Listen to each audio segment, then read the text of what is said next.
2, 1. All right, what's up, perps? So I guess we are live. Let's see what this retarded connection that I have does. Because it was doing great, and then put in the video, put in the title, get everything set, and now it just goes downhill. So we'll see where this lands. Maybe it'll work itself out. If not, we're still gonna talk about some of this absolute horrid shit show we saw last night. Because it was an absolute, complete, and utter shit show. Hopefully, I think me, Dark, and Rich kind of did it justice last night. We tried to stay decently out of the debate and let the debate actually just flow. There are times where we failed.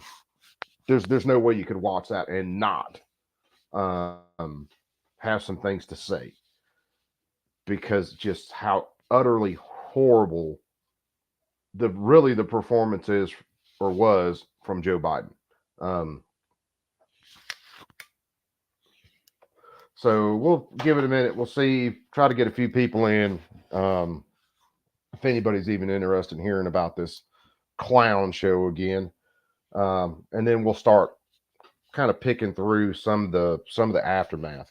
I was up till very, very early this morning, looking at the post-debate coverage, and it was a absolute bloodbath from even leftist MSNBC talking about how bad that debate was. We'll look at some video, hopefully, as long as connections hold. There was a couple of people, and I should be able to. What in the world is going on? Hold on. Something screws up.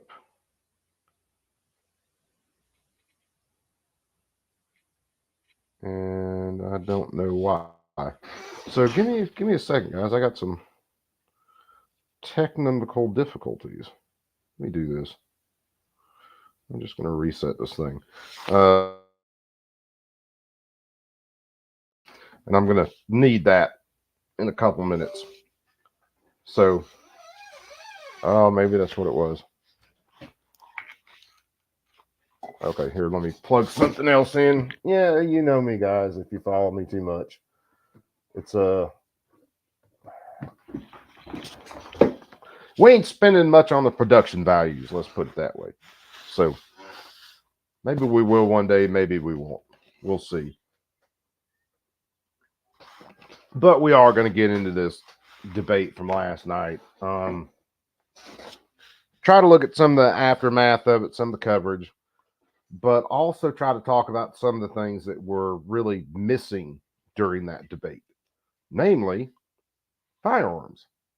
Nothing was said about firearms last night. And there were some leftists that were super pissed that nothing was said about firearms last night. Good old Davey Hogg being one of them. But I do believe that's nothing being mentioned on firearms is by design. It wasn't simply they didn't get to it. It wasn't simply other stuff was going on. It was the fact that they left it completely out of the debate for a reason.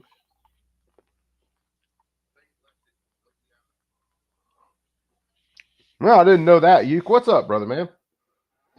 Welcome to the show. And like I said, we're gonna give it a couple minutes. I'm gonna try to see what hell my connection's doing before I try to run through a couple of videos. Kind of get my stuff straightened out. Too many choices, brother. How you doing? How you and the kiddos?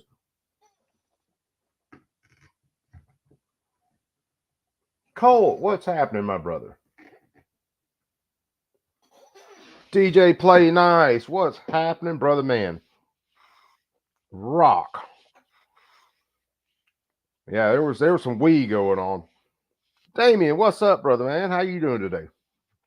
Chevron is dead. Yes, I do believe Chevron is dead, and we might talk about some of that too. I haven't read the decisions yet. I've just got kind of a summary on it, and yeah, Chevron has taken a hit to the teeth in the last little bit, and hopefully it does not get revived.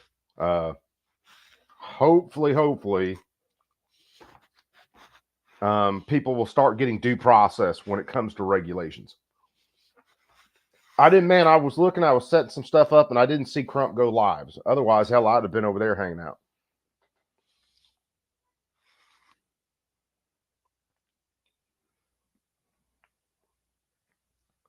Letting up on certain issues for votes. Yeah. Look, the whole reason, and we'll get into it further, but the whole reason that guns did not get brought up last night is because Biden and the Democrats know it is a dog of an issue. It is an absolute loser for them. And we said it last night on stream, or after the debate was over. I brought it up that it was there was nothing about guns last night or tonight, whatever, I think. But part of what it is guys, I might as well hit some of it now. Democrats are scared of gun issues. That is why Joe Biden might give a speech every now and then, or he might put out a statement every now and then. Typically, it's going to be kind of short, sweet. Oh, ban assault weapons, ban high capacity magazines. But then he has his attorney or Surgeon General come out and say that firearms are this public health crisis. That did not come out of Biden's mouth, not in his speech or anything, because he doesn't want that issue hanging around his neck. He honestly doesn't. He'll talk about it if he gets back in office. He'll run his mouth about it, which I don't think he's going back in office. And you guys that have hung around with me for a little while already know Biden is out. This stuff, and maybe just to hit that point a little bit. And I said it when the Hur report came out. So the Hur report, where Hur came out and said that he wouldn't prosecute Biden because he thought he'd be a sympathetic old man to a jury and they couldn't get him conviction. And then this is all part of the plan, and at least the way it's working out, to go ahead and let Biden step down when they go to the Democrat National Convention and have someone else step in.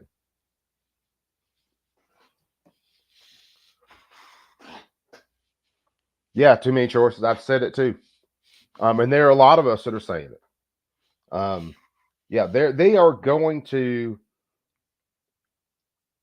get Biden to step down. Biden will pardon Hunter on his way out. I said that a while back. And then they'll move someone in. Now, for the longest time, I would have sworn it wouldn't have been Gavin Newsom. But if we get to it, we'll watch something with Gavin Newsom where Gavin Newsom is just fully behind Biden, and he's really the only one who was fully behind Biden, which makes me think that when Biden does step down, they will bring Newsom up, and Newsom will talk about how he supported Biden. He didn't want to see Biden step down. He was completely happy, being the governor of California, but he's going to do this for the party. He's going to do this for America. Yeah, that's where I think we're headed. Because it's so in your face. It really is dead in your face. Especially when you understand that these people are lying sacks of shit, and they will never actually stick to a set of morals or a set of values. That changes like shifting sands, all leading to the end of what they want, which is power. That's the end means, and they'll get there no matter how. So that's where this is going to go.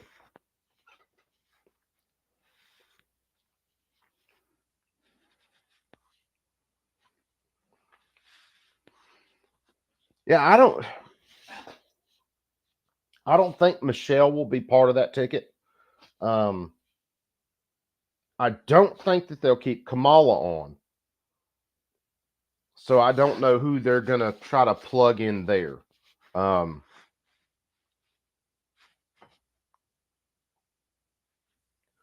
Good to hear, Warsaw. I know things, were tough, for sure. But yeah, good to hear, brother.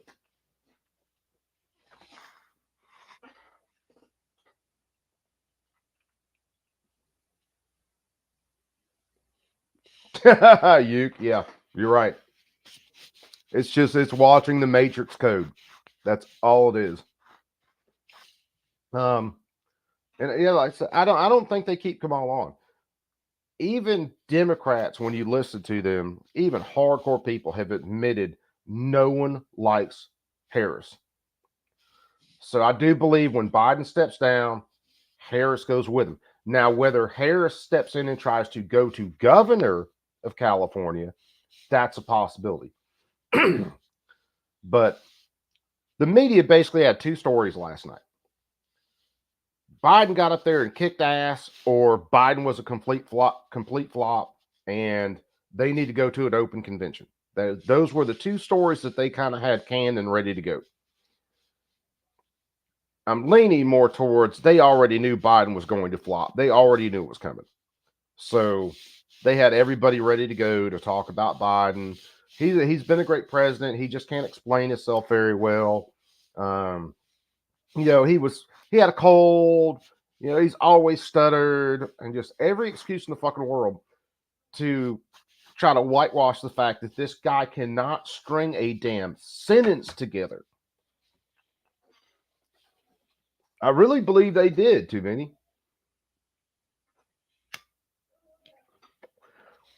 There is no excuse for that besides them setting him up so that the Hur report again. Biden sympathetic old man, bad memory. That is basically ensuring that he can't be charged with anything that happened. Classified documents, the shit in Ukraine, all that. Here's more proof. Biden, sympathetic old man, bad memory. Get to the DNC, the National Convention. Again, I really and truly think Biden steps down. This has been hard on my family. There's been stuff going on. My family's been persecuted by the courts. My son has just been persecuted because they're after me. Pardons the son, steps down. And at this point, I didn't think it before, but after last night watching Newsom talk, I think Newsom steps up. Because all of this, man, they knew pretty well, had a good damn idea Biden was going to get smashed last night. Newsom was the only one I heard say that, yeah, Biden would do a second debate. Everybody else said, oh, hell no. Hardcore leftists were saying, oh, hell no. No, we're not to, no, he can't do another debate. This is over. And we'll get some clips. Even Cenk Uygur from the Young Turks. If you guys know who the Young Turks are, a bunch of socialist communist SOBs, even they were on Biden's ass last night after the debate was done, talking about how horrible it was and the fact that there's no way he can win. They're building the road, or the off-ramp, I should say, to move him off. Here, visiting angels, buddy. Door's already open for you. You know where it's at. Well, you don't know where it's at, but everybody else does. We'll get you there. And poof, someone else gets to step up. That is honestly the way I see this going. Now, could I be completely wrong? Yeah, sure I could. I don't think I'm wrong. I will never stand up here and try to tell you guys or sit down here and try to tell you guys something is a fact that I know is false. I could be wrong on my facts. I'm not saying it can't be, but I'm not going to sit here and lie to your fucking face either. I'm not a politician.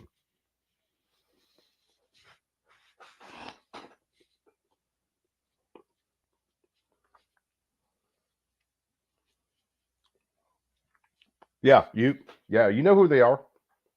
Armenian genocide. They named themselves the Young Turks. Of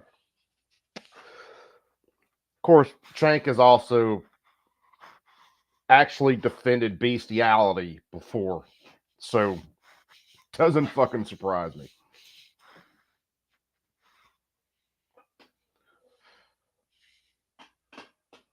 Oh, dude, yeah, they rub your nose, and that's right in front of your face.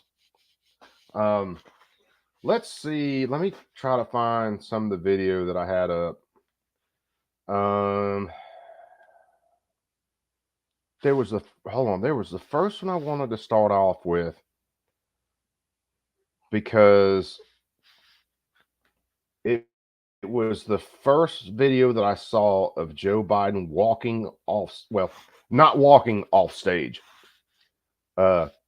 Jill came and got his ass off stage. And let me try to find that. I know it was CNN, but I can't remember which clip it was.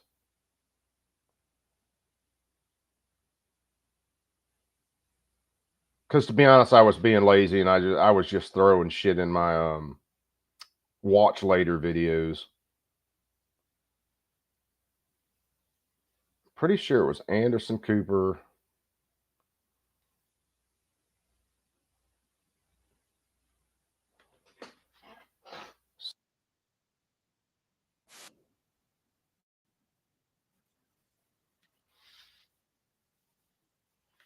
Yep, this is it.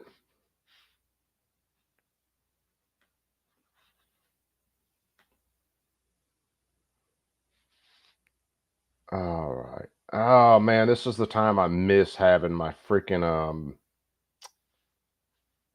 touchscreen computer where I could zoom in. Most days I don't miss it, but I miss it on this one.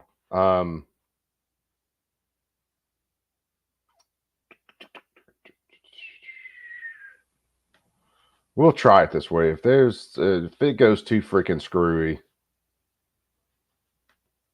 I'll have to figure something else out. So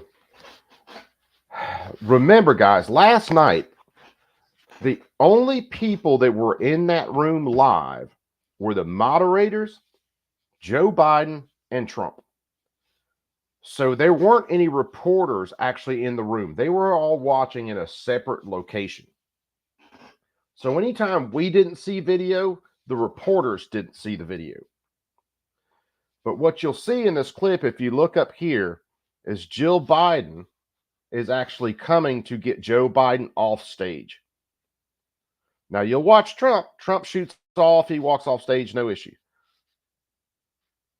The president and former presidents making their way off the CNN debate stage. Looks like Jill Biden, the first lady, has come out. Former President Trump walking off the Jill stage. Go gets Biden. The first debate of the 2024 campaign and the earliest presidential debate ever now in the books and in front of the voters. Tonight, along with Aaron Burnett, the first word on what those voters might Joe Biden make of it from our political professionals. He stops at the top of the stairs right there like he's looking down a fucking 40-foot ravine, and Jill's got to help him down the stairs. Trump's already off screen. He already took off. He's gone. Pow, pow, pow. He's done. From our CNN Flash poll and swing state focus group.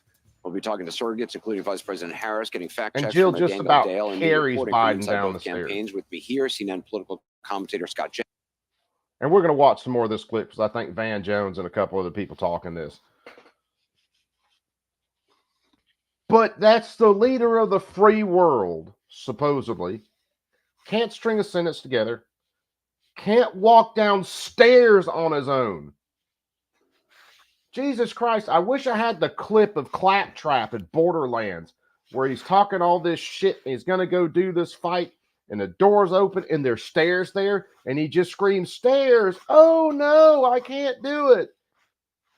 Hold on. Oh, fuck me running. This is my brain. Welcome to my world, kids. If I can find this real fast, I'll play it.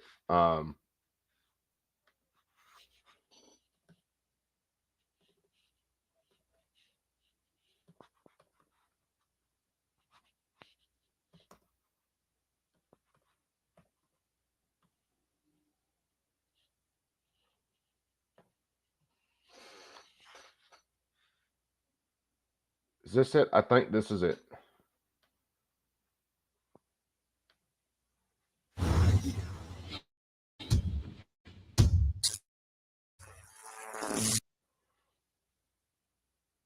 Hold on, because I'm going to have to bounce around for a second. Nothing brings people together like sizzling meat. Hey, so let's talk beefing up your barbecue with. See if I can fast forward to it. It's cute that y'all think you're the heroes of this little adventure, but you're not. Welcome to Pandora, kiddos. I will pay you to kill yourself. I've got a perfect spot all picked out for you.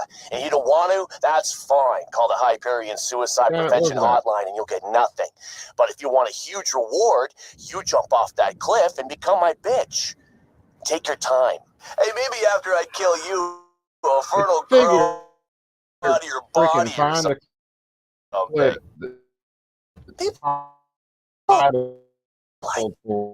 Ferns. You notice that? I'm gonna skip that for some damn reason.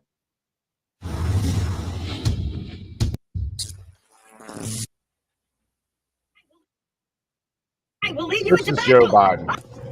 Stairs? No!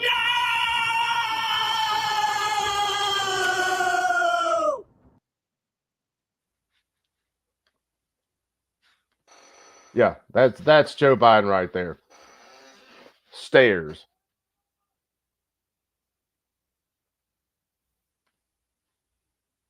Hold on. What the fuck?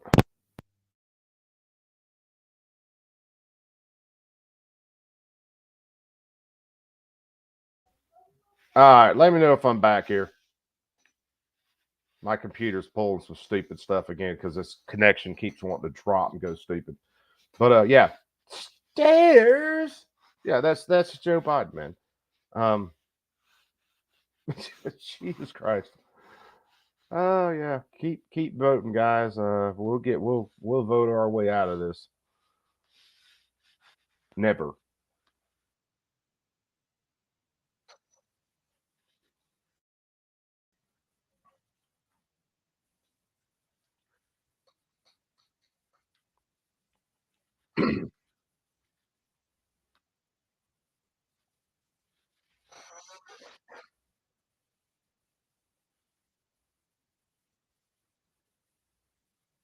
Oh shit! I didn't even notice you.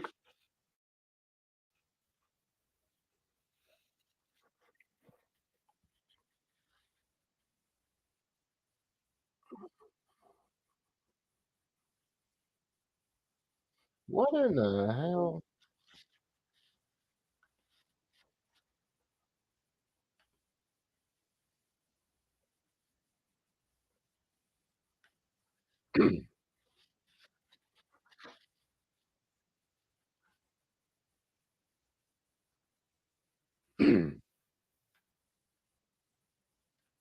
Now, again, understand during this debate, okay? Joe Biden and his team, one, set the questions that would be asked. They set the format of the debate. Mics shut off, all that stuff. They set the 2 minutes and then 1 minute deal. All their questions, all their debate questions were chosen basically for the best possible responses they could get from Biden. And he fucked every one of them up. So when he opened up a door, Trump would jump on something like the immigration stuff and that, because they weren't really going to talk about that night. It wasn't in the debate questions. Joe Biden spent like 7 days preparing for this.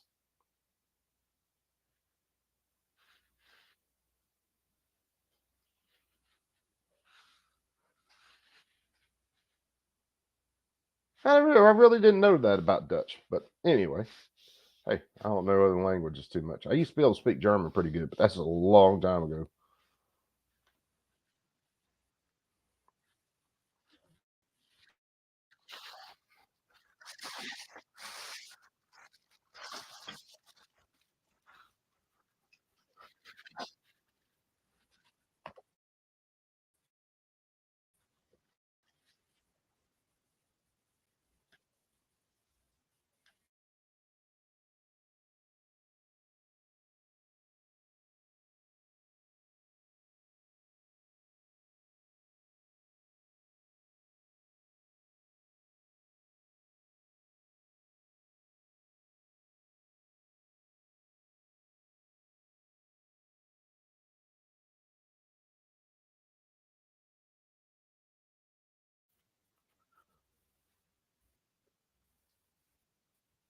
Now, notice they keep saying Trump lied, Trump lied, Trump lied, Trump lied, Trump lied.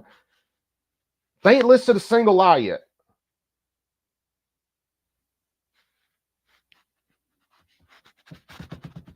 And who was it? It was an NBC station I looked at later who ran some fact checks, and basically every topic Biden hit on. Note that's false. Note that's false. No, that's false. That's coming from NBC. I didn't even look at Fox News. Nothing came up about Fox News. So it was MSNBC, CNN, NBC, the Young Turks, all that. That's all the coverage I watched until like 3 something this morning. And it ain't good.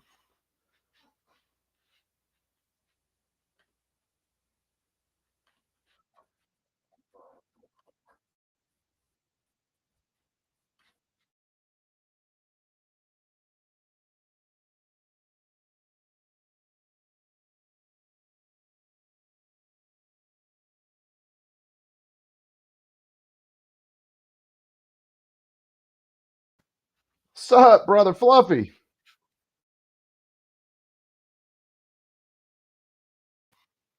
Bob, my brother, how's you doing this day? Fine day.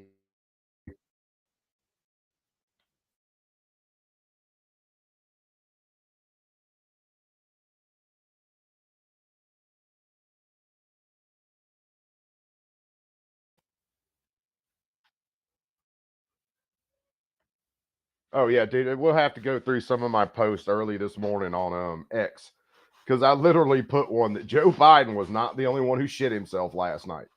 It is freaking just amazing. But again, I'm telling you guys, they knew this was coming, just like they knew the Hur report was coming, and this is all in that vein to go ahead and just tap out Joe Biden. And we'll get into. I'll probably do some other stuff on Chevron and all that and the decisions once I can actually sit down and read them. I haven't been able to sit down and read them yet, and we'll run into some of that. So I'm like I said, I said it earlier. I'm just hearing snippets here and there, following Costos Moros, Four Boxes Diner, Freedom Steel, Washington Gun Law, all those guys. Just following them on X is where I've been able to kind of read snippets of it. And yes, I do believe the Supreme Court has finally killed Chevron, meaning these agencies can't just make shit up as they go no more. And if an agency charges someone with something, they get full due process. I can't remember. Matt, yeah, in the chat, if anybody knows who wrote the actual decision. Now, I did hear that there was one decision, I can't remember where it was that one, where Amy Coney Barrett actually sided with Sotomayor and one of the other leftist judges. So that's kind of weird to see. Let's face it, Chevron and killing Chevron should have been a 9-0 decision. Chevron's dead, can't do it. But we always knew Sotomayor, I always believed Kagan, and Ketanji were going to try to keep Chevron alive. Gabriel, what's up, my brother? How you doing today? Matt slipped in. Brother Matt, what is cracking? All right, let me play some more of this. Hopefully the audio's coming through smooth, kind of like it did last night, but the video's a little choppy.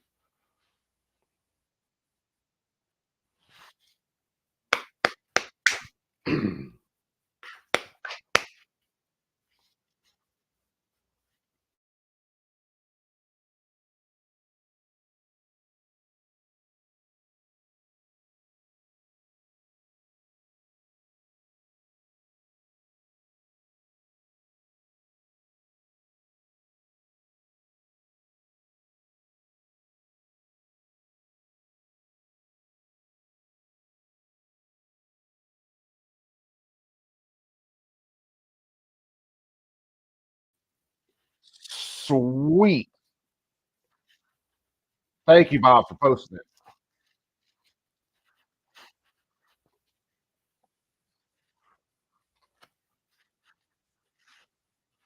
it. Matter of fact,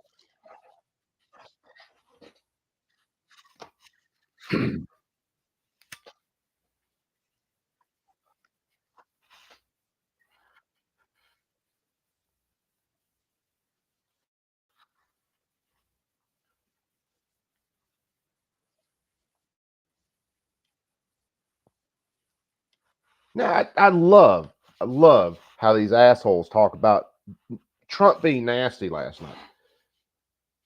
When Biden's sitting there telling absolute horseshit lies on national TV about Trump, stuff that a lot of us have seen, a lot of us have researched, we know it's absolute horseshit, but he is lying to the NPCs out there that will believe him. No volume on CNN. Oh shit. Let me tell you what, let me refresh that. Or let's see, let me stop screen share, then I'll share it again. Sometimes when the internet's acting super stupid, it will kill the audio. All right, so we got audio on the tab. But yeah, they're talking about Trump being mean and whatever in the debate. No, he couldn't pass up being mean. Well, when Biden's sitting there lying to everybody and calling freaking, doing the whole Charlottesville bit and the whole, well, he called our troop suckers and losers, something that absolutely is horseshit. Yeah, if I'm Trump, I'm getting a little pissed. And then when he brought up the stuff, and Trump passed it up, and I wouldn't have, when he freaking Biden brought up the stuff about the sexual assault. One, I would have said, look, this woman who couldn't remember when it happened, where it happened, or how it happened, got the statute of limitations expanded to bring this case. And then it was in front of an absolute leftist court. The woman you sexually assaulted, Biden, sticking your fingers in her, remembered where it happened, how it happened, and when it happened. Remember that you did it, and nothing ever happened with that. So what about her, Joe? Mine was clearly lying. Yours, on the other hand, remembered everything. So yeah, I might have hit a little harder on that. Well, I know I would have, because why not? About a whole bunch. Let me know if we're 5 by 5 on that audio. About his own record, about Biden's record, and to seem petty and small at times. So what you saw was a candidate who's deeply vulnerable and a president who may not be able to take advantage. Yeah, and had reported at the time. If anybody in America thinks that was even close to being an okay cool. debate by Joe Biden. I'm living in a parallel universe. That was an unmitigated disaster for President Biden from the second he walked out to the closing statement. The biggest issue for Democrats is abortion, and he couldn't give an answer. He gave an answer he couldn't even give a coherent answer on the biggest issue for Democrats tonight. I've heard from leading Democrats across the United States, elected governors, congressmen, who are texting me and saying, I'm worried I'm going to lose if Joe Biden's at the top of the ticket. Bob Casey, I promise you tonight, in the state of Pennsylvania, is thrown up in his mouth because he knows that if he's got to stand next to Joe Biden, he's going down in Pennsylvania. If he's on the ticket, I don't know how it's going to work. Yeah, look, it was a really disappointing debate performance from Joe Biden. I don't think there's any other way to slice it. His biggest issue that he had to prove to the American people was that he had the energy, he had the stamina, and he didn't do that. And so I think that is of concern. And I think for a lot of Democrats, that's very disappointing. I will say Donald Trump also had some really rough moments in this debate. And talking to the Biden campaign, they say their dials started really moving away from Trump as he was increasing his personal attacks on Biden. So I think there was a lot about his kind of character and the kind of personal nasty. Again, here they go. Everybody's hearing this, right? They go to, Trump and his personal attacks, and he's so nasty. They won't say anything. And these people, a lot of them actually admitted that the Charlottesville comment that they try to take out of context was horseshit. They've already admitted, or a lot of them have, that there were people that swore that Trump never said the stuff about the soldiers. Yeah, Trump was just stating facts at that point. And I did on X early this morning, posted a video of Biden hitting a golf ball and one of Trump hitting a golf ball, and there's no comparison in between the two. Biden's golf handicap is, well, the fact that Biden is handicapped. So there's that. And I don't even freaking like golf.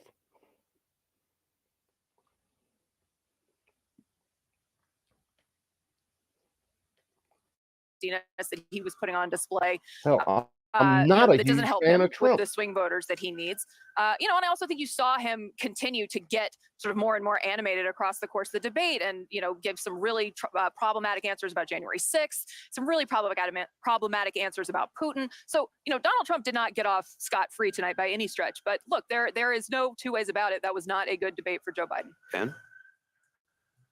That was painful. I love Joe Biden. I work for Joe Biden.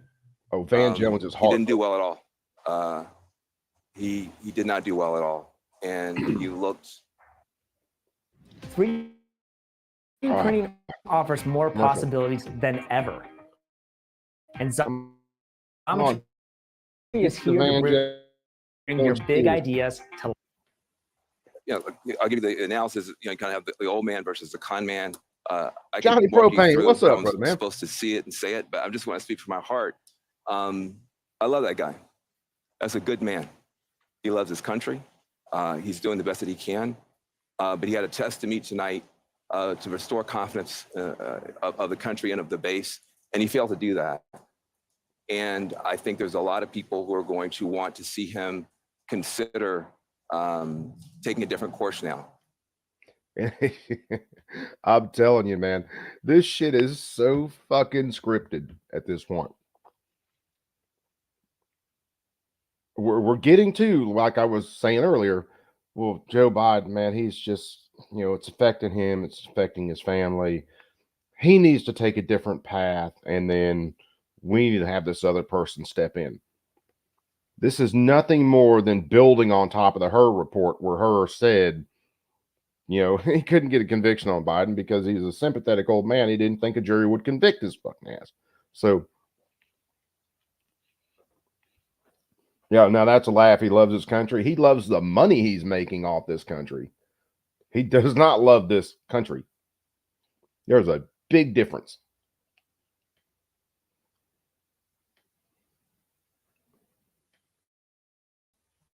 We're still far from our convention. And there is time for this party to figure out a different way forward if he will allow us to do that. That was not what we needed from Joe Biden, and it's personally painful for a lot of people. It's not just panic, it's pain of what we saw tonight. And if I may just add to that, I think Joe Biden lost in the first 3 minutes. I think a lot of voters probably tuned out, and millions of people are having conversations with their families, with their friends, of if the president is up to the task and if he should step aside. And I'm someone who believes the former president is a threat to democracy. I think he is a threat to the America as we know it. He wants to fundamentally change our institutions. He has laid out what his plan is. I am not confident that that is the man to take him on. You cannot tell me democracy is on the line and then give that performance tonight. If based on that, in 18 weeks, Donald Trump will be the president-elect. The people doing focus groups tonight, and we'll see if our style group with Laura Coates confirms this, say that Biden actually scores pretty well on the issues when he's talking about the substance. And Trump's numbers went down both because he was ducking questions, he was lying about some things, and he was refusing to answer. And some of it was the tone. They don't like it. So when you see that, when you see sort of the statistics, the tone, you're going to look at like, oh, that's a mixed bag. But to Vance's point about the president's performance, that's what caused the panic. So the question is, and my question actually is, what happens? Because it's a great political strength of Joe Biden is his resilience and his stubbornness. It's also sometimes a blind spot because he is so stubborn. It's going to be very hard to someone, and I don't know who it is, who could go to Joe Biden and say, you need to do this, number one. And the question is, again, like, I'm just telling you, to Abby's point, I've been doing this for 30-something years, going on 40 years, and I have never, ever had what happened on this thing tonight happen in the middle of the debate. It started early and it continued. And to Vance's point, Van made a very... Now, he is not the only one who was talking about these big, powerful Democrats and donors and powerful Democrat politicians blowing their phones up, going, oh God, what the hell do we do? There's no way this guy can win. But you guys have already said it in the chat. They have carried Biden's water for so long, hidden him for so long, protected him for so long. Now everything's out in the open. People saw it. People ask, well, why would Trump, agree to this debate? Last night is why he would agree to it. Because he knew no matter the rules, Joe Biden wasn't going to be able to hang. There's no way. I mean, I laugh every time I think about it. The bingo card where Joe Biden shits his pants, that square hit early as hell last night. Because he shit himself very early. I'm pretty sure when they blocked out video and they went to break for a little bit, it looked like a NASCAR scene in there with them jacking Biden up, stripping a diaper off, wiping him, powdering him, throwing a diaper back on, pulling his pants back up, hitting him in the butt with a shot, and then running back off stage. It's it's friggin'. That was Joe Biden with all the support he could possibly get. What do you think that jackass would look like in an average conversation?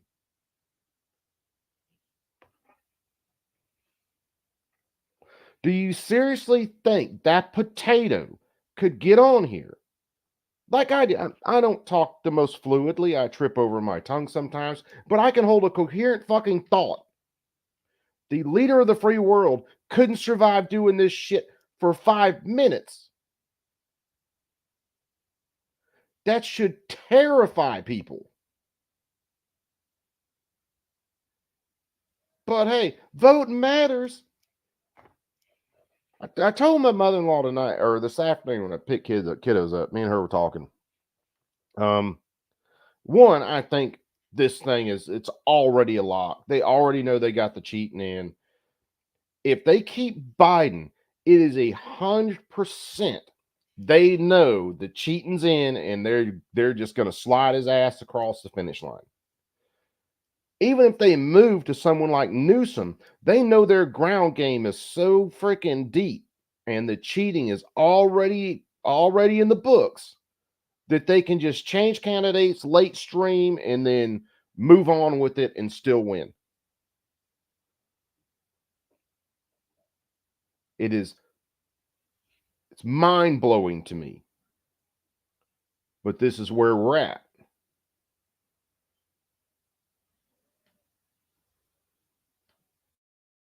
important point.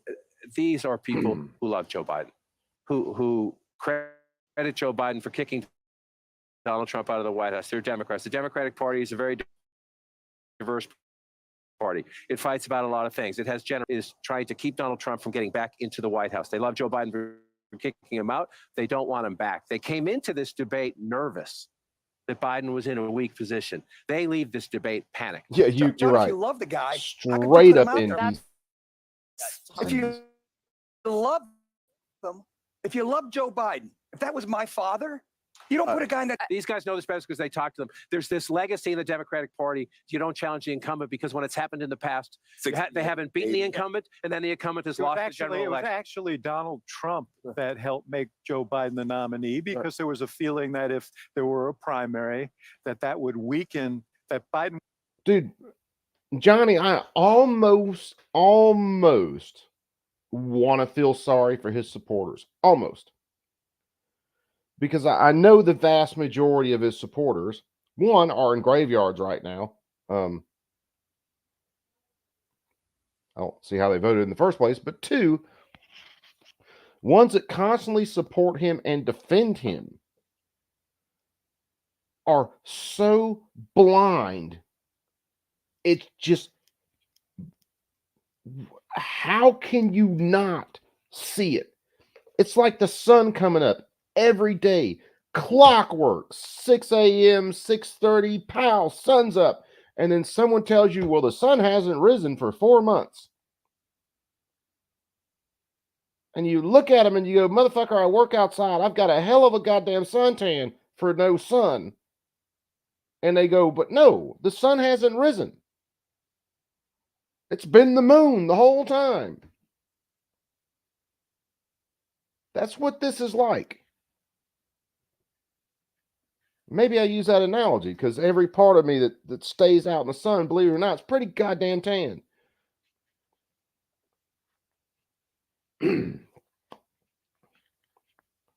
Oh yeah, they're going back to him. Who is it?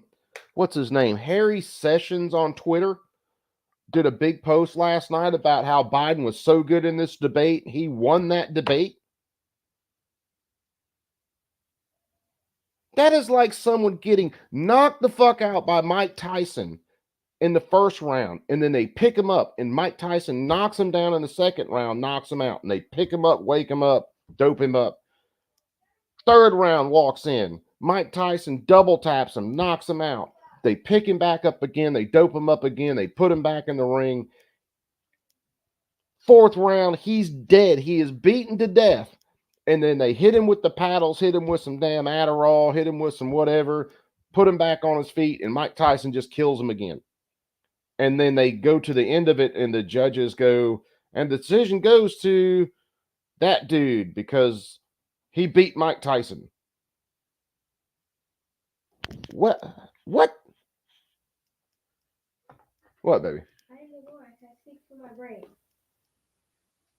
All right, we'll take your brain to the living room and we'll go watch a show. I have one single brain cell left. After watching that debate, baby, I think that's all I got left too.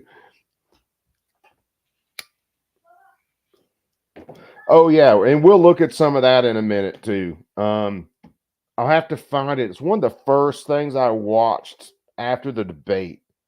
And it was some team out of Dallas, Texas or something. That was over here just defending the shit out of Joe Biden. And it was like, you just watched a fucking murder live on TV.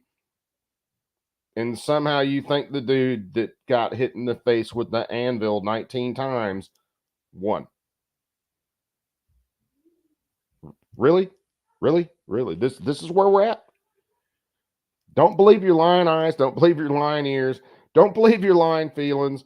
don't believe any of that shit. 2 + 2 is now 400 apparently, instead of just 4.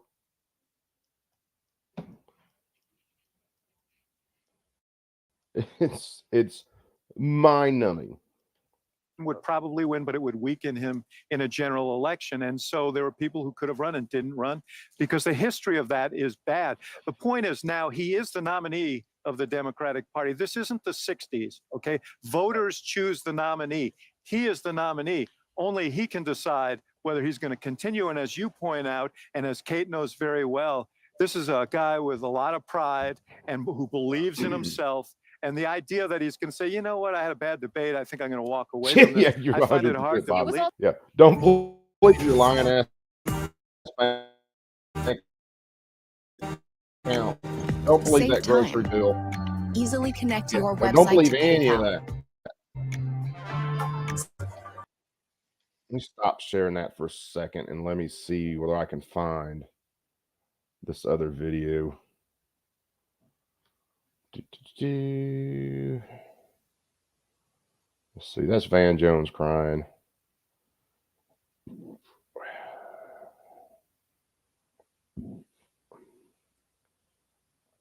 Where's that? Oh, and hopefully we get to Jon Stewart too, because Jon Stewart, if I'm Trump, I'm clipping everything out of Jon Stewart's show, and that is now my next campaign ad.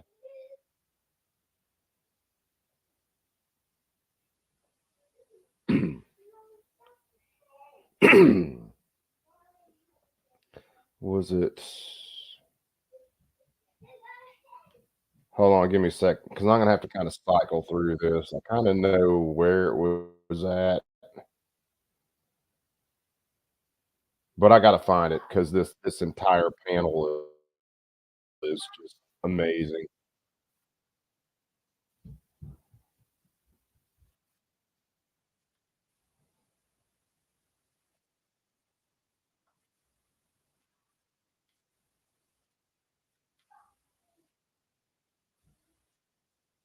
Now, this isn't the one I was looking for, but let me share this because I want you to look at. All right, so look at the right-hand side of this. This was NBC News. These were supposed to be the fact checkers.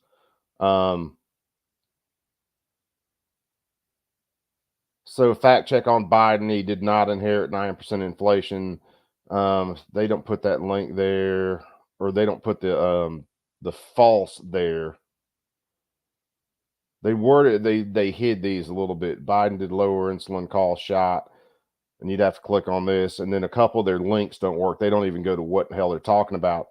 Did Virginia's former governor support infanticide false, which is a goddamn lie. I watched that interview with him. He literally did say that if the child was born, then they'd sit it to the side, and then the mother and the doctor would figure out what they were going to do. It is the reason that Democrats have been against every so-called Born Alive Act that has been proposed. So with a Born Alive Act, what that means is that if a baby is born during an attempted abortion, that baby then gets medical care to save it.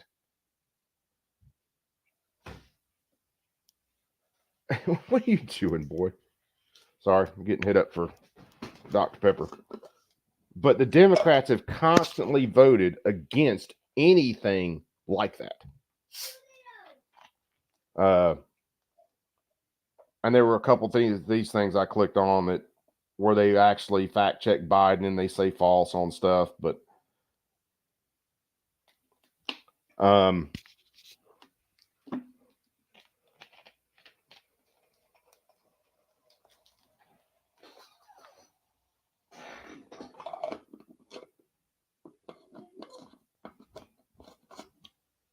yeah, you're right. Our currency is completely backed by, oh, I got you, bro. 100%. So let me see. Oh God, let me find this. I thought. Let me stop sharing that. I thought this was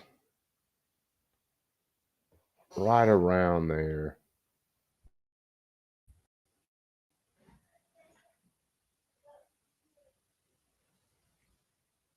But it was a pretty decent or decently large panel.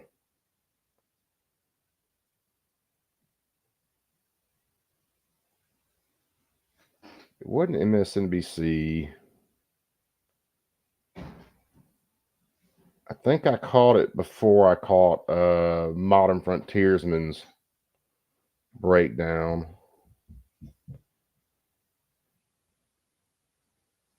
Pretty sure I did it before I posted video of Biden swinging a golf club, which is absolutely hysterical, by the way. Got to check into that.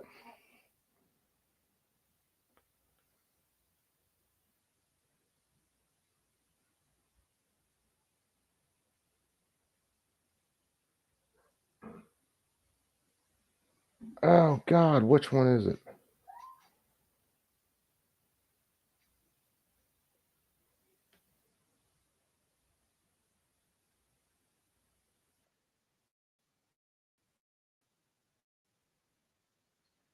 Give me a sec, guys. If I can't find it, I'll move on to the next video.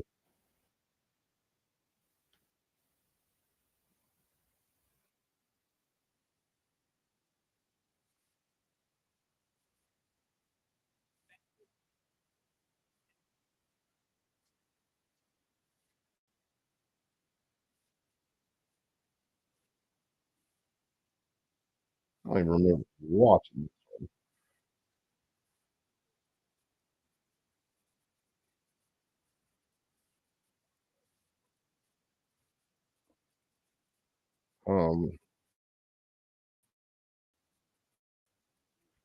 Let me see. I thought I had all these saved in order, but apparently I screwed the order all up.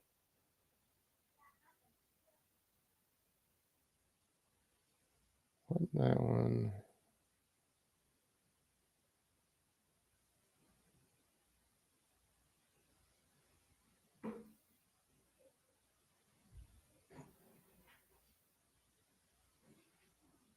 I know it was one of the hours long one.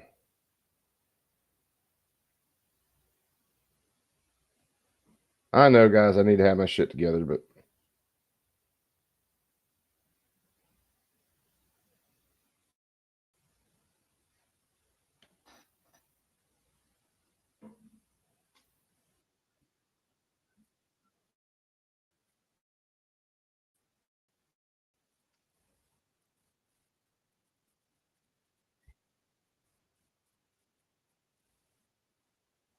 yeah, Biden saying he beat Medicare last night was terrible.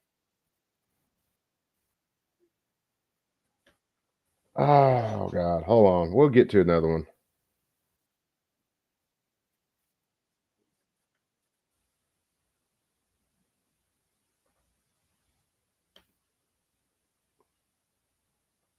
We'll go ahead and jump to we'll go ahead and jump to the Young Turks because this one is absolutely hysterical too.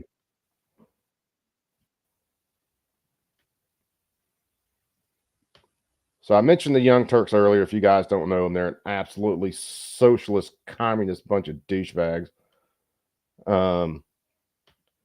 They're part of the crew that's pushing the Justice Democrats and all of these super duper far left, just absolute idiot organizations. They love them some AOC and the Squad and all these people. So when this caliber of leftist gets on here and pretty much melts down like a fucking reactor without coolant, then yeah, you know it's rough. This thing's over. Joe Biden is a disaster, and nobody's even listening to anything he's saying. So Outlaw, if you what's care up, a brother? lot about politics, you're trying to focus on what he's saying, as we are obviously, and Trump keeps saying one crazy lunatic thing after another, right?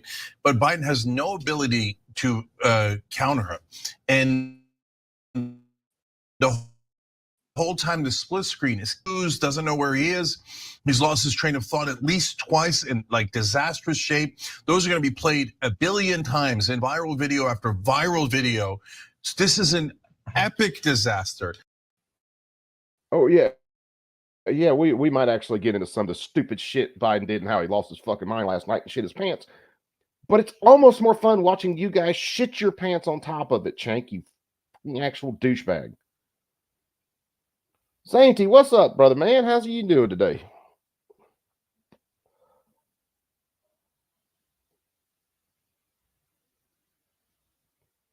Oh, God, Zany, say it ain't so.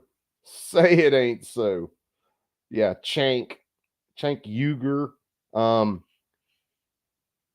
and his purple-haired compatriot here. Yeah. It's boy. It like I see people online saying, "Well, okay, that answer wasn't so bad." No, it doesn't. Any particular answer doesn't matter at all. This thing is over. He looks like he's barely surviving. I don't mean the debate, I mean life.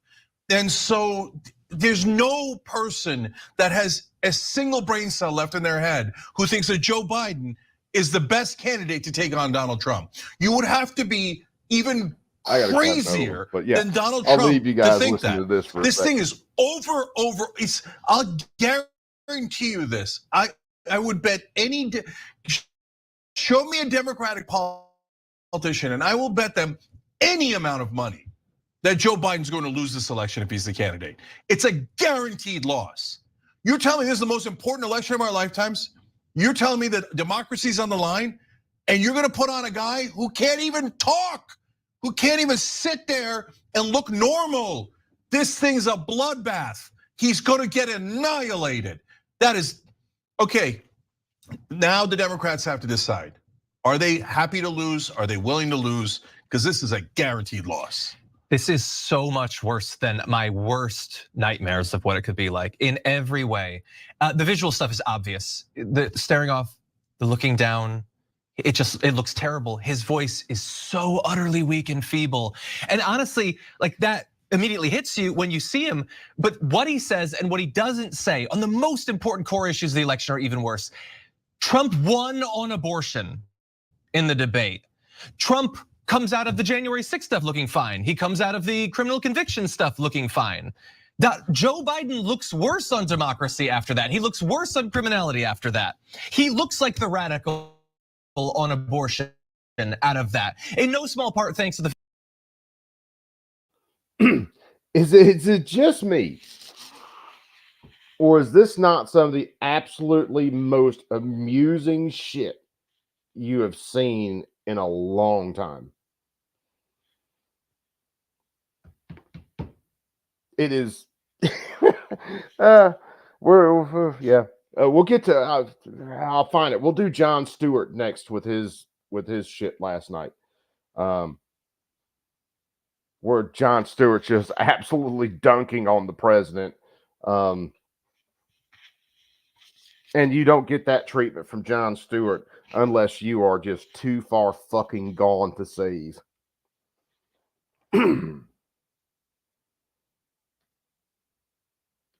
The fact that the questions are being chosen to protect Donald Trump. I think that the attacks against CNN, the attacks against Dana Bash and Now hold on.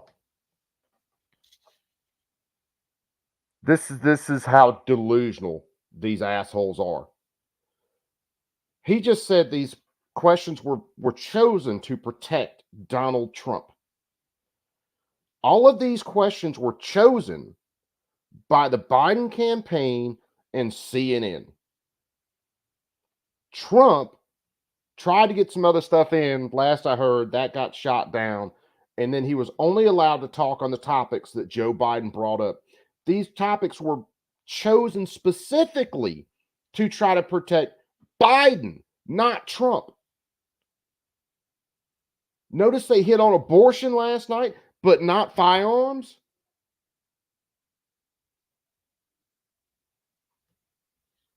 See the way this is?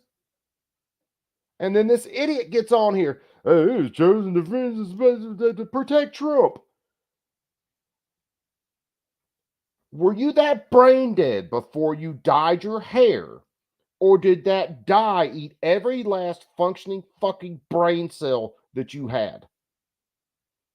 And to be honest with you, I've seen this guy for a while now. He never had a functioning brain cell. So tells me that. And yes, Biden was absolutely given the questions before the debate. That's why he spent 7 days doing mock debates, standing on his feet for an hour and a half.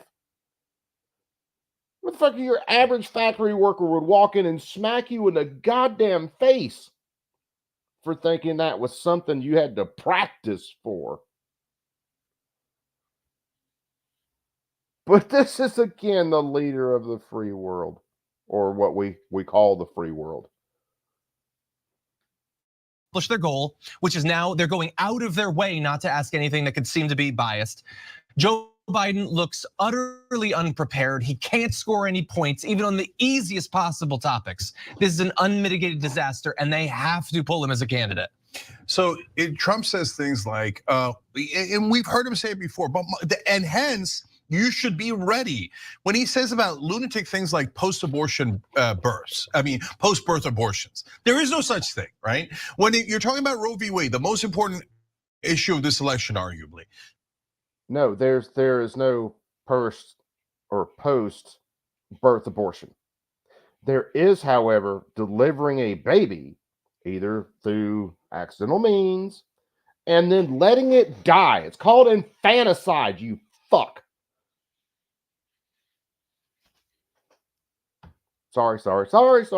Maybe I got a little wound up on that one. But that was absolute and is absolutely what has been reported on by people who have worked in abortion clinics and then became whistleblowers. Through the process of prepping cervix and all this stuff, the baby actually delivers, and then they take the baby and they just go sit it somewhere and let it die.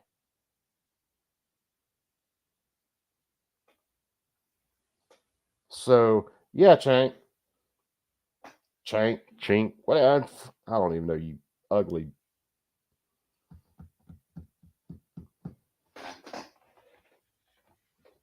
And Joe Biden talking about the courts and all these people agreed with Roe v. Wade. Ruth Bader Ginsburg said Roe was bad law. And she, if you were any further left than her, I don't even know how you could accomplish said event. So, no, Chank, just get over it, man. That's when you've got to crush him and say, hey, listen, I'm tired of listening to the lunatics of ravings of a lunatic mind over here as he tells us that there is abortions after birth. There is no such thing. You're making it up. I'm sick of your lies. You already took away abortion rights from women. You hate their freedom. You won't give them any rights. And now you're coming out here and lying to them and insulting their intelligence. I can go on and on for what he should have said, but he can't say any of those things because he's a mess. If you enjoyed this video, that's because of our members. They make us independent. So yeah, that's some of your more hardcore leftists absolutely trashing Biden. And make no mistake, they would wheel his corpse into the White House every day. Well, like they have been for a couple years now, to try and ensure that Democrats stay in power.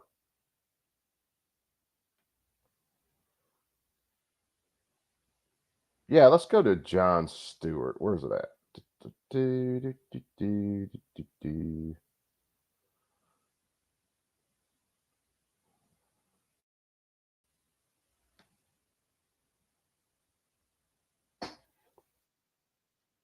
Yeah, let an ad get out of the way.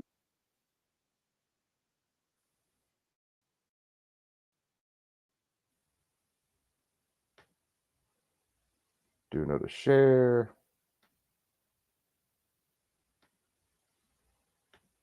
And maybe I'm losing a little bit now because I actually tried to behave on the stream last night, watching this live. And then some of these things are just getting on my nerves. But it's funny. Some of them are getting on my nerves, and then most of it's just absolutely hysterical.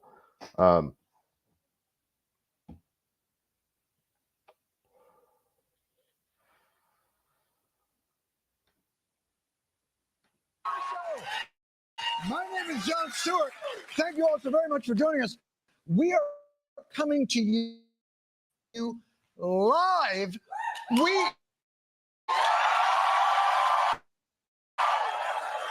There's a lot of the stuff where you'll see when him talking about Biden should have been knocked out the park by any coherent Democrat.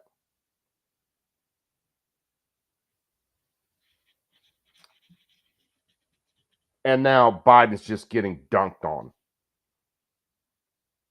They are pushing Biden out the door. He will be replaced. We just watched what you watched. We just witnessed a debate between President Joseph Robinette Biden versus former President Donald Robinette Trump. It was a highly anticipated affair, according to the network that was running it. The first Biden-Trump debate a little over 1 month away, right here on CNN. We are less than 2 weeks away from the first it was presidential highly debate. Just 1 week from today. Welcome to the first workday workday of the most important week of the presidential campaign. 3 days and counting. Just 2 days now. About 30-ish hours. Just over 24 hours. 12 and a half hours. Say the words. It's debate day in America. We all got our autism, man. The candidates must have been so excited to know that they haven't missed it. I imagine old man Biden opening his window and shouting at the street below, "You there, boy, what day is today?" "Why, it's debate day, sir." "Then there's still time. Prepare the debate goose." Prior to the event, what did the political class believe would be the criteria for each candidate to be successful in the debate? First, Donald Trump. Trump has to show that he's not going to end democracy. Don't respond. Now, remember, these were the debate criteria. Trump has to show he's not going to end democracy. Trump needs to show that democracy is fucking dead and we're going back to a republic that's not completely ruled by non-playable characters. But when he gets to Biden, and I'm going to let it play, that bar was set so unbelievably low, and Biden still couldn't. It's like stepping over a crack in the street. The bar was so low, and Biden couldn't make it. In a way that the suburban mothers wouldn't like. Don't interrupt Joe Biden. Don't take the bait. Don't look like a bully. Don't get angry. Portray normalness. Can't you just pretend to be normal for 90 minutes? How is that advice for a presidential debate and not what you would say to your parents when you bring home a date for the first time? Can you not talk about January 6th? And please don't do your Asian voice. I really like this girl. But that's Trump. Surely the expectations on President Biden will be higher. He absolutely cannot have a senior moment, a physical or verbal stumble, him forgetting something. Any of his kind of freezing moments, stay alert, to stay engaged, and to stay awake. President Biden has to show that he can stand there for an extended period of time. Remain upright.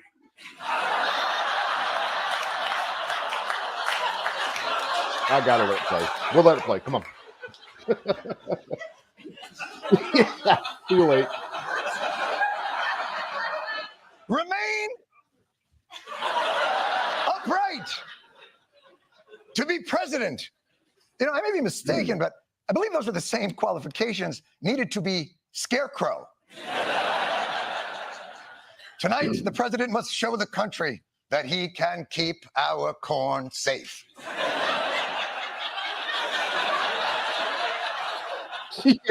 But then it was time for the actual debate. Let's see how it began. F-15. Both men came out and, oh, yes, okay. And then, of course, both men are ambulatory. They are both upright. Now, hold on. Level 1. Back that up. And let's see how it began. Both men. Watch the difference in the way these two guys, just the way they walk. Trump walks like it. He's not having to think about every step he's taking.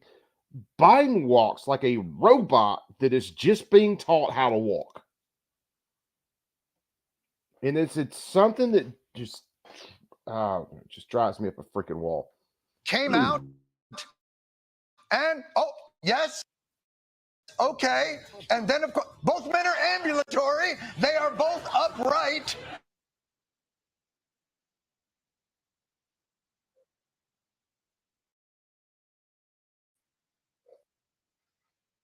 With the audience at home. Each candidate will have 2 minutes to answer a question and 1 minute each for responses and rebuttals. What the? Now,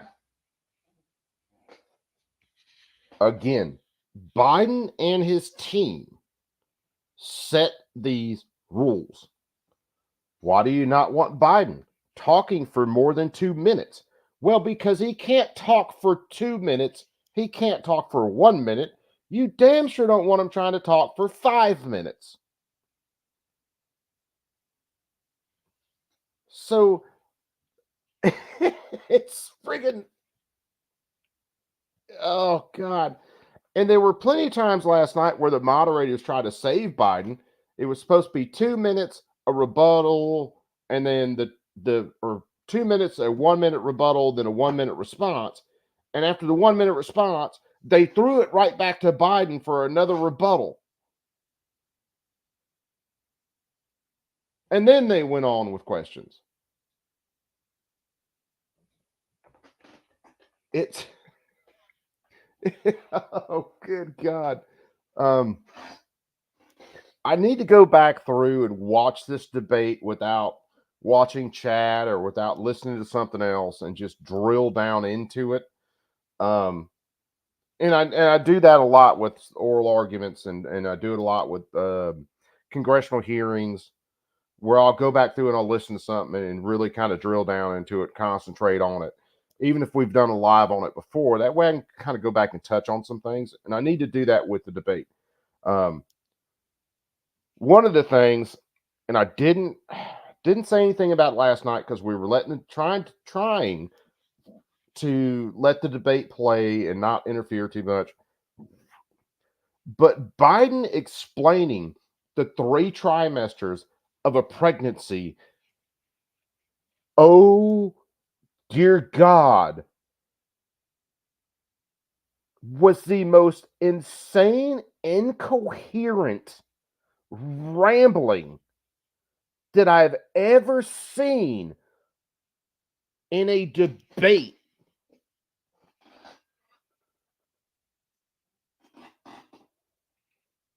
Yeah, Bob, we could definitely do that. Kind of like I've done where some of the hearings and stuff we watched while I was at work, where I didn't comment on it. I might be in the chat, comment on it, but I let it play all the way through and then go back and then comment on it, pause it, talk about it. Yeah, that's the way to go sometimes. Because these things, you sometimes they say stuff and you get kind of locked into thinking about what they just said and you miss the next couple things they say. So like oral arguments or some of the hearings that we watch, I'll go back through and watch them a couple of times. And every time I watch, I'm picking up something new. Something that they said that, oh, Jesus, how did I miss that? Well, I was missing it then because the stupid shit they said before had me so messed up that my brain locked up and it would not move on to hear the next stupid thing they said. And that was this debate last night. That's why it was kind of cool doing it with Rich and DLD, because they caught things that I missed and I could see them respond. And then it would kind of like, oh, okay. Yeah. Okay. I got you. So it was kind of cool having both Rich and Dark there. There was some talk about us having a couple other guys on the panel, and me and Dark and Rich agreed we wanted to keep it as small as we could keep it, because it was originally just going to be me and Rich. And then guys started up some other streams, which was great. And it would have got too crowded, and there was a lot more that we would have missed having a larger panel. And I agreed with that once I talked to the guys. But because I don't know if there had been too much distraction, and it was already distracting enough watching this fucking potato try to debate.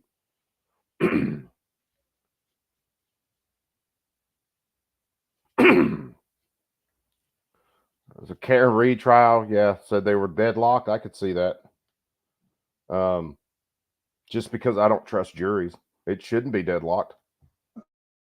What can you do in 2 minutes? I can't even articulate. Just to touch on the Karen Reed case, I haven't seen a single thing that shows that the state proved their case at all whatsoever, and in fact, kind of incriminated themselves in quite a few different ways. So the jury should have just bounced on that one. Articulate what's wrong with your entire setup to this debate. An ad break to watch a Hulu show is 3 minutes. What can you do in 2 minutes? But all right, well, that's going to winnow out anything that might be interesting or substance. But let's begin. We know the bar that's been set up for each to pass.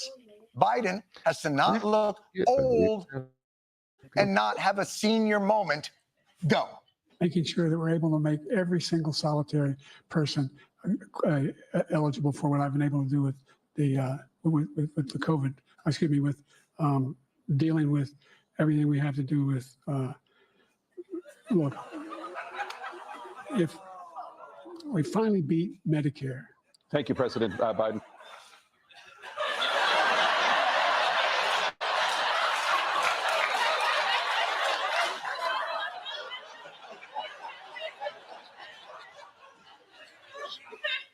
Need to call a real estate agent in New Zealand. Okay, a high pressure situation. A lot of times you can confuse saving Medicare with beating it. I'm sure it's not something that repeated throughout the debate, causing Democrats across the country to either jump out of windows or vomit silently into the nearest recycling bin. Anybody can talking. How did Biden do not talking? How close the police are to him.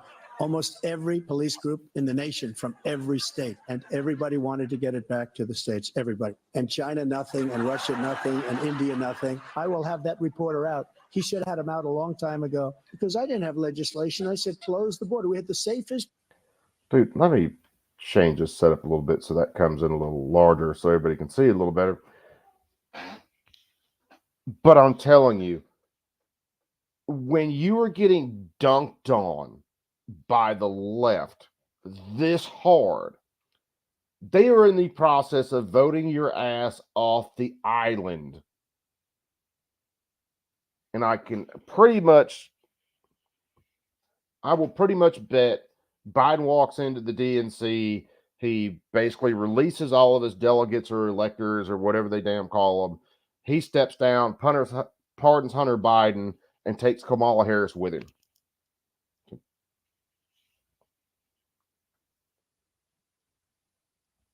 I'm betting money on that at this point.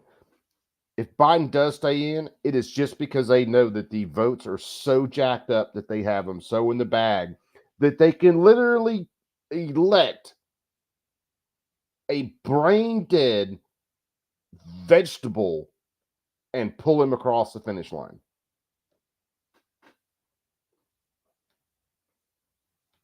Order in history. This is a high hardness bid with an anti-slip head. Screws can be easily tightened with it. Someone needs to get that motherfucker to Joe Biden. Tighten all his screws.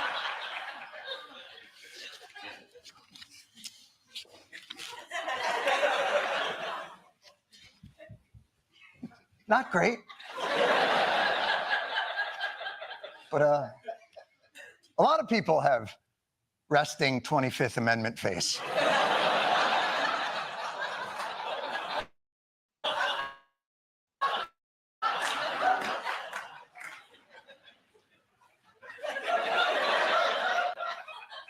I'm not a political expert, But while Biden was preparing at Camp David for a week, did anyone mention he would also be on camera? On the split screen? Is there any moment here that can save Biden? This is the first presidential election since the Supreme Court overturned Roe v. Wade. Oh shit, we're back, baby!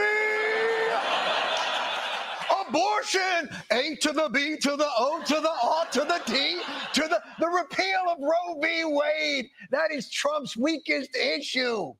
It's been a great thing. Oh, he is. It's a great thing. Hit him, Joey. It's a terrible thing, what you've done. This is awesome. We are done here. Wait for it. TKO. No. Joe, don't say anything else. Joey. The idea that states are able to do this is a little like saying we're going to turn civil rights back to the states. Let each state have a different rule. Look, there's so many young women who have been, including a young woman who just was murdered, and he went to the funeral. The idea that she was murdered by an immigrant coming in, they talk about that.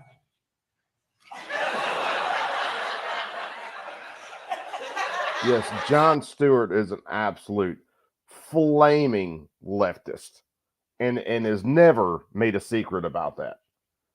So again, getting dunked on this hard by the people that have been carrying your water for like 6 years, because you got to remember, they started from before Joe Biden started running, all the way through campaign season, all the way through election season, all the way through the last almost 4 years of him running the country. They have carried his water. And now it looks like Michael Jordan putting a basketball through a basketball hoop that ain't even 6 foot off the ground. It is straight dunking. I could use another analogy there, but I'm trying to behave. You guys can look up dunking at your own leisure.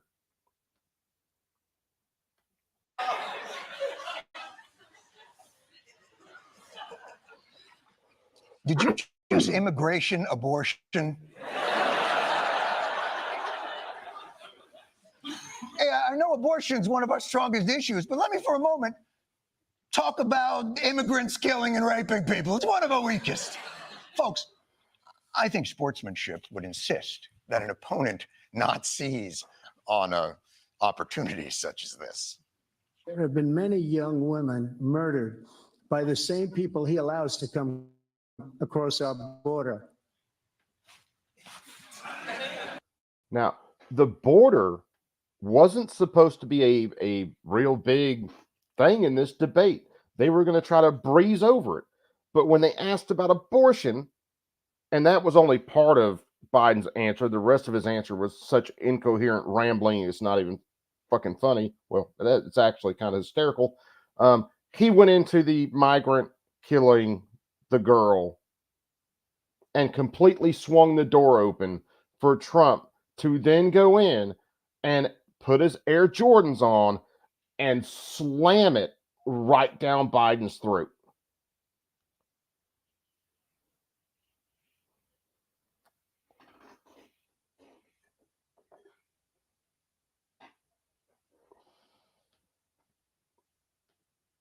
So how do we do this now? Do I take his car back to the White House tonight? I mean, come on.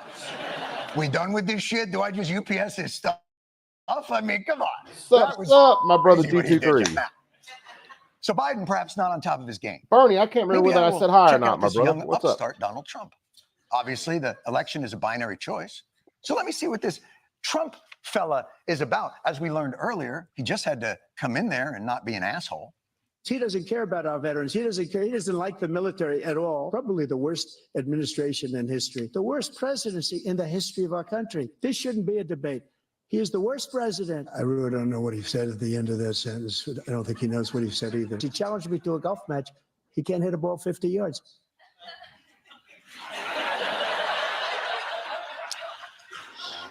Does not appear to have passed the asshole test. see me after debate. All right, Trump. All right, hold on. I gotta work something. I gotta work a little bit of magic here real fast, and we will look at Joe Biden hitting a golf ball.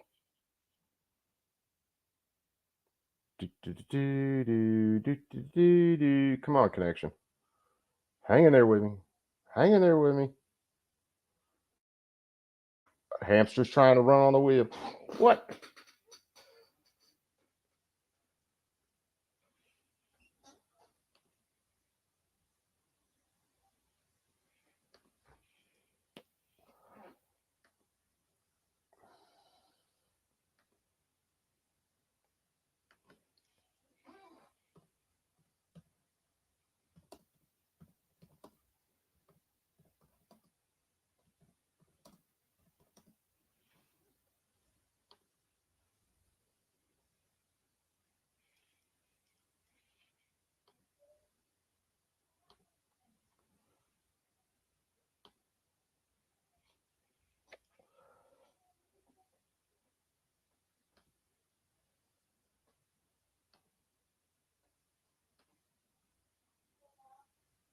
All right, so we're still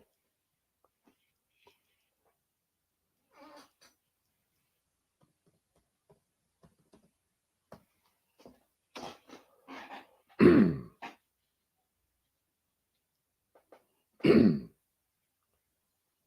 right, so they shut me down on YouTube. YouTube, you bunch of fucking hacks. Let's see whether I get this back. Nope, stream unavailable on YouTube.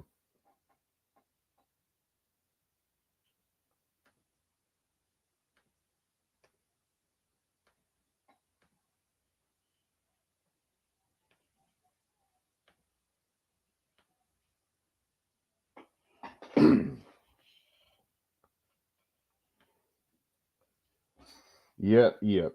Thanks, YouTube. Apparently, there's no more fair use on YouTube.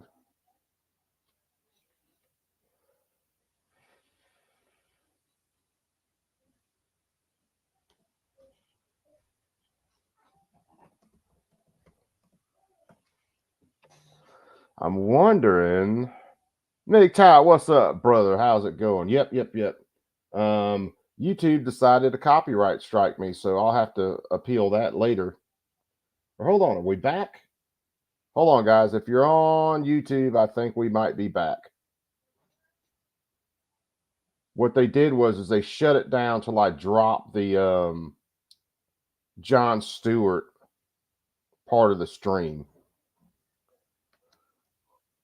Yeah, because it's up on my phone now. I'm back up. Yep. So yeah, they didn't like me using Jon Stewart apparently. That whole fair use thing, bunch of douchebags at YouTube. Let me see. Let me check something real fast. I don't know whether I can see it here. Nope. Did they kill the... No, it says I'm still live on X. Let me check it and see. Because, yeah, they hit me for using Jon Stewart. Is exactly what it is. I thought there was a good damn chance they were going to do it last night for all of us on... Nope. Yeah, I'm still live on X. So, yeah, I thought they were going to strike us last night. There was a good chance anyway. That's the reason I posted the link to the video address in the top bar last night, because I figured it was a good chance they were going to try to hit us. So yeah, we're back on YouTube. We're going to look at some other stuff because why? Fuck them. That's why. It's fair use YouTube. when you take a video YouTube and you're doing commentary on it and you're stopping and you're going over things, I don't give a shit whether it's Jon Stewart, you're fucking comedic genius. It is still fair use.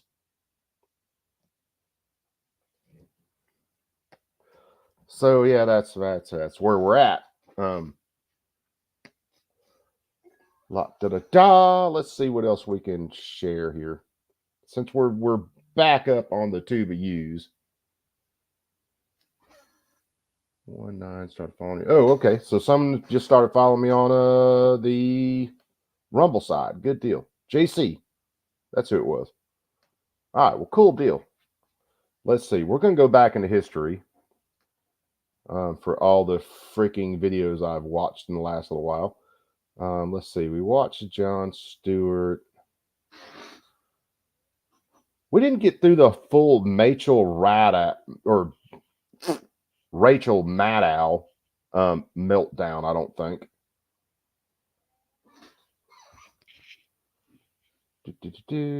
Let's see. I'm still looking for that other freaking video of these guys that were just trying like hell to defend Biden. And it was just insane.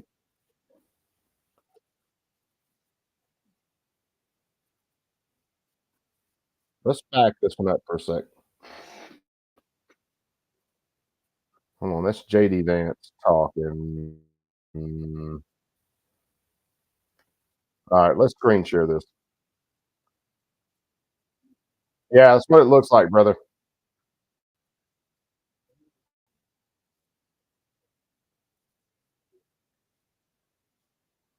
Things that was clarified to me that I liked what he said. I think it's the nature I can go with. So yeah, it looked like YouTube tried striking it because the copyright content. So I had to drop the John Stossel, so we won't make it to the end of that. And then I'll move over here. And then if they actually try to give me a strike, then I'll dispute it. They've done it with quite a few other things that I've used. Even though it is fair use what I'm doing, and I've always won the appeals for it. So it'll be interesting to see whether I win this one, because they have hit me before, most notably with the Blazing Saddles stream. And then there was another one that was I used some, I think, BBC content or something like that, and they tried striking me for that, and then I won that appeal. So we'll see. We'll see whether we keep up with actually winning appeals for YouTube being douchebags. I really am amazed to this day my channel has lasted this long on YouTube. I really, really and truly am. So let's see. Let me do this. And let's let this play for a second. Yeah. It was just more me just listening to him and trying to hear what he has to say. I was trying to figure it out. Sharon, you told me that you would hold your nose and vote for Biden coming into this debate. Leaving this debate, what are you thinking now? I'm still thinking the same thing. I'm still thinking that that as Americans, we don't have a lot of choices. And so we have to go with the choice, or at least I've decided to go with the choice that will be less detrimental to my community. After that debate, you still see Biden as the best, worst option, sounds like. Yes, yes. And so I will be voting for Biden. What do you think here? Because you said Biden hasn't earned your vote, but you wouldn't support Trump. After hearing that, you mentioned Hamas, you mentioned a lot of issues. After hearing that debate, where's your mind at now? I didn't say anything about Hamas, but the war between Israel and Hamas. So I wasn't swayed, I don't think. I mean, certainly not on the issue of Biden's support for unconditional support for Israel. He didn't say anything that swayed me on that issue. there were some things that he said that I did like. He did talk about raising the cap on Social Security to make the wealthy pay their fair share. He did talk about raising taxes Anytime you hear about billionaires. wealthy to pay their fair As share, opposed to they are Trump, who full of wants another $5 trillion tax cut for billionaires. So that's a big issue, right? That's a big difference between. So, hold on. I'm going to throw myself back on screen for a second. So we touched on it last night. Rich touched on it. I kind of hit it a little bit. Historically, when you cut taxes, the amount of tax revenue that comes into the federal government goes up. When Trump did his tax cuts, the only thing I hated in that tax cut is the tax cuts for the lower end people, lower end under, a couple $100,000. Those weren't permanent. They actually ran out. And I figured out, or I did the math on it one time, it was a few $1,000s in taxes that I wouldn't have to pay under those tax cuts. And then when those tax cuts sunsetted, then I'm back to paying those couple of $1,000s. But when you cut the amount of taxes, when you get government out of people's pockets, the economy starts to grow. The more economic activity, the more people create businesses, the more people hire people, the more these rich people make, the more revenue comes into the federal government. What we have is a spending problem because they're spending like drunken damn sailors. And no matter how much money they make, they just look at the budget and blow past it and then turn the printers on to print more money. Democrats post on X the other day about the deficit under Trump and how much it got increased. Understand, Trump can't just write an IOU and then increase the deficit. That has to be voted on by Congress. And these Democrats voted for every damn bit of the spending that was going on, wanted more of it, and then trashed Republicans when they said, no, we need to stop this. So them having some horseshit thing about Trump, blowing the budget out and these rich people are getting away with this stuff is absolute horseshit. We really are suffering from probably 80 years or so of leftist being in complete control of the education system so that your average person does not understand economics, does not understand government, does not understand business. Putting it in the mildest terms possible, when you tax something, you get less of it. That's why they raise taxes on cigarettes. That's why they're trying to raise taxes on guns. That's why they raise taxes on oil. They want less of those things. When you tax the productive people that are the drivers of an economy, you get less drivers of the economy, which means you get less economic growth, which ultimately means that the government will take in less money. When they're talking about taxing these rich people, a lot of the people they're considering to be these rich people are businesses who claim their business incomes and everything on personal taxes. So yes, it looks like, oh, they made $3 million, but that was the business. So when you factor in the business expenses plus factor in what they made to actually make a living, it's nowhere near that. A couple of small companies I worked for, they did that all kind of, I think some of them might have been LLC, but it was all done on personal income tax. So yes, we did a couple $1 million of business a year on paper, but it was nowhere near that going into their pockets to actually live off of. Now, some of them had nice homes and some of them had nice cars and stuff like that. More power to them. They were keeping me and a couple of other guys, few other guys, well paid in our jobs, which means we could live.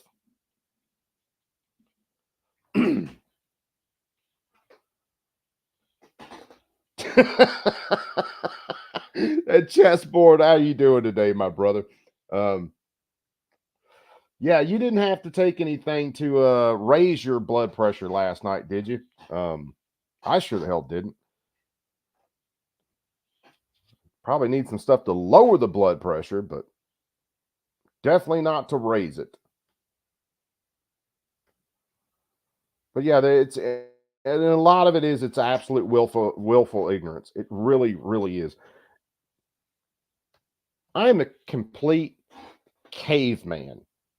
And if I can figure these things out, your average chimpanzee from the Atlanta Zoo can figure this out.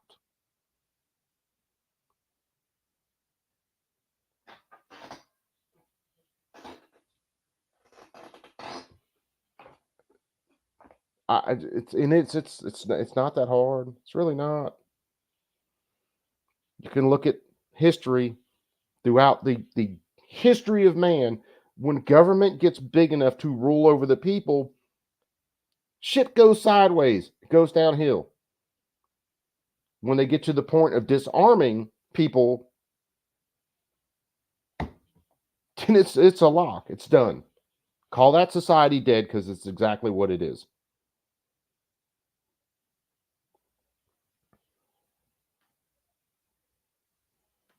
Those two.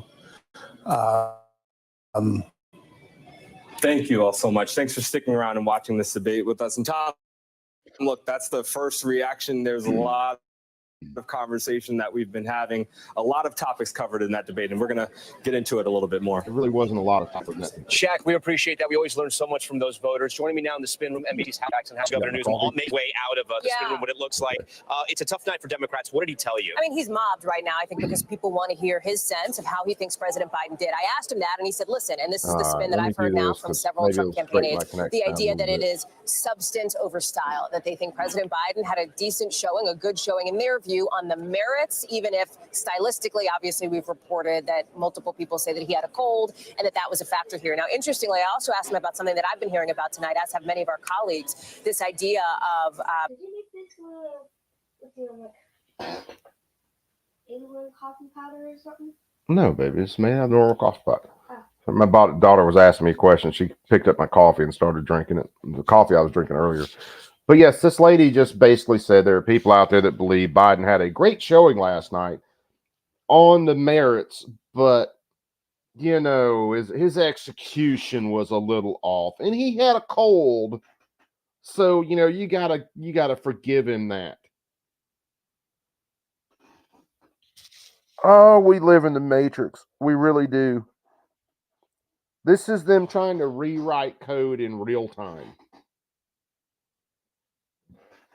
Yeah. It came out. It was just before the debate. I heard the stuff kind of pop off. I think it might have been on X. Well, Biden has a cold. About halfway through the debate, things started blowing up. Well, Biden has a cold. Biden has a cold. Biden has a cold. Biden has a cold. I'm sorry. If you are a world leader and a cold is knocking you down, I submit to the class, you ain't leading shit. If he had bronchitis or even the Kung flu, you know, maybe a couple points there, you know, you're sucking it up. But I promise you, this entire performance from Biden, this is him on the performance-enhancing drugs. So if you walked in or just, hey, at the spur of a, drop of a hat, hey, you two are debating right now, let's go. If you think last night was a shit performance, it has nothing on this guy on an average day.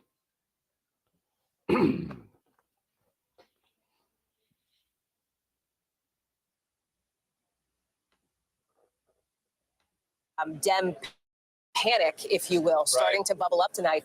He said, do more, worry less. That's his message to those Democrats right now, essentially imploring them to get out, to campaign for President Biden, to make the case more strongly and more effectively that President Biden should be the one to take the White House. I will also tell you, Tom, wrap me when you got to go, but I've had a chance to talk with probably a half dozen folks close to the Trump campaign here. You know, I wanted to ask you, though, not to wrap you at all. I was just thinking about what you're saying. And I mean, you have a sense for this, right? You interview so many people, just like I do. Did you feel that you were getting spun by Governor Newsom, or do you think he was telling you the full truth of the way he feels? And we got to go in. We'll watch Governor Newsom. And that's not a dig. I just mean, like, everybody's here. Did it feel forced? I know you can't read his mind because he's obviously somebody who people say is very ambitious. He says yes to pretty much every interview. He's a name that has been floated. He's the governor of the biggest state in the union. Did you get a sense that he believed what he was telling you? So it's an interesting question. And to your point, and I should say, I don't mean to malign politicians. I'm being tongue-in-cheek and facetious on that front. I don't know what's in his mind. Here's what I would say. You remember there was a period, I'm going to lose the time frame here, but it was maybe last year, a little while ago, where there was some discussion and perhaps consternation that maybe Gavin Newsom was he was debating Governor DeSantis. Take on President Biden, take on the mantle from like Kamala Harris, the vice president, et cetera. The fact that he's here tonight, I think, is a signal, and the Biden campaign is glad to see that signal that Gavin Newsom is all in right now behind President Biden here. So I would not expect him to come out and say, I mean, it would be truly. No. Gavin Newsom is coming out as the defender of Biden. He's the only one I've seen who said Biden could go through a second debate. Now, that debate is all the way in September. He's the only one I've seen that said Biden could go through a second debate. He's acting completely loyal to Biden. He is making the case for himself to be the replacement for Biden. In other words, I said it earlier, Biden will step down, Newsom slips in. Newsom's whole spiel is I was loyal to Biden. I never wanted to see him step down, but, you know, maybe health conditions. He was doing a great job, but it was just affecting him so bad. He needed to step down. And now I'm stepping in because, you know, I've got to save this democracy. And everybody, they were blowing my phone up and they wouldn't let me say no. That's where freaking Newsom is at right now. And if you listen to these people, if you understand them, it's always look at this hand and don't pay attention to what the hell this other hand's doing while they're reaching in your pocket or pointing a gun to your head. And now it's just the shell game. It's 3-card money. Everybody wins. Hey, Biden's over here. Where's Biden? I think shocking breaking news. If Gavin Newsom came on our air and said, yes, I think that President Biden should be replaced on the ticket. He's not going to say that, right? Like that's out of the realm of possibility. Right. You are hearing that, however, anonymously from some Democrats. Oh man, that includes Charles and Handle and BCG. President Biden's all along on this front. You were mentioning the Trump surrogates. I think it's important just because, look, we've covered a lot of these, and I know it's maybe some Monday morning quarterbacking, but when we came out of this debate, the Trump team flooded the spin room. They're still here. They're still talking to people. All of them. And we're talking about multiple senators. And with the Biden team, we have Senator Warnock, we have Governor Newsom. Those are the two biggest names that are out here right now. And they're competing against like 5 to 10 Trump surrogates that are just working this room. I'm just asking you, like, okay, you want to know why there wasn't a whole lot of big name people out there, you know, in the whole spin zone for Biden? They left disgraced to go ahead and make plans to replace Biden. That's why they're not there. They are having their own powwow. They are trying to iron things out on how they can get Newsom or Biden to step down and get Newsom to step up. That's where they're at. And I can pretty well, and I really believe right now, that when Biden steps down, Kamala Harris is going to step down. And what it looks like is Gavin Newsom moves into the presidency and Kamala Harris tries for governor in California. they swap those roles around. And I don't know, I have no idea, zero idea who moves in with Newsom. But I highly doubt whether they will move Newsom in and leave Kamala in place, because it has come out many times where most Democrats cannot stand cackling Kankles Harris.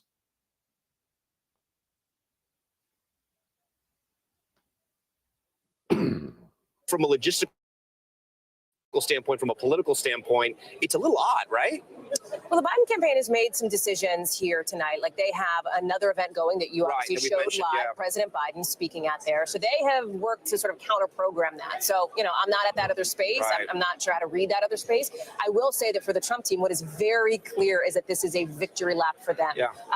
Donald Trump, after the debate, was, I'm quoting here, jubilant, according to Matt Gaetz, who spoke with him right in the minutes afterward about his performance and where he takes this next. You will not be surprised. Spin too. You will not be surprised to hear that in the spin room, right? But their sense is that they want to come out. And here's what one of the talking points is that I heard from several of these advisors that I spoke with, that it was a lopsided, a lopsided victory. And in the Thank you to Bill be Hillary and Kamala. For Donald Trump to use hyperbole. Oh God, no! Several of them suggested this was like the greatest victory ever in presidential history. I'll leave that to the historians to decide, but they are obviously extremely pleased. Hold on, because Matt's saying he thinks it's going to be Hillary and Kamala. Oh, talk about the biggest nightmare ticket on the planet. Oh, God, I hope you're wrong, Matt. I hope you are. Oh, man, I hope you're wrong. Of course, I almost hope I'm wrong. But, yeah, if that ticket wins, oh, good Lord, talk about the big weenie we're going to catch.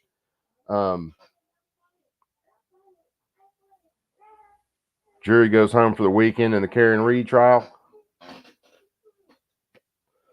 I don't see, and I haven't kept up with Karen Reed. I watch a little bit here and there on Uncivil Law and one or two other people. I catch a little bit of it here and there. Uncivil Law, from what I've seen, has been the best coverage of it, and especially with the best analysis of what's going on. I don't see why this jury's having such an issue. Now, again, that's just me dropping in every now and then to see what's happening with the trial and kind of catch up on the analysis from Uncivil. I don't see why this jury is hanging in there like that. Yeah, do you know Ben Dover? Yeah, we're all about to get real familiar with Ben.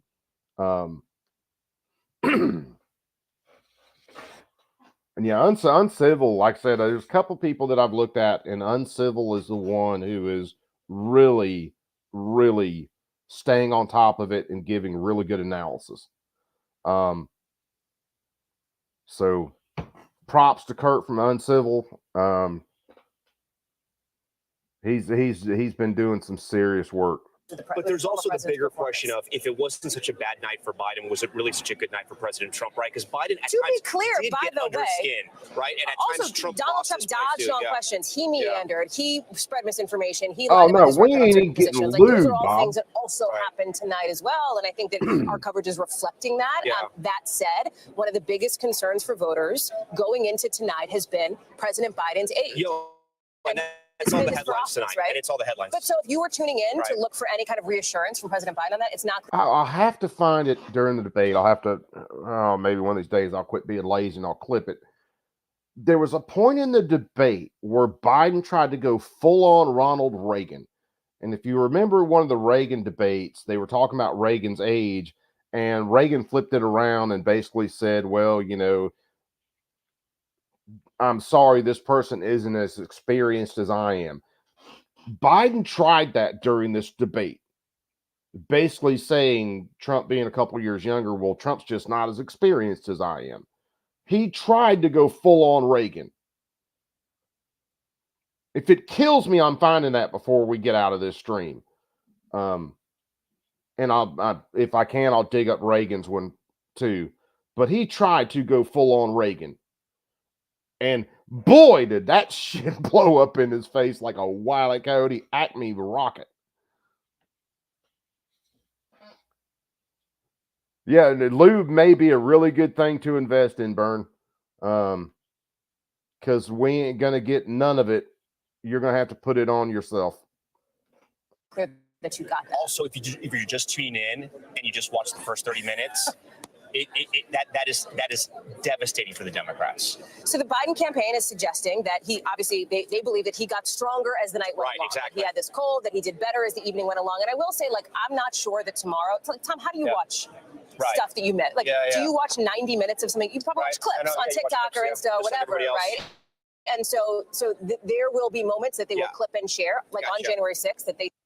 It's man, that's one of the reasons I spend time doing long form content, and it does make it really hard to kind of grow the following. I mean, we're what at 447, I think, last time I looked on YouTube.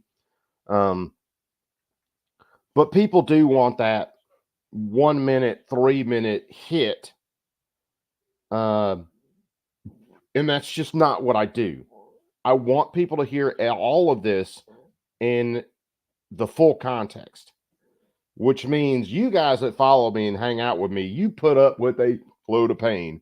No lie. But if you're hearing stuff in these little bit sound bites here and there, and they'll throw a bunch of stuff like that out about Trump and stuff he said, they'll throw out the 30-second sound bite here and there. You don't get the context. You don't get what the person is saying. It's the same reason that his comments in Charlottesville, that they cut down what he actually said just to give you the bullshit. See, I could say real fast that someone accused me of something, and being a smartass, I said, yeah, sure, I love Nazis. Those guys are great. ... Bullshit. Those guys are fucking pricks. They were always pricks. They need to be thrown underneath the prison or burnt in hell, because I can't stand these racist assholes. But they'll show you the part where I was talking about, and then in that case, in that example, making a joke about it, and they won't give you the rest of it. It's, oh man, these media people drive me insane. And it drives me insane that your average person won't do basic research. All of us walk around with a supercomputer in our hand every day. And people can't, well, okay, if they give me a 1 minute soundbite, let me go find the 3 minute, 4 minute piece that shows you the before and shows you the after, so that I get the entire context. Or maybe, here's a novel idea. While I'm going about my day, I listen to the entire speech and then make up my own mind. Not just someone tell me, well, they said this, and then get a clip of it and then run with it and just throw that bullshit up on everybody else.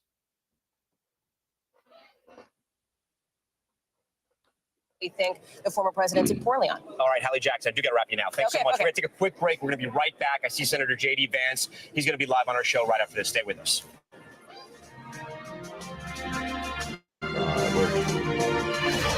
I think this gets to J.D. pretty quick.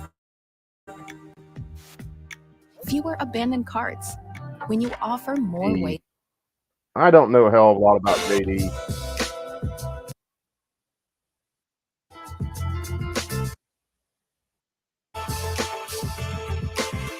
So I don't even Decision for families. Do you think this could impact how people vote? What he's saying. So we had your colleague on, Senator Tim Scott. Yeah, pretty sure I know what you're going to say, but what were your thoughts on the debate? Well, two things. So first of all, an incredible contrast between the meandering, low energy approach of Joe Biden and I think the high energy, command of the facts approach of Donald Trump. I just think it created an incredible contrast for the American people between a guy who's had a failed presidency, but also had a very bad debate, versus a guy who had a successful presidency and a very successful debate. But there's something that won't get talked about as much, but I think is really important. There's a remarkable difference in compassion shown between the two candidates. The Biden border crisis, which I think is all on Joe Biden. Of course, people are going to disagree with me. No real compassion shown for the people whose children have been killed by illegal aliens, for the people killed themselves. You hear Donald Trump talking about calling the mother of somebody who was killed by an illegal alien. I think that difference is going to get lost because it was such a disaster for Biden. But I think that it really highlights a significant difference in compassion between the two candidates. I hear you, but former President Trump also has a long history of not being compassionate. He didn't care for Senator John McCain being tortured in a Vietnamese prison in the Hanoi Hilton. He's had problem with Gold Star families, something that happened all throughout the 2016 campaign. So, I mean, he also has a long record of not exactly showing compassion. I understand your point tonight. Look, anybody can point to a particular moment and say Donald Trump wasn't compassionate. I'm saying in this particular debate, I think it revealed that those criticisms are very often based on a misrepresentation of who he actually is, because you see him talking about Americans affected by the policies of Joe Biden. I mean, look, whether you think the Biden presidency has been a success or a disaster, I think it's been a disaster. You've got to recognize there have been people who have been hurt by those policies. It's weird to me that not once did Joe Biden say, well, I could have done better. Or, well, yeah, I shouldn't have let that person come in and murder these innocent kids. There was no real sense of compassion from President Biden, and I think that's going to leave a mark with the electorate. Ohio used to be a swing state. Maybe it still is, but a lot of people don't consider it the battleground it used to be in elections past. But for swing voters that are still there, what do you think they got out of this election? If you're one of those double haters, if you're a swing voter, what substance did you get out of this debate? Well, Yeah, I was fixing to say he fixed it then when he said election. I was going to say he really meant debate. To be honest with you, I'm one of those double haters to the 10th power these days. One, because Trump had 4 years and 2 years of a House and a Senate that could have been passing bills and he would have been signing, and they did almost nothing. So, and then Trump's completely surrounded himself with swamp critters. What he really should have done is just went to a pretty heavy conservative district somewhere in America and picked the first 100 names out of the phone book and made that his cabinet. He would have been better off. Just completely break the system. It's what needs to happen. You can't fire these people. They've been there forever. Well, they're part of the damn issue. Bye. What about their pensions? Ha, sucks for them. That's what should happen. So, I think it best if Trump wins, and we talked about on Red Dawn's podcast or stream the other night, at best, Trump wins, we get a couple more years, then everything flips. At worst, the Democrats get in keep the presidency, they actually get the House, they gain a little bit in the Senate, and then it's a lock. Because what's going to happen is Clarence Thomas isn't going to stay on the court forever. Roberts, more than likely, will be gone. And Biden will get a couple of picks for the Supreme Court or whoever is president. I won't say just Biden. Or what they do is Clarence Thomas and others try to hang out on the court, and then they just pack it. They just add it. They bring it up to 13, completely override the people who believe in the Constitution at least a little bit. I wish all of them were like Clarence Thomas, but they're not. They completely override that majority, and then they just start passing everything. If you think Chevron's dead now, which I hope so, I hope it's dead as a bag of hammers, it will be back within 2 years. And it will be bigger and badder than ever.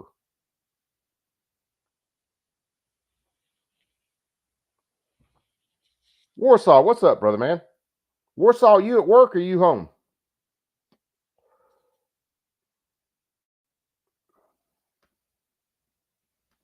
There were moments of substance. Obviously, there were some personal jabs back and forth, but there were moments of substance. For example, Biden accused Trump of causing high inflation. Of course, when Donald Trump left office, inflation was 1.4%. It skyrocketed about a year into the Biden presidency. So I think very clearly, if you're worried about the price of groceries or doubling of the price of mortgage, you have to look at that factual difference and say, well, Donald Trump was right. Inflation was low during his presidency. It elevated during Joe Biden's presidency. I think there was a real difference on foreign policy, right? Joe Biden kept on accusing Donald Trump of basically being friendly with the Russians, and Trump pushed back and said, well, Vladimir Putin actually invaded Ukraine on your watch. He didn't take an ounce of Ukrainian territory when I was president. So, but even though there were some personal jabs, I actually think there was more substance than maybe a lot of the press will give. Yeah. I get it, but also former Every President time I Trump even try also to seemed open to up my allude email, to my the fact connection that drops to the Joe floor. Biden was president during the George Floyd protest. It was incredibly confusing. He seemed to kind of lose track of the timeline of when he was president during those protests, and it was a little confusing. So those were the times. But I'm asking, if you're a swing voter. I think there were two points that Trump was making there. First of all, it was a lot of Democratic policies, mayoral policies, the attack on police that happened, yes, during his administration, but by Democratic mayors that led to the spike in crime after the George Floyd death. But the second point he was making pretty directly, I think, is, look, you guys went after a lot of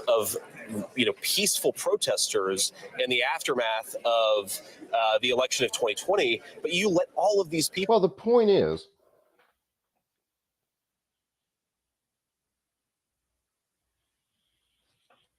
yeah, as long as I don't get screwed up with something else after I end this, yeah, Warsaw.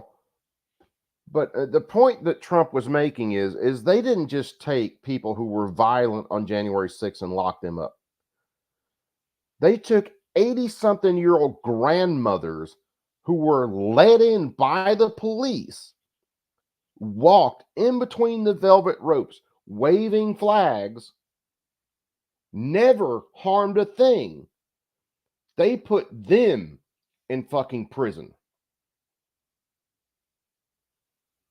And I'm sorry, there were a lot of people that got violent on January 6th because the police escalated that shit.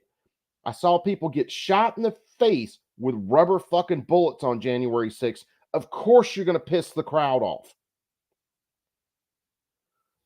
Came out before January 6th that Trump was trying to have 10,000 National Guard in place, and the mayor of DC and Nancy Pelosi turned it down and said no.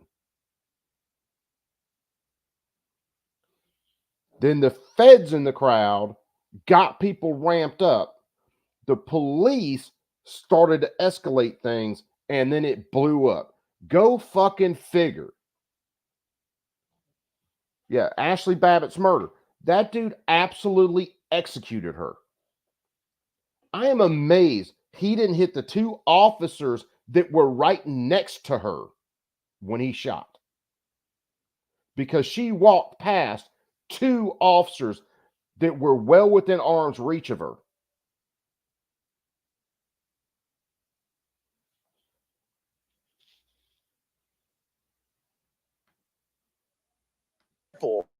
Off completely scot-free, even though they were burning down American cities. I think what Trump was really highlighting was the two-tiered system of justice that Joe Biden has allowed in this country.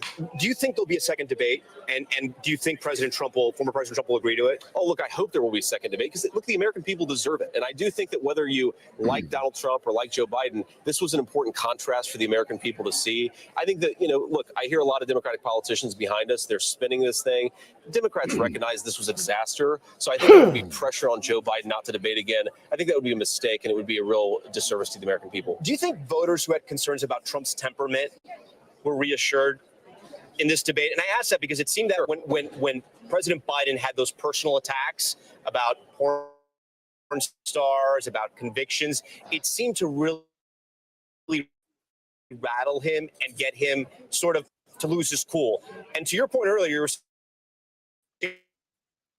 calling the families of victims of murders, but he still seemed to lose his cool. And I don't losing his cool. What I saw him is getting a little fired up, right? When somebody accuses you, in my view, slanders you of criticizing America's troops, and I know that Donald Trump didn't say that. Of course he's going to get fired up and push back, but he didn't lose his temper. I think he showed a proper amount. I think if you watch this Donald Trump, you say to yourself, yeah, this is a guy who sometimes feels things as any human being would do when you're slandered by somebody else. But I don't think he lost his cool once. I want to ask you about the VP stakes. This almost feels like a new version of The Apprentice, right? You, Senator Rubio, Governor Burgum, Senator Tim Scott, you guys are all flying around following former President Trump. It almost feels like an audition. How does it feel for you? I mean, you're a United States Senator. You're representing the great people of Ohio. Sure. And you're part of Team Trump. You're on this campaign trail. Where do you stand on that? Are you enjoying this process? Look, I'm having a great time. Let me say, too, for me to serve the people of Ohio is to continue to be a great United States senator, but to advocate for a president who's going to put their interests first, close the border, and bring down inflation. That's why it's so important for me to be out here advocating for President Trump. Whatever happens, second point, whatever happens in the Veep stakes, the Senate's in recess, and the best thing that I can do right now when the Senate's in recess, I think, is to make as effective of an argument as I can during the heat of this campaign season, which is what we're in. We need to elect better people in Washington because I want the people of Ohio to have better lives. They're not going to have those better lives if we continue to have corrupt, ineffective government. The Wall Street Journal, a conservative editorial page, as you know, had an editorial out, and they endorsed Governor Doug Burgum to be the running mate. In it, they write this, and this is a tough question, but I want to get your feedback. I'm sure you read it. Mr. Vance and Rubio bring much less to the ticket. Mr. Vance is a young man in a seeming hurry to be Don Jr., though that role's already taken. He won't draw independents or doubting Republicans. And on foreign policy, Mr. Vance was a political opportunist in opposing military aid to Ukraine. What do you say to the Wall Street Journal's editorial page? Well, first of all, I wouldn't say the Wall Street Journal is necessarily conservative. I think. Yeah, man. I was watching live streams that entire day, and I caught there were about 2 people right there in that area that were actually videoing, and you could see when Ashley got shot. And there was a lag in the reaction because people couldn't believe it. They just locked up. The video, which one is it? The guy's kind of off to her left. Is one of the better videos because he shows her walk by the police, start to step in the window, and then you see the agent get set and then step up and half-ass pull up and then shoot her in the neck. And then people were kind of like, what the hell, man? Everybody just froze. So yeah, she didn't get great medical treatment then, because there were some people that froze, and there are some people that just unassed the joint and left her with it. And there's at least 2, maybe 3 different angles of that shooting that I watched that day, and it was mind-numbing. That was an execution. That was an absolute execution. And it's like it still amazes me that he didn't hit the cops that were right there with her, especially with a round going through her neck, deflecting off her freaking vertebra or something like that. Hey, I'm amazed he didn't hit one of the cops right there next to her. Obsessed with causing a war in every corner of the world. Your editorial page at least is. And it wasn't political opportunism for me to say that Joe Biden's Ukraine policy was a disaster. In fact, when I took that position, that was a political minority position. Now, of course, the American people have come around to my view because they recognize that writing limitless checks to a war that effectively has no end with a real risk of escalation is not in the best interest of the American people. So what I think we need, young or old, is statesmen in positions of leadership who are de-escalating the world's conflicts, who are bringing about peace and prosperity in this country and around the world. That's why I'm supporting Donald Trump. And whoever he picks for vice president, he's the guy at the top of the ticket, and he's the guy that we need to govern this country more effectively. Has he asked you to join his ticket? He has not asked me. All right. Thank you. Senator Vance, thank you for your time and for your honesty. I appreciate it. We'll be right back. Stay with us. All right. I forget how much more.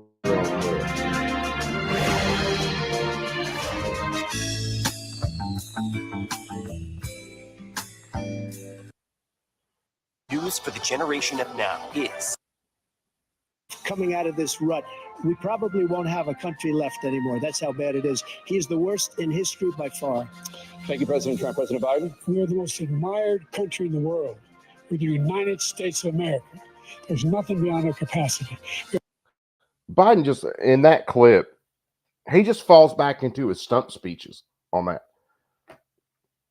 And what people can't seem to get is Trump was not just criticizing America, he was criticizing Biden's policy that is destroying America. So when Biden pops out with, yeah, we're America, we can do anything, and falls back into a stump speech. Okay. We're the finest military in the history of the world, the finest in the history of the world. No one thinks we're weak.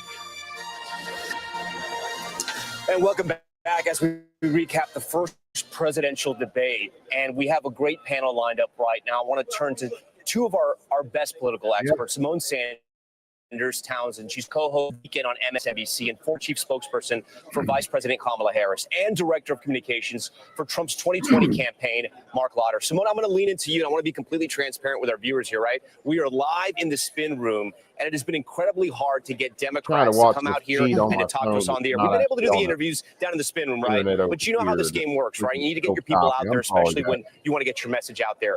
What happened tonight, and what's your take on this debate? Well, it's good to see you, Tom. I have had to go into a spin room after a tough debate performance, notably in 2019, that first presidential debate for the Democrats primary. Look, I think I have been on the phone talking to Democrats, campaign officials, and they say that, look, it's obvious that the president had a slow start tonight. They say he had a cold, he was fighting a cold, but he warmed up throughout the night. I would argue that that is true on its face. I also talked to some members of Congress who called, who actually spoke with in the first debate break, who said they want to hear more about the future. This is not the Joe Biden they wanted to show up to the debate. So I think it's safe to say that Joe Biden didn't have a great night tonight. Did he warm up more over the course of the debate? Sure. Was he better at that debate watch party? No, you guys didn't show the debate watch party except for Jill Biden trying to warm the crowd up and talk about Joe Biden's performance. But other than that, Joe Biden, again, looked like a Muppet. Matter of fact, you guys cut away from it. On stage after at the watch party, pumping up his supporters, more energy? Absolutely. But that was not the 90 minutes on the debate stage. So that 90 minutes mattered. The question now is, what are the voters going to say? And I know over the next couple hours, but also days, we will all be hearing from these focus groups out there talking to people.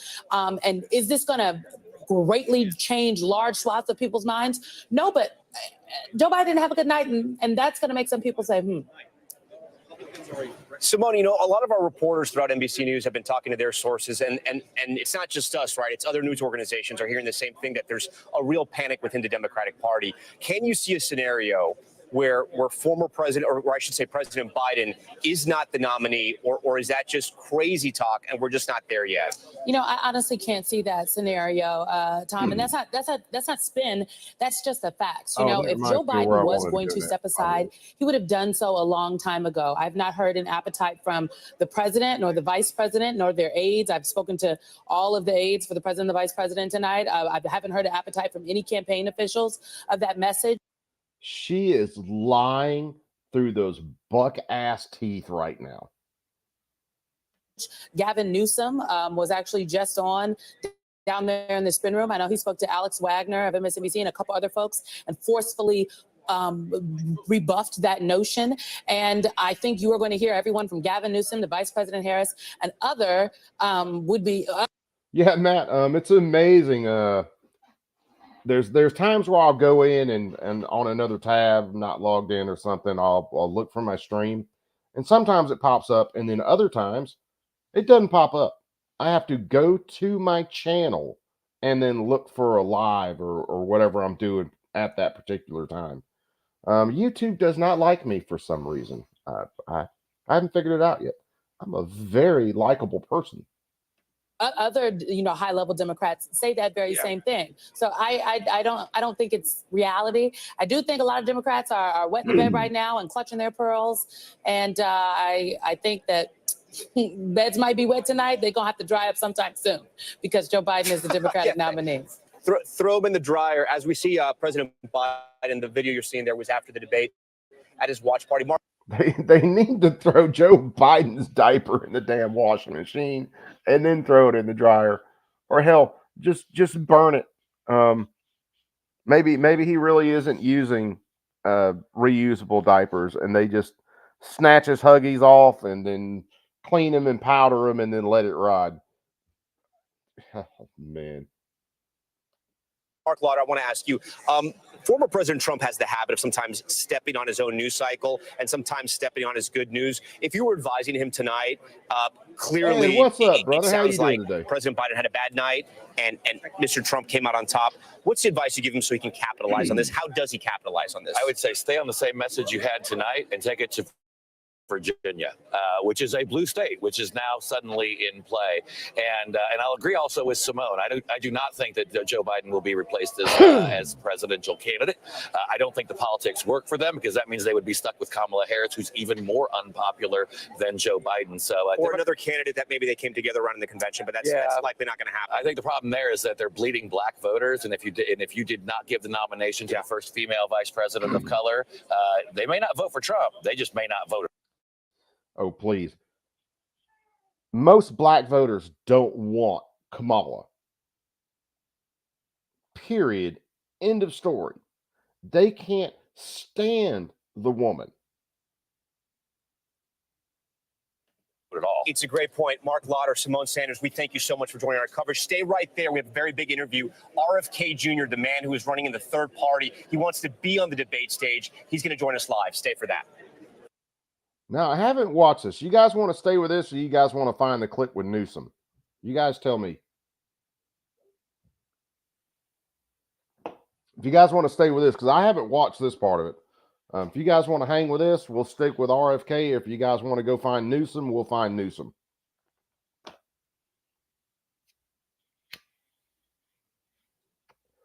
Either one is fine, both. All right, screw it. We'll stick with him. We got a little while.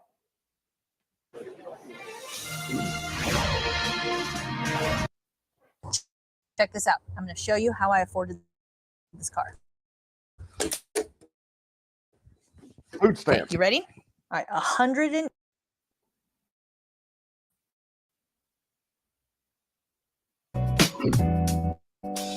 Because I haven't debate on his own and answer all the questions that Trump and Biden answered. I haven't watched that yet.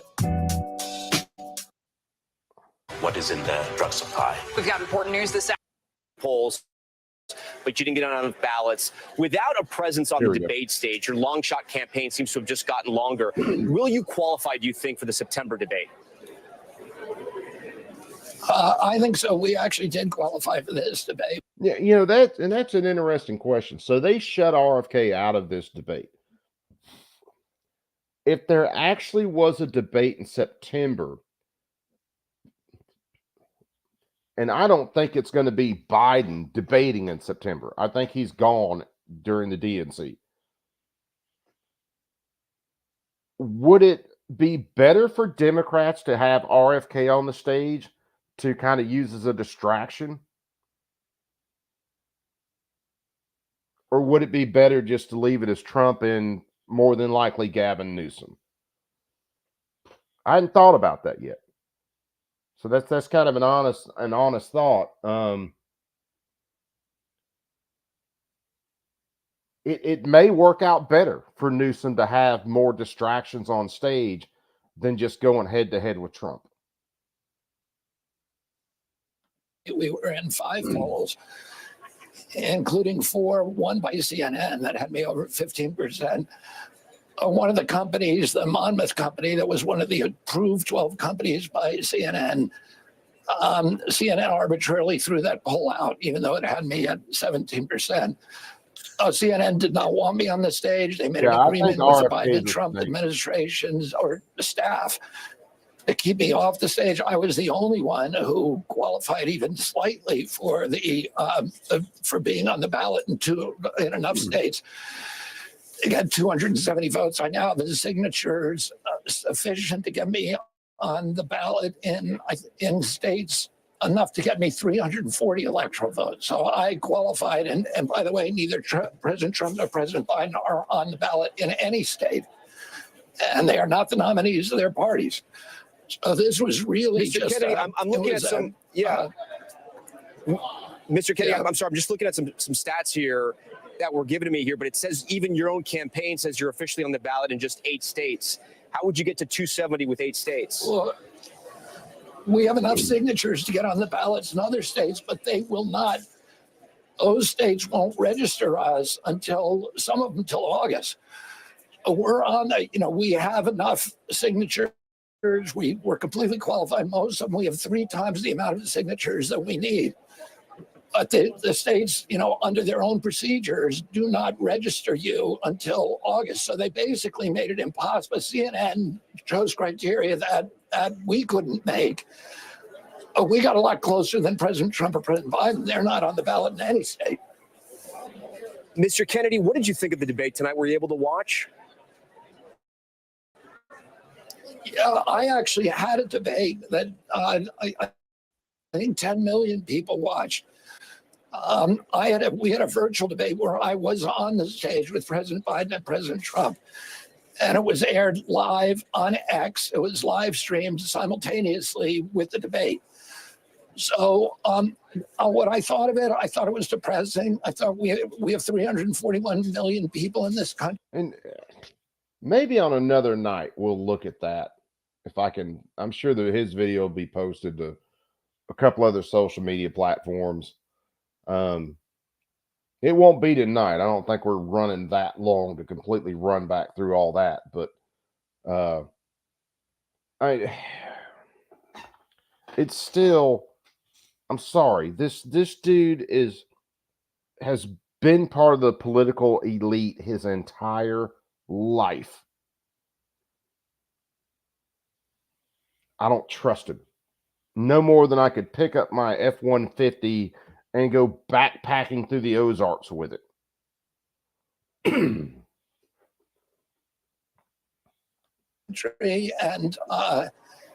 it was a debate about, that was filled with vitriol and the anger and the finger pointing, and none of it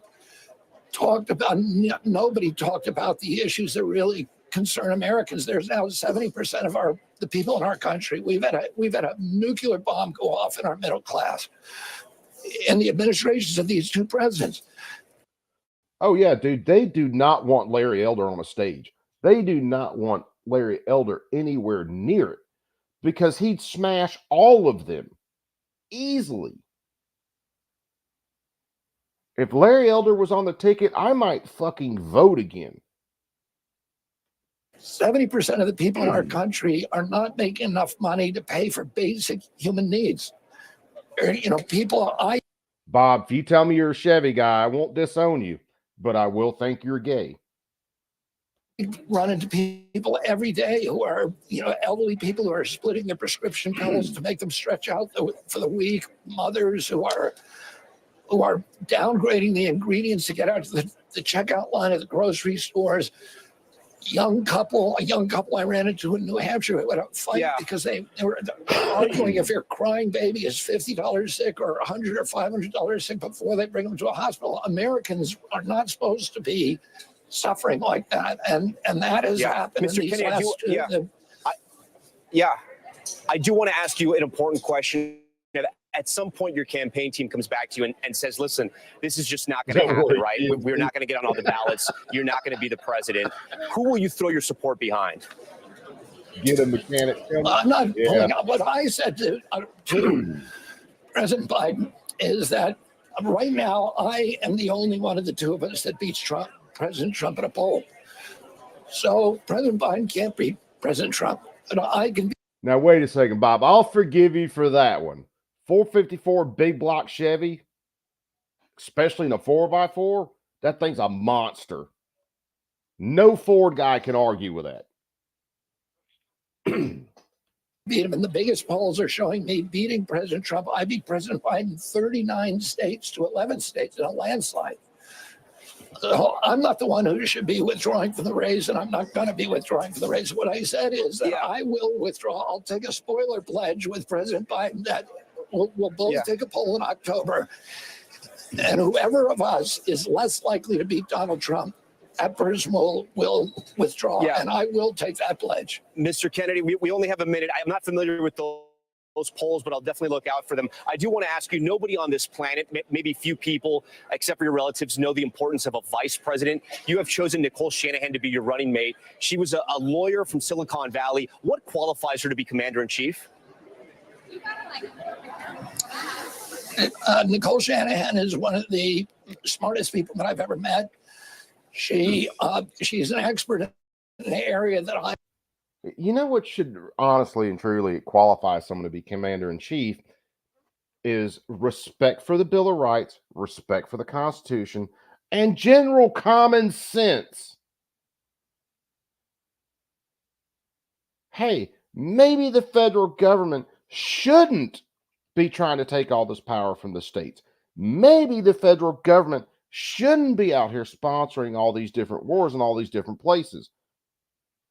That's qualification. Put me in, coach. Talk to Putin. Hey, Putin, do me a favor. Don't be a dick. Don't hurt us. You guys, part of the old USSR and all that, you guys figure your shit out.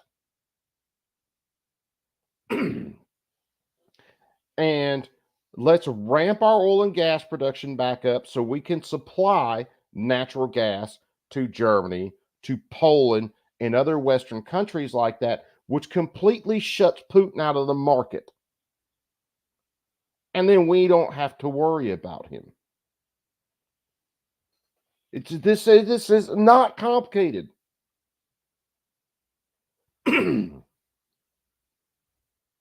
I particularly wanted people, which is AI, which is one of the greatest threats and the greatest challenges that face our country. We can turn it into something very, very precious, or we can turn it where it will be a terrible peril for us. And the fact that we don't have anybody in our government who is an expert on that right now in the cabinet is, I think, catastrophic. All right, Mr. Kennedy, we thank you for your time. We thank you for joining us. That does it for us tonight from Atlanta. Special thanks to all of our guests and all of our team. All right. Let's stop this real fast.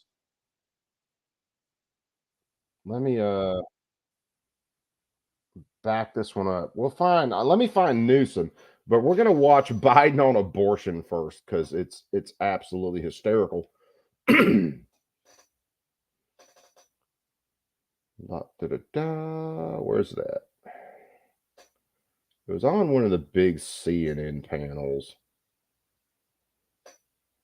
Was it this one or another one? Let me skim through something real fast, guys. If I do it without screen sharing, I think I can get to it, get us where we can go. Oh my God, hold on. There's something I got to add to my list. We got to save that. Here it is. Let me find the right place.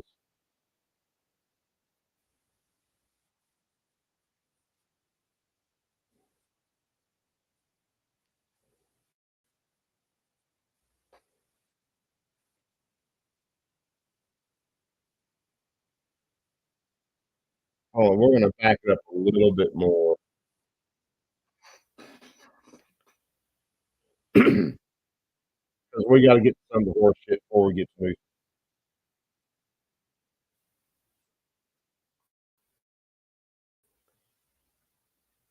me. All right, here we go. Yes, there is, Chess. And that's the real sad part about it. You know, for the longest time in my life, man, I never really believed about the military-industrial complex. To be honest with you, I was a sheeple of a Republican. Honestly and truly. And that's bare bones, absolute honesty. Then a couple of years ago, when I get some other stuff squared away and I start actually looking into these things and start seeing the way this actually works, and that both sides of this government are trying to screw us completely every day, all day, and it never quits. They might come about it from different directions sometimes, but when you look at the amount of money spent to go do these foreign wars, all the stuff, the weapon development, which, and I'm understand, I'm not completely against all of that. I just think there ought to be some very serious ground rules to when we go to war and what weapons we're developing. And it's already, we're so screwed up and involved in so many different things that, and it's such big money for these people.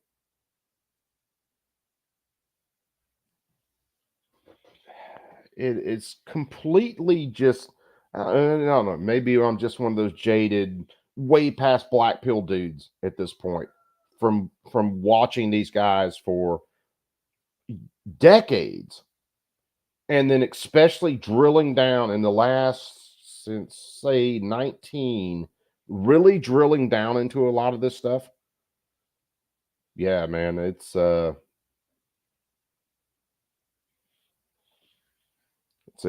way past black pill for me at this point. It seriously and truly is.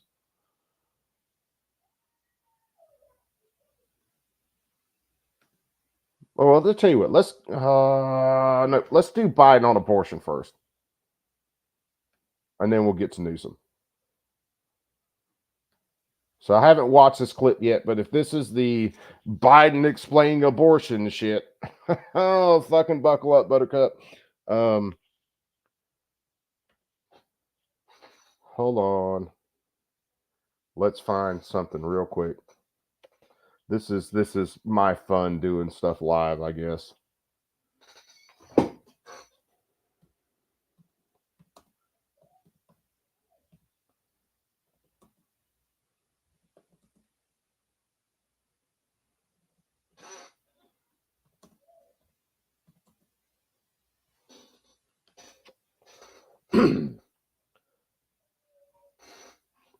Yep, I think I got it.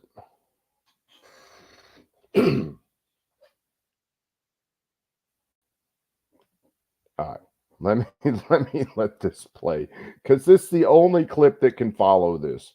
It's the only one. Staying on the topic of abortion, President Biden, 7 states, I'll let you do that. This is the same topic. 7 states have no legal restrictions on how far into a pregnancy a woman can obtain an abortion. Do you support any legal limits on how late a woman should be able to terminate a pregnancy? I supported Roe v. Wade, which had 3 trimesters. First time is between the woman and the doctor. Second time is between the doctor and an extreme situation. The third time is between the doctor, between the woman and the state. The idea that the politicians, that the founders want the politicians to be the ones making decisions about a woman's health is ridiculous. That's the last. No politician should be making that decision.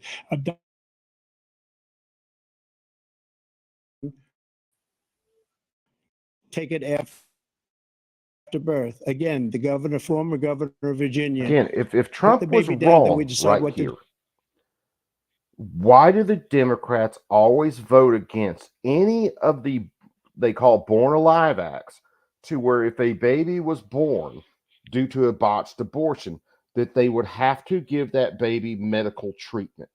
If Trump was wrong right there, why argue about that?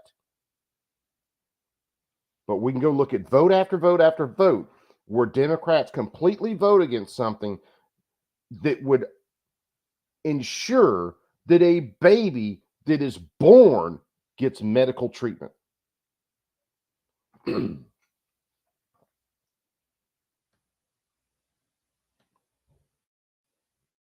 So he's willing to, as we say, rip the baby out of the womb in the 9th month and kill the baby. Nobody wants that to happen, Democrat or Republican. Nobody wants it to happen. That is simply not true. The Roe v. Wade does not provide for that. That's not the circumstance. Only if a woman's life is in danger, she's going to die. That's the only circumstance in which that can. Joe Biden, you absolute fucking moron. Even the medical statistics you get from very hardcore pro-abortion people say and have admitted that the vast majority of abortions have nothing to do with the actual life and health of the mother. They're elective. And in some of the time when they talk about health of the mother, they're listing inconsequential health reasons. Oh, it made her back hurt. Oh, she was feeling stressed out. That's what they're using in a lot of these cases. It's not if the baby is in the mom's womb, then the mom's going to die. That's not what most abortions are done for. Can happen, but we are not for late-term abortion. Period. Under Roe v. Wade, you have late-term abortion. You can do whatever you want, depending on the state. You can do whatever you want. Yeah, we don't think that's a good thing. We think it's the radicals, not the Republicans. For 51 years, that was the law. 51 years. All right, Biden getting into, well, 51 years, it was a law. 51 years, it was a law. Slavery was a law in the United States for an extremely long time, you fucking potato. Do you want to argue just because something was the law for a long time, it's suddenly constitutional? Even though the rationale they used in Roe v. Wade was so far outside the Constitution, it wasn't even funny. Even Ruth Bader Ginsburg, one of the most leftist judges that has ever put on a robe with a frilly doyle for a goddamn neck piece, admitted that Roe versus Wade was horrible law. Now, she supported it, but she still said it was horrible law.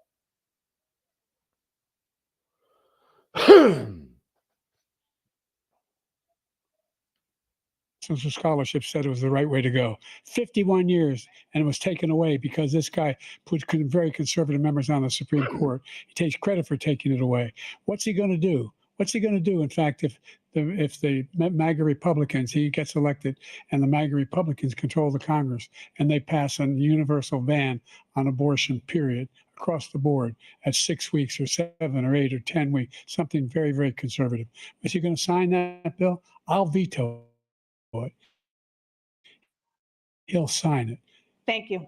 Let's turn now to the issue of immigration. Florin Again, Decor. Joe Biden explaining the first, second, and third trimesters. Hold on. We got to hook him up with his just dues here. Because this is the only true rebuttal for Joe Biden right here. What you just said is one of the most insanely idiotic things I have ever heard. At no point in your rambling, incoherent response were you even close to anything that could be considered a rational thought.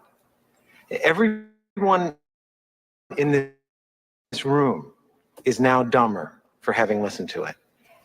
I award you no points, and may God have mercy on your soul. Yep, that is the only rational response to Joe Biden's answer. At no point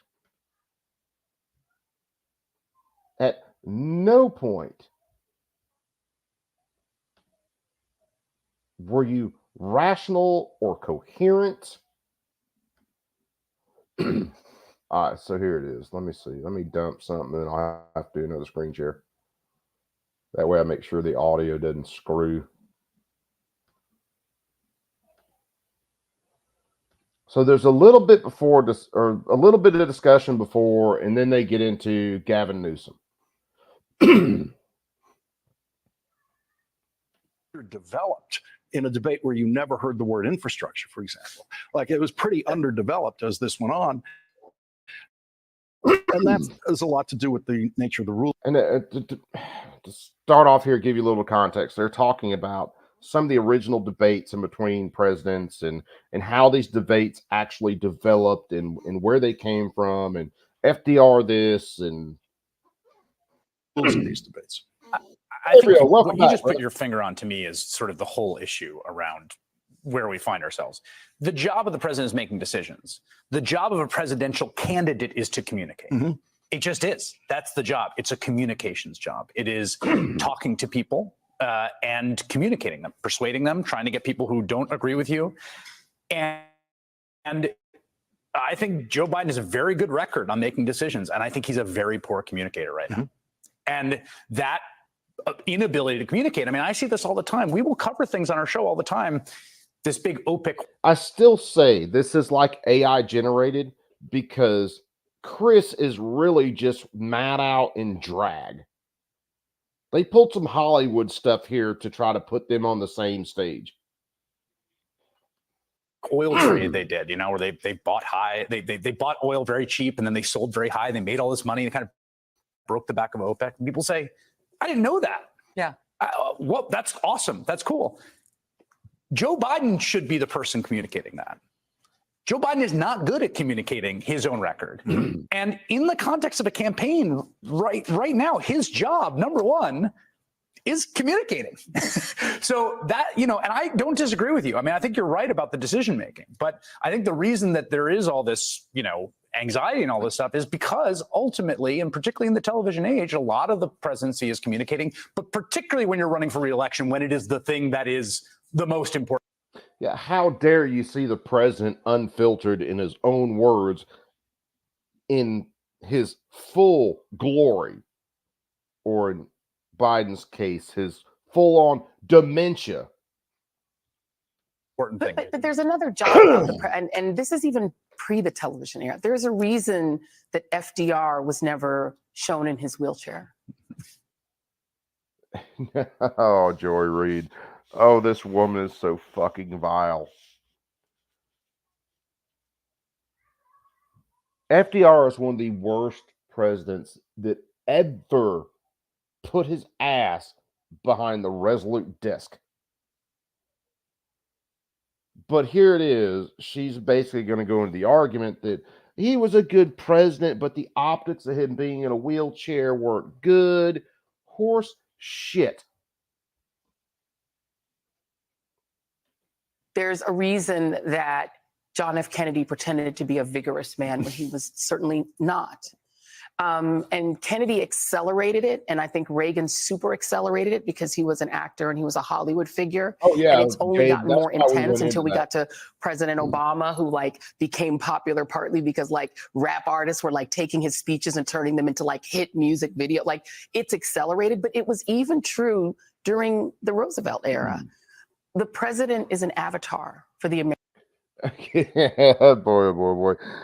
Oh, and I know it's probably been done. But can you imagine the level of mumble rapping that would have to go on to take a Biden speech and turn it into a rap song? That is next level mumble rap. American people. And the American people have a very high opinion of themselves. The American people think of themselves, this country invented the concept of the superhero for a reason. Oh my God, lady. I got to let this play for a second. This country did not invent the superhero. You absolutely ignorant hag. The idea of a superhero has been around since man started doing oral tradition to keep their history. Then when they started writing it down on clay tablets or pounding it into stone, the idea of a superhero is as old as man.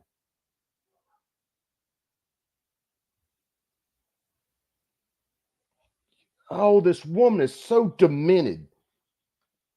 Because the American people think we're Captain America. They think we're strong, they think we're robust, and they want their president to look that way. If William Howard Taft had lived in an era where they saw pictures of the president, he wouldn't have been the president. Americans want the president to represent them in the world in a certain way that has vigor, that has strength. Al Gore was a brilliant man, an excellent decision maker, Yeah, Bob. When you talked about the ancient gods, or in the Bible, you talk about Samson, or even when you talk about Ulysses and other characters like that, those were the superheroes. The idea of a superhero, we might have come up with the name, but the idea of the superhero is as old as human history. It shows you, yeah, David was super. It shows you the absolute intellectual dishonesty of these people. Look at Samson. Killed so many people with the jawbone of an ass. I don't know how he got Biden's jawbone way back then, but he killed so many people with the jawbone of an ass. You know, his hair was kind of where his superpower was. It wasn't a cape. That way, when they cut his hair, he lost his strength. And then all of a sudden, when he's got his eyes jabbed out and everything, his hair grows back. He gets his strength back all of a sudden. Oh, freaking good God, these people.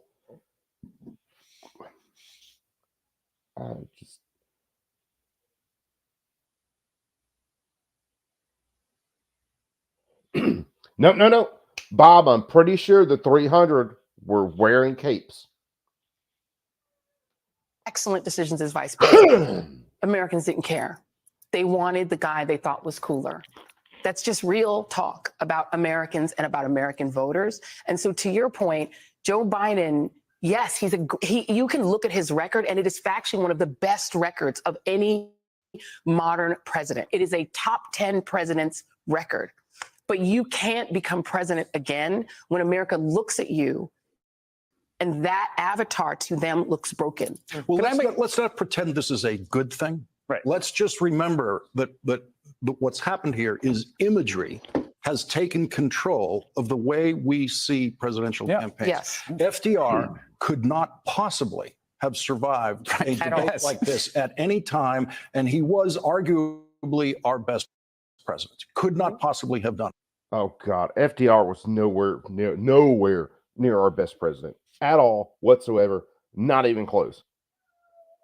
And if you had a guy with some sense that could run the country, that could be strong advocate for the country, it wouldn't matter whether they look like Stephen fucking Hawking. People would vote for them.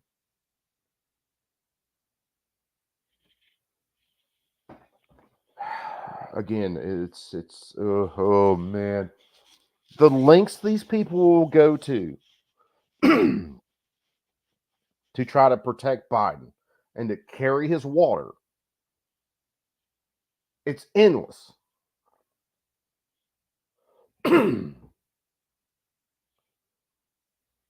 On it. He was in much worse physical shape in his last presidential campaign and was in effect much older because he turns out he was in the last year of his life in his last presidential campaign, which he won. But we don't have a better government because we've turned to the most superficial components of politics to decide our candidates. If we did that in the 1940s, FDR would not have been president, and good luck with World War II. Can I say?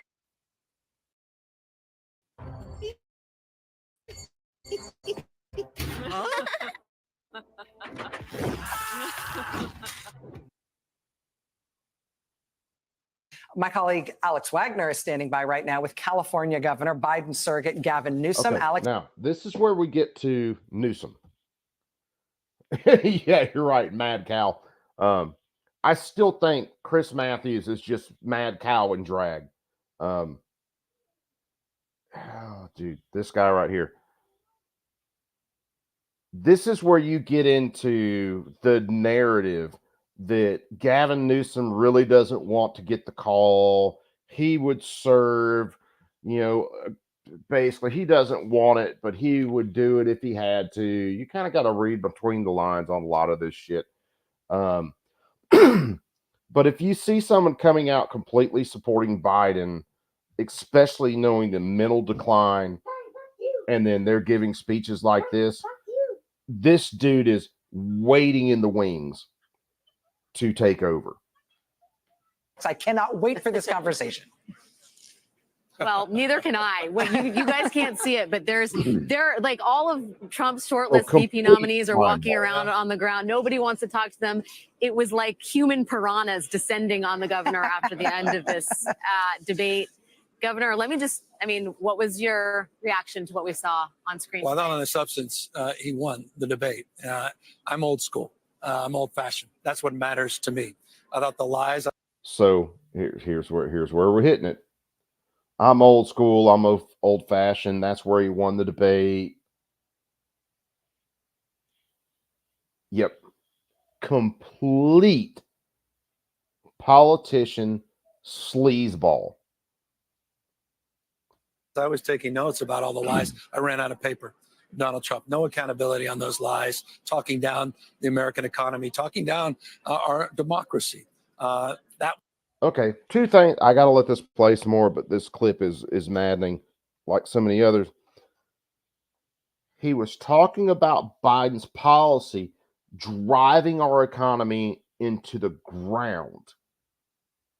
And as far as democracy, our founders warned us against democracy. They said it was a larger threat to liberty than a standing army. You want democracy because you're a complete statist piece of shit. And you know you can get more dumb people to get out and vote for you than informed people. It is a numbers game to you people. Was alarming. This is a world we're living in now. Donald Trump created where 13-year-olds have to deliver the child of the person that impregnated them. Oh, fuck me running. You guys do realize 13-year-olds and even younger than that can be actual fertile. And 13-year-olds do shit they shouldn't do and create children. It doesn't mean that the baby's at fault. It means one dumbass who just wanted to get laid found another dumbass that wanted to get laid, and they were too stupid to put anything in between them.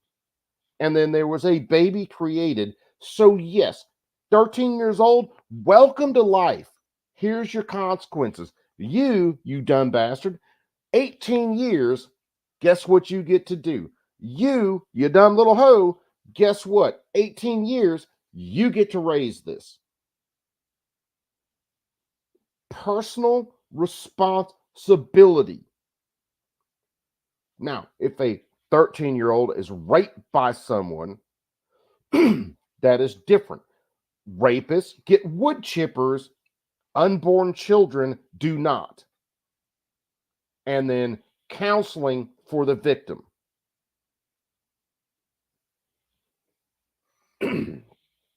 Tactical Fud, you fucking came in on a landmine. What's up, my brother?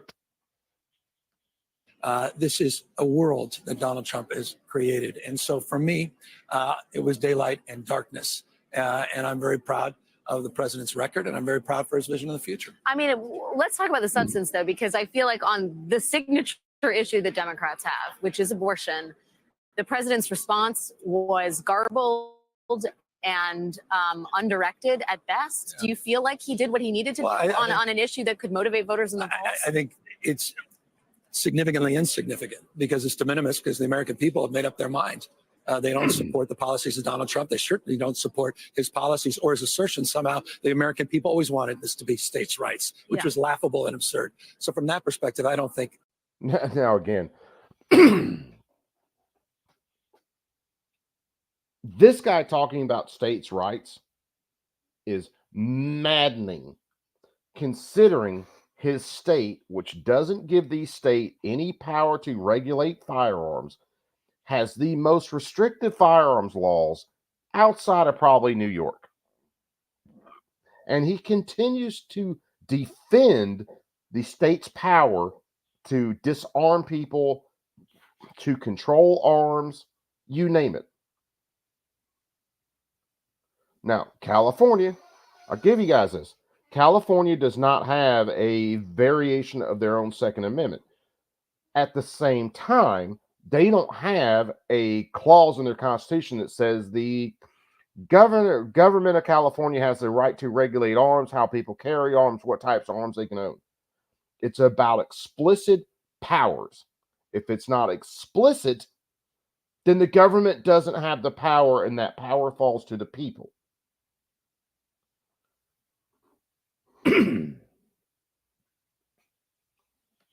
That will matter. You saw it in all the elections since Dobbs, where Democrats are overperforming. We keep winning, and we have to keep our mind. So I think for all of us, worry less and do more. We have the opportunity to turn the page. We have the opportunity to put our heads down. We have the opportunity to universally have the back of this president who's had our back. You don't turn your back. You go home with the one that brought you to the dance. 100% all in. And I was very, very proud that he was able to articulate. And you see, and I got to let it play some more. I know, guys, I'm talking through some thoughts on my own, and I'm sharing them with you guys. You see how hard he's going at this? This is a dude desperately trying to make the case that he's going to be the martyr and actually take over when Biden steps down. The work that he has done and lay a foundation of understanding of the lies and the deceit that continue to come out of Donald Trump's mouth. You were out there getting a chorus of questions about whether Biden should step down. There is panic that has set in. There is panic that has set in among people who have watched this debate, who are Democrats, people who are strategists, and some even inside Democratic campaigns. Do you think it's unfounded? Well, I think it's unhelpful, and I think it's unnecessary. We got to go in and got to keep our heads high. And as I say, we got to have the back of this president. You don't turn your back because of one performance. What kind of party does that? It's been a masterclass. 15.6 million jobs. That's 8 times more than the last 3 Republican. Well, Biden's been working very hard. He has officially destroyed our economy, destroyed our military readiness, basically let every dictator on the planet off their leash, and work to basically set the world on fire and then throw gasoline on top of it. So yeah, Biden's working hard. At a marshmallow roast when the United States is the marshmallow, Biden's working his ass off. And so far, Biden has proven he can cook a better marshmallow than Chuck Schumer can cook a hamburger. Just throwing that one out there for the crowd.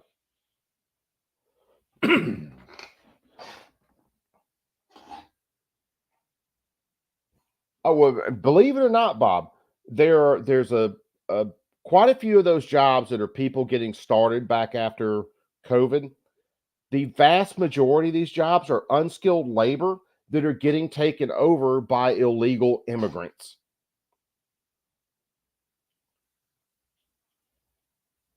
It's not, and let's get this straight in the first place.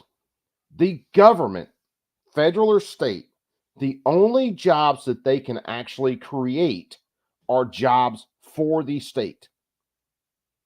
That's the only jobs they can create.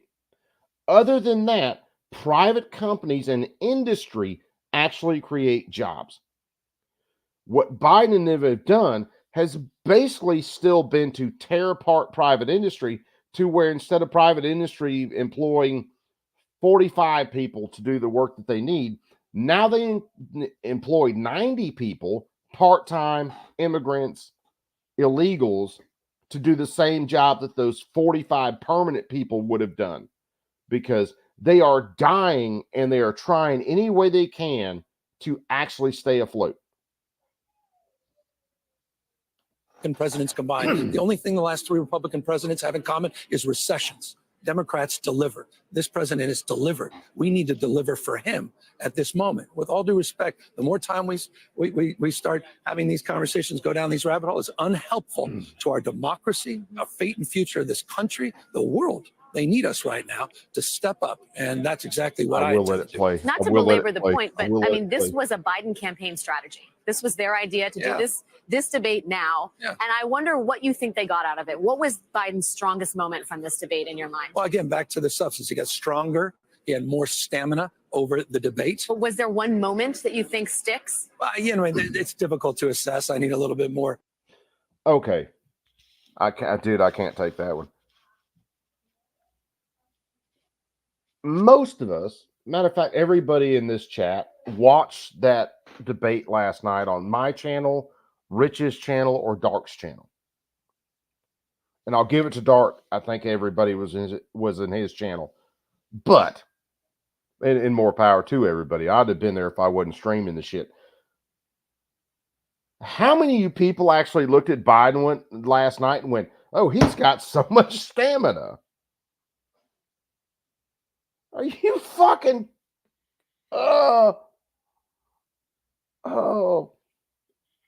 It hurts almost like I just tried to drink a fucking 32-ounce slushy without stopping in under 30 seconds. That's what this feels like. I don't think this dude has ever experienced brain freeze because he doesn't have a brain, but the rest of us understand that. Agorizer, what's up, my perp? Objectivity and time away from this in the context of trying to pick those moments. But look, at the bottom line is this was an opportunity to sort of distill the essence of what this campaign's about. You're hearing the messaging from the campaign distilled down what that key message is. Turn the page, go to North Carolina tomorrow. We'll get out there on the road. Oh, yeah, Bob, dude. It looked like Biden got lost on the way to the Jell-O line and just walked out to the tennis court. That's what it looked like. And he wasn't swinging a racket. He was just bumping against the net. And then, like a ping pong ball, there was a freaking pebble in his way. And he'd bounce off the pebble and he'd hit hit the net. And he'd bounce off the pebble and he'd hit the net. That was Biden. Surrogates need to step up. We need to step in to support this grassroots effort all across the United States. We need to raise money, and we need to understand what's at stake if we don't. We need to understand what's at stake if we turn our back at this critical time. There's too much. If Biden and Trump are remembered for any particular line, to me, it seemed like it would be the line, I didn't have sex. We'll get to that in a second. She's talking about Trump saying he didn't have sex with a porn star. Let me update the class. Trump didn't have sex with a porn star. He had sex with an ex-porn star. And I know that seems like fucking kind of crazy to split that particular hair, but Democrats do it all the time. So I'll give that shit to Trump on that one. The difference in between watching Biden and watching Trump last night, if you went all the way back to the Commodore 64 and ever played Pong, that was Biden. Boing, you'd move a paddle, boing, you'd move a paddle, boing. And then Trump was somewhere along the lines of GTA 5. Fuck you and your mama. I'm stealing that shit. Yeah. Where were they at when Clinton was like, I did not have sexual relations with that woman? And the reason he said sexual relations is because he wanted to make it look like, vaginal intercourse when he knew good and well she was giving him wet willies and he was hitting her with cigars.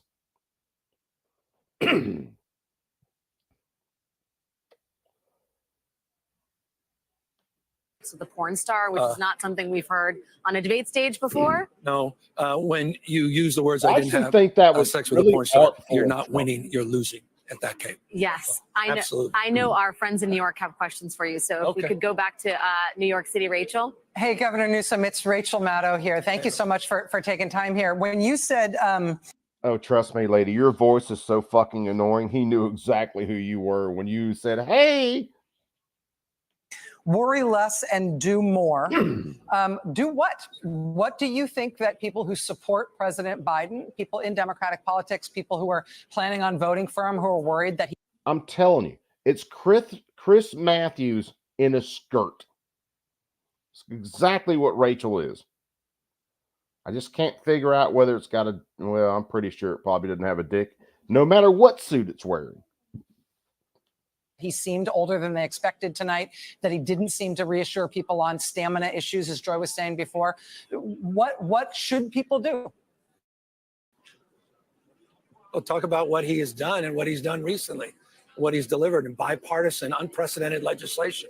You know what he's, oh, and this is, this is funny, and this is another point. Notice he asks or talks about what Biden's done recently, and he talks about bipartisan legislation. Notice none of these assholes mentioned the Bipartisan Safer Communities Act. It will not fall out of their faces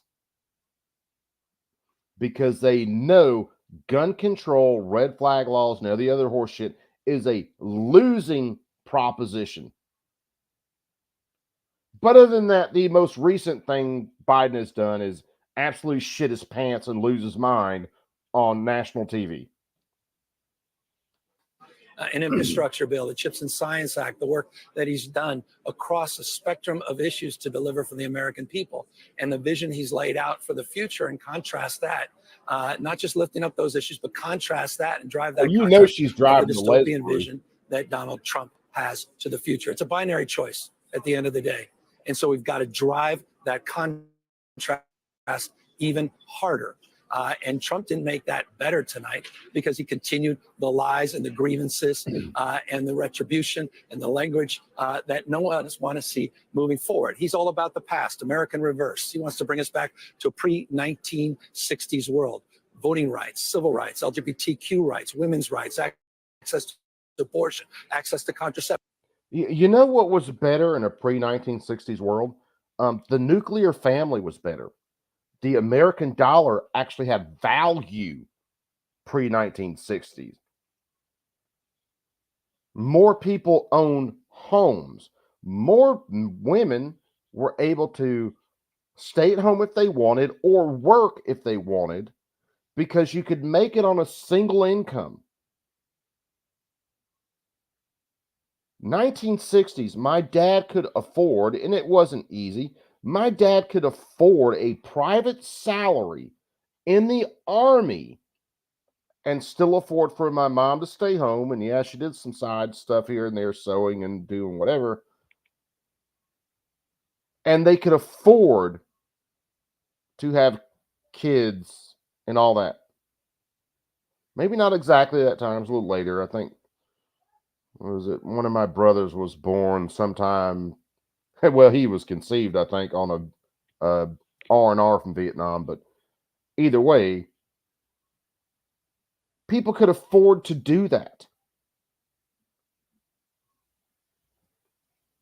Not saying everything pre-60s or whatever was great. It would have been very easy, you bunch of dumbasses, to actually do stuff for voting rights and allow more people to vote without destroying the fucking fabric of society and killing the nuclear family.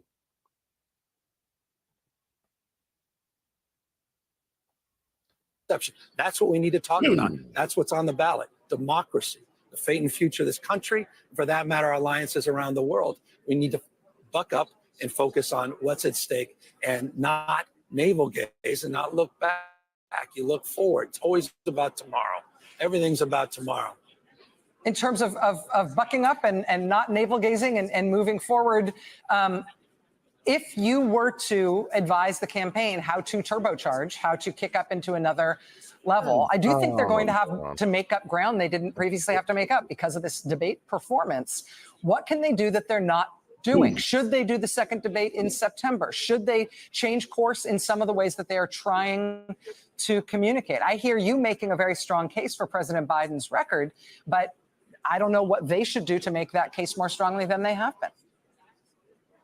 Well, I think you just double down on what we're doing. We're all about to out to 6 states across this country. I'm just doing my small part. There's hundreds and hundreds of us that will be going out. We have a clear message. We have clear contrast with Donald Trump and his performance tonight and his doubling down on lies and deceit. We have that opportunity to build a grassroots, to get people to recognize what's at stake if we don't unify as a Democrat. Now, notice again, they just say Donald Trump's lies, Donald Trump's lies, Donald Trump's lies, and they won't say this is what Donald Trump lied on, and this is the reason that he lied. Even on the whole porn star thing, they won't go into that. They come close to it, they tap dance around it, but on the rest of it, they won't point out the actual factual information. So I think it's funny as fuck for Trump to say, no, I didn't sleep with a porn star, even though she's an ex-porn star. But if you were a plumber in, I don't know, 1980 and a brain surgeon in 2009, you don't call that dude the plumber. Not that I'm saying, don't get me wrong, you bunch of perps, that I'm saying Stormy Daniels ever became a brain surgeon. Oh yeah, that'll get clipped somewhere. My channel's not that big, but yeah, I'm not saying she ever became a brain surgeon. She just got too worn out to keep doing porn. So there's that. Democratic Party. And again, it's a choice. This is a choice election. And so, look, all I know what to do is wake up tomorrow and do more and do better and worry less. It's about action. It's about passion. It's about purpose. And it's about having the back of a president that's had our back. Governor Newsom, it's Jen Psaki. I wanted to ask you, you've talked a lot about President Biden and his performance and his accomplishments. If voters out there could see one answer from Donald Trump tonight, or one moment that stuck out to you where you thought people cannot elect this man, what would that be? I mean, what should people out there who have social media platforms who like President Biden be pushing out there that was damaging and terrible from Donald Trump tonight? Again, this is like reporting on Mike Tyson killing a guy for 10 rounds in the ring, and then you guys reporting that it was somehow the other dude. He beat fucking Mike Tyson's hands up so much with his face that Mike Tyson couldn't lift his arms the next day.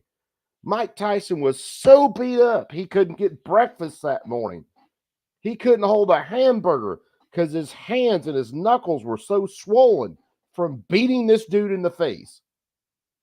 The way he talks about immigrants offends me. I live in the most diverse state in the world's most diverse. Oh, God.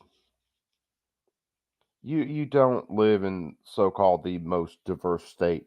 You just have some of the highest rates of illegals in your state. And what does your crime rate look like? Oh, yeah, through the fucking roof.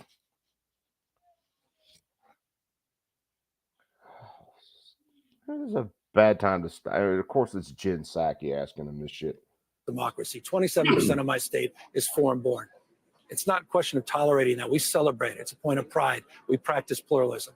The way he talks about immigrants, the way he talks down. Now, for the class, go Google pluralism and then get back to us. To the American people in terms of what makes this nation so great. And that's our capacity to live together and advance together across our differences. These are fundamental. It's not about one quick clip.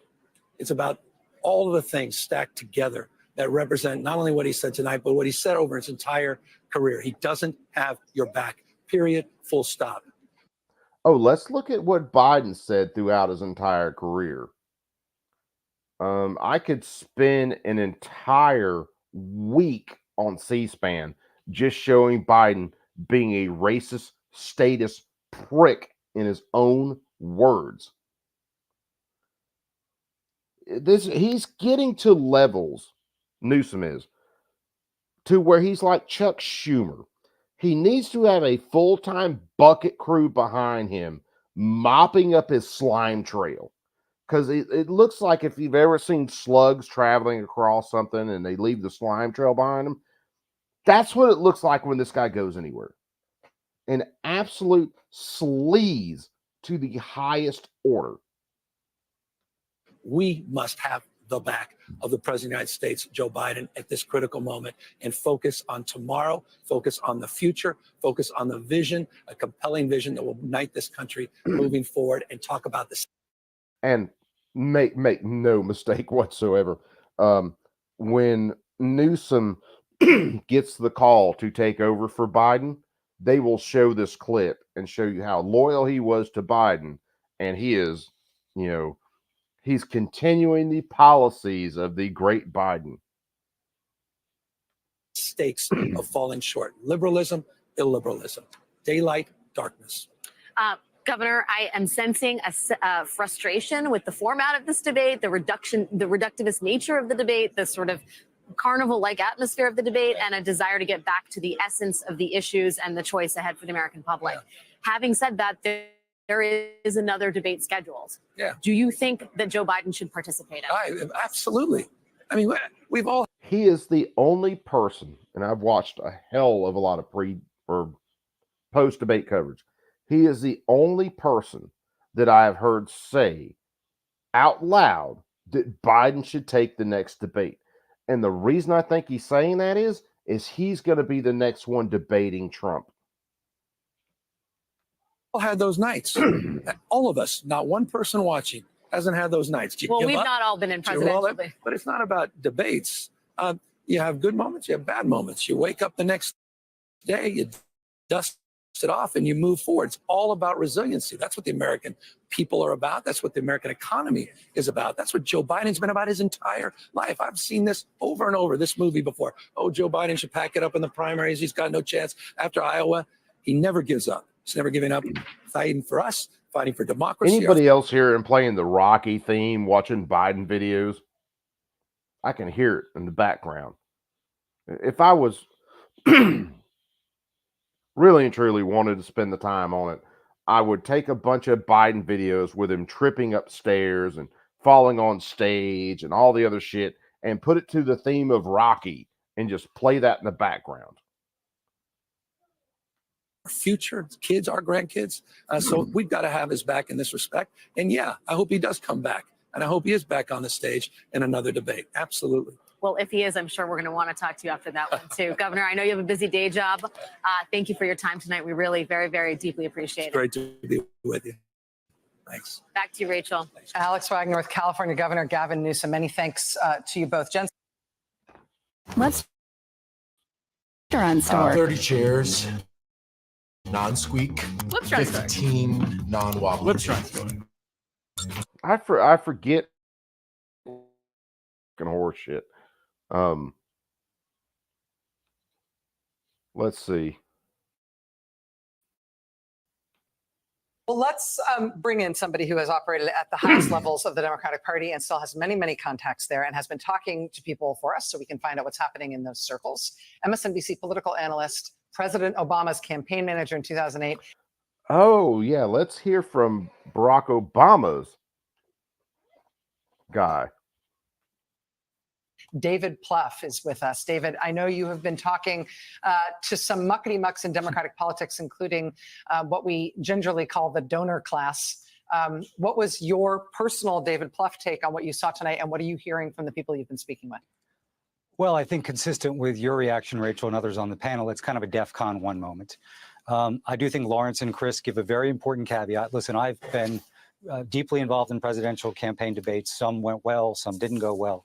The only thing that matters, and you won't really know for 3 or 4 days, is how the voters that will decide this election will react.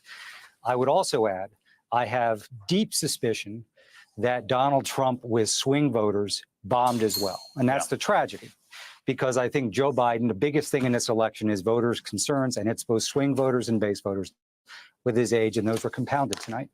So what the campaign's going to do is try and run ads Biden will go out tomorrow and the next day being aggressive. I mean, it wasn't just his craziness and his lies, although that was apparent in every question.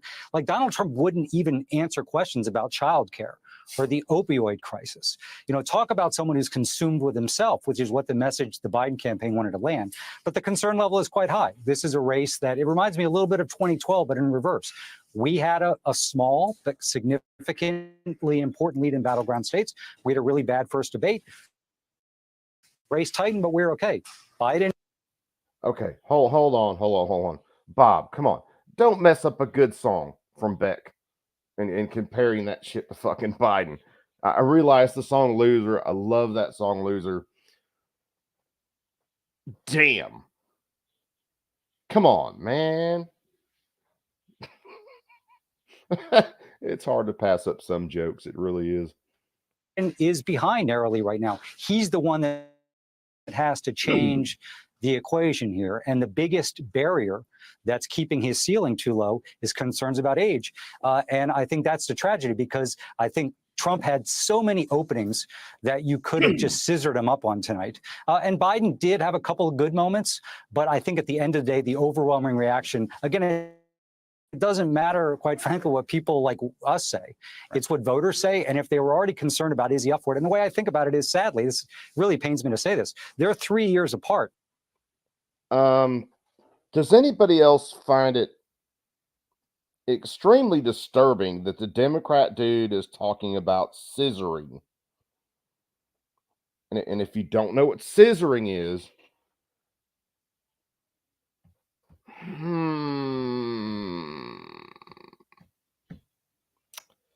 well, we need to have a birds and the bees talk, kids. They seemed about 30 years apart tonight. And I think that's going to be the thing that voters really wrestle with coming out of this. And David, in terms of people in Democratic politics and people who are have the kind of influence that donors have in Democratic politics, which is, you know, there's a PhD thesis to be done right there, even in the premise of this question. What kind of reactions are you hearing in terms of what changes they want to see? What sort of reaction they want to see from Team Biden in response to what happened tonight?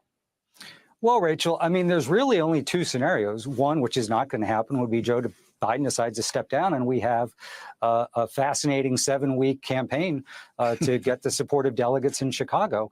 The only other option is somehow to right the ship here. So you guys mean to tell me you guys are all going to hell with me? Because when he said scissoring, that's not, well, we weren't thinking about a debate.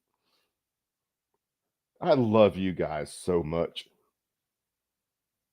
You guys are fucking awesome. Now, I think, I'm not sure whether Trump will debate again. It's fascinating. He may think this one will well for him. He wants another one. You could certainly see him saying, I'm done. I'm not going to do this again. So that is a huge question mark, because Biden needs that next debate now. But all you can do if you're a Democrat is ask yourself what I can do, which is, yeah, we missed an opportunity here tonight, a significant opportunity, but it's still a close race, and you're running against Donald Trump. And again, you and me I both, think this will come out. But, you know, I've talked to people who are doing dial groups and focus groups with swing voters. And as much as they were concerned about Biden's performance, and they were, you know, no one was saying, I'm really excited about Donald Trump coming back to the presidency. He reconfirmed all the reasons they voted against him in 2020. And again, I look at that. No, they're not excited about, you know, Trump winning the presidency. The question you didn't answer there is whether they want Biden replaced. And the answer to that is yes. Oh, dude, I'm going with gasoline pants on, dang, Matt. Yeah. You guys can come with me. Gasoline pants, matches, and let it ride. Actually, you know, it's a joke, but yeah. Sense of humor tends to get worse the more annoyed I get. That has manifested itself in a couple ways sometimes, which hasn't been productive. I'll say that. But is what it is. And napalm hair gel. Yep. you ain't even lying. That is a huge missed opportunity because he really provided a lot of openings, I think, for Biden or any candidate to really exacerbate that. So I think Democrats will spend 24, 48, 72 hours, in some state of crisis, but then we have to find a way forward. But, this was obviously a significant moment. It's the most important 90 minutes of the campaign, and therefore was a missed opportunity. There is no one scorecard for determining who won and who lost last night, but a consensus does seem to be emerging. Ross Perot, the star of the night. Okay. Now, understand this. They get into this. Incumbent presidents tend to have really bad debate performances. However, and I'll have to go look, I'm pretty sure a lot of incumbent presidents are debating two people at one time. Their party and then the opposite party and then the basically third party candidate is what they're debating with. And then the first one they bring up here has Ross Perot in it. And I was so stupid back then, I didn't understand Ross Perot. And I think if more people understood him, like him, love him, whatever, he would have been the better choice out of all these fucking morons. But when you look at Biden and Trump, the rules for their debate was way different. They were constricted on time, their mics cut off, and the subjects were extremely restricted. And they're comparing that to these older debates, which, holy shit, is this intellectually dishonest? You voted for Ross? Dude, if I would have had any fucking sense, which in 92, I couldn't have voted. I was still, 14-ish, somewhere around there. But I was still paying attention to stuff like this because I'm a fucking sadist. Jesus Christ. I'm getting old. But I was still paying attention to stuff like this, but I didn't understand how complex things are and at the same time kind of simplistic. Ask Monkey, okay? No. Well, go find where Monkey put it and give it to me. You can have that. Take it. But because ultimately there really is kind of a complex side to something where you can really get into the weeds, and then you have the 10,000-foot view of how it actually works. And that's why I say it that way. I didn't understand as much back then. Here, what? My sons want something to drink again. But they're trying to compare that to what we saw tonight, and there is no comparison in between these. What are you doing, child? You can't open it? All right, well, give me a sec. Sorry.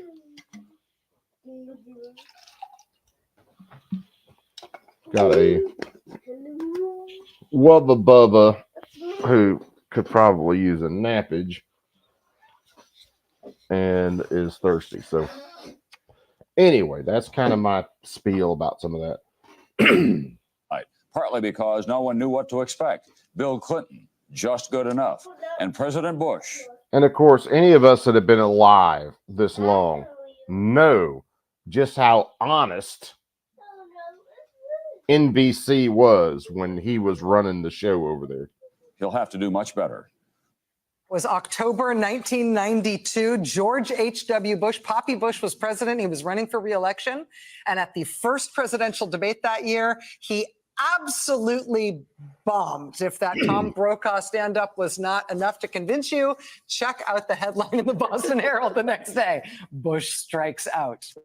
A Snap poll taken after the debate found the percentage of voters who thought President Bush had won the debate was in the teens. It was 18%. That first debate went very terribly for Poppy Bush. And indeed, he went on to lose his effort to be reelected in 1992. But look at the rest of the data here. The first debate also went terribly for Poppy Bush's son in 2004 when he was looking for a second term, running for reelection against John Kerry. Was there another person on the debate stage with Bush Kerry? Hold on.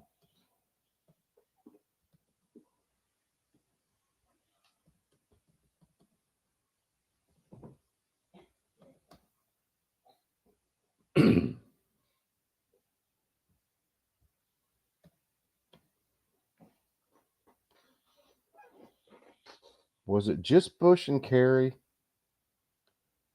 But again, they had way different rules than what happened last night. So yeah, it may have just been Bush and Kerry, but the rules were way different. Biden last night got to not only pick the questions, get the questions early, he controlled the debate format. And that's not how the rest of this went. Reviews of his first debate performance were just as brutal as the ones had been for his dad. Like this one from The Atlantic, quote, Yeah, you're that probably was George right, Bob. I Bush's couldn't worst remember performance in a offhand. debate by far ever. My mantra had been that neither Bush nor Kerry had ever lost a debate. That is no longer true. George W. Bush's approval rating a week before that debate was as high as 54%. After his terrible performance in that first debate, it dropped 7 points just from that one debate. But of course, he went on to win re-election anyway in 2004. Well, I mean, let's not. Can we go back to the Gore debates and look at that? And to be honest with you guys, completely honest, if you are a president for 4 years and you have done so shitty for the country that you can't stand on your record, I submit to all the perps in the crowd that you were a shitty president. Just to let the class know. Then there was what happened to President Obama in 2012. Again, looking for a second term, running for re-election up against his opponent, Mitt Romney. The first debate that year, a disaster. Oh, God. I remember parts of that debate. Mitt Romney is the most milquetoast, rhino, so-called Republican. He was worse than John McCain. So, of course, when you put him against, Barack Obama, it should have been just Barack Obama beating the dog shit out of this dude the whole time. But Barack Obama's record was so fucking bad, he couldn't defend it. For the incumbent president. The headlines were unanimous. Obama snoozes and loses. Romney was hungry. Obama was flat. Mitt Romney comes out on top as Obama stumbles in first debate. Obama had a 9-point lead in the polls in September 2012 after his terrible performance in October. He ended up tied with Romney in the polls. But then Obama won election in November and got a second term. Here's a question for the crowd real fast, and we'll pause this one here, and I'm going to let it play, and we'll get back to it. Some of you guys that have been in plenty of chats with me, you've been in plenty of live streams with me. What do you think my biggest problem with Obama was? And I'll give it a second. Think about it. And then seriously, be honest, put it in the chat. What do you think my biggest problem with Obama was? I'll give it a minute and then I got to answer. It's like Jeopardy. What do you call, or what was, what is, what the fuck happened? Sorry, that would have been me.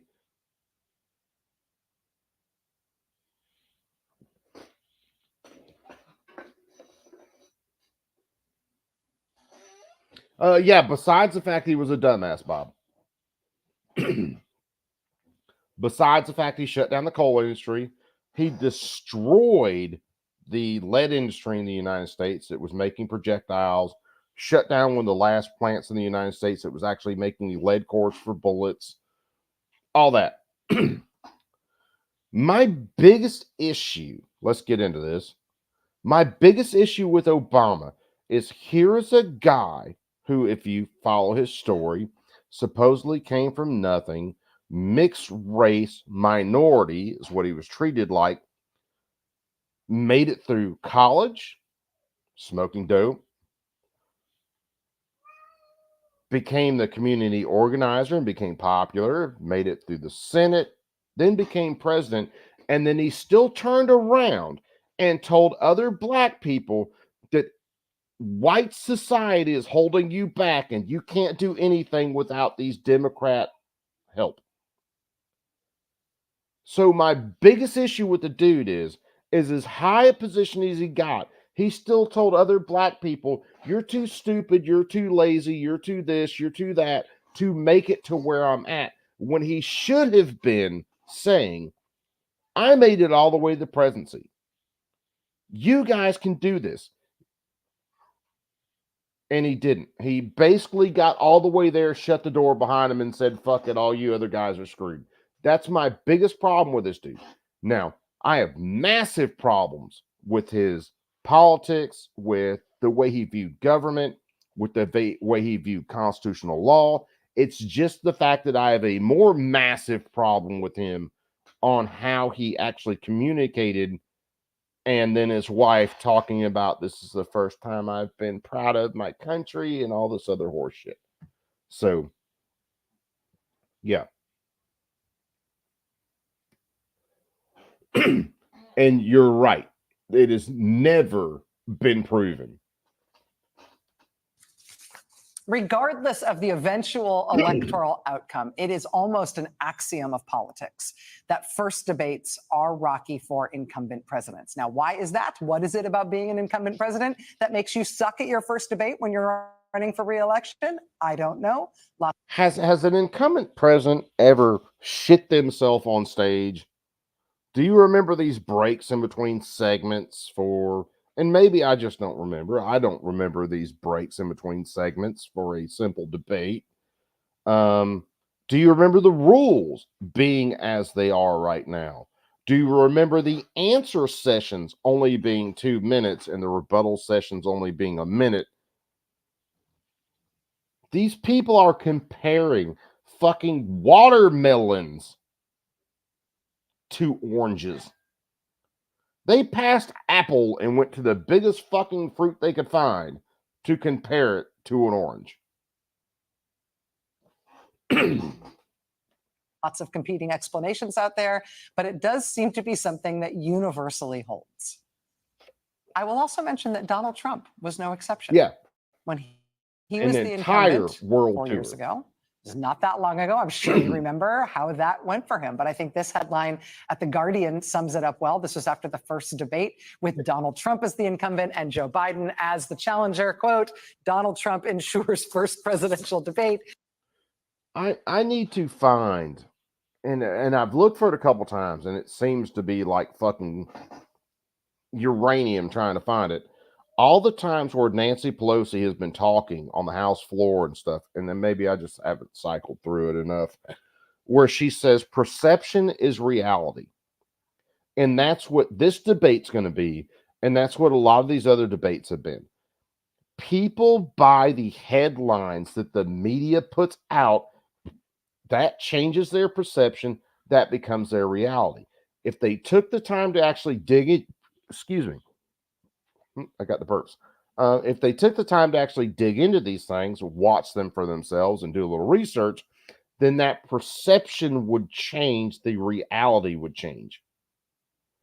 But no, we're fucking stuck in a society that can't watch anything over a fucking minute. And that's what they develop their opinions from. Is national humiliation. It's always the case.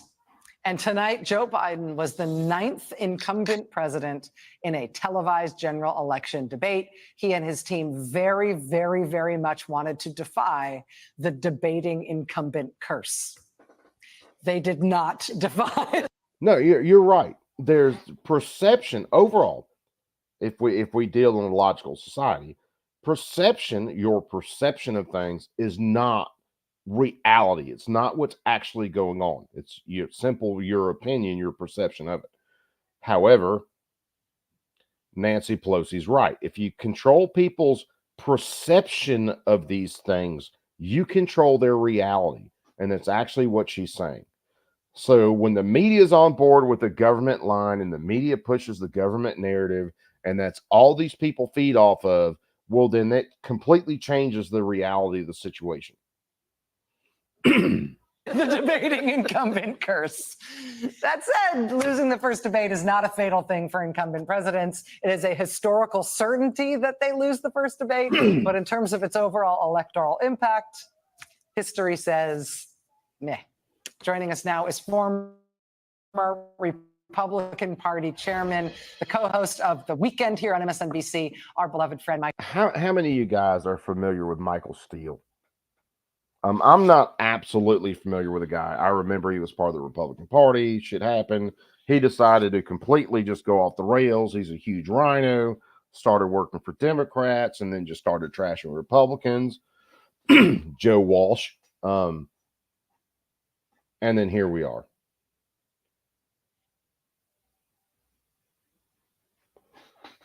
Hold on, what are you saying? You bought a AUG today. Good deal, Gabber. What's up, brother, man? Just saw you come in. Michael Steele. Mr. Steele, it is great to see you.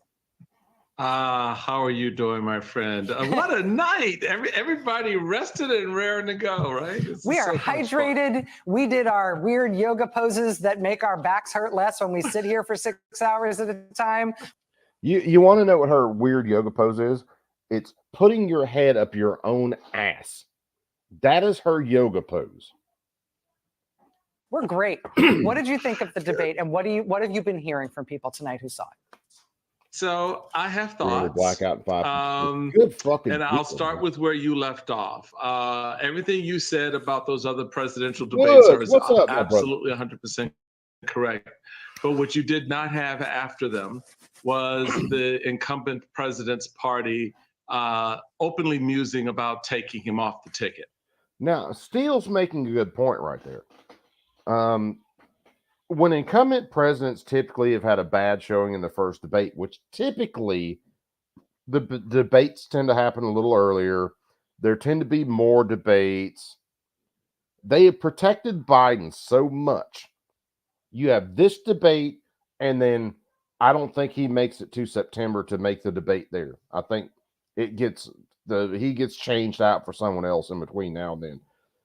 But what you haven't seen in the past is the vast majority of your party watch the debate and go, oh, fuck no, man. There's no way this guy can stay.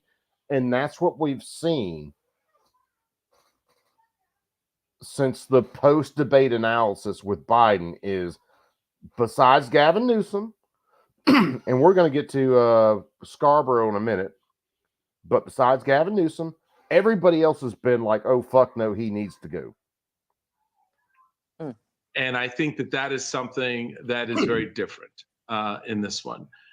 Tonight you have MAGA gloating and Democrats outwardly worrying about the state of the race, to the point that they are not hiding their discussions about how they get Joe off the ticket.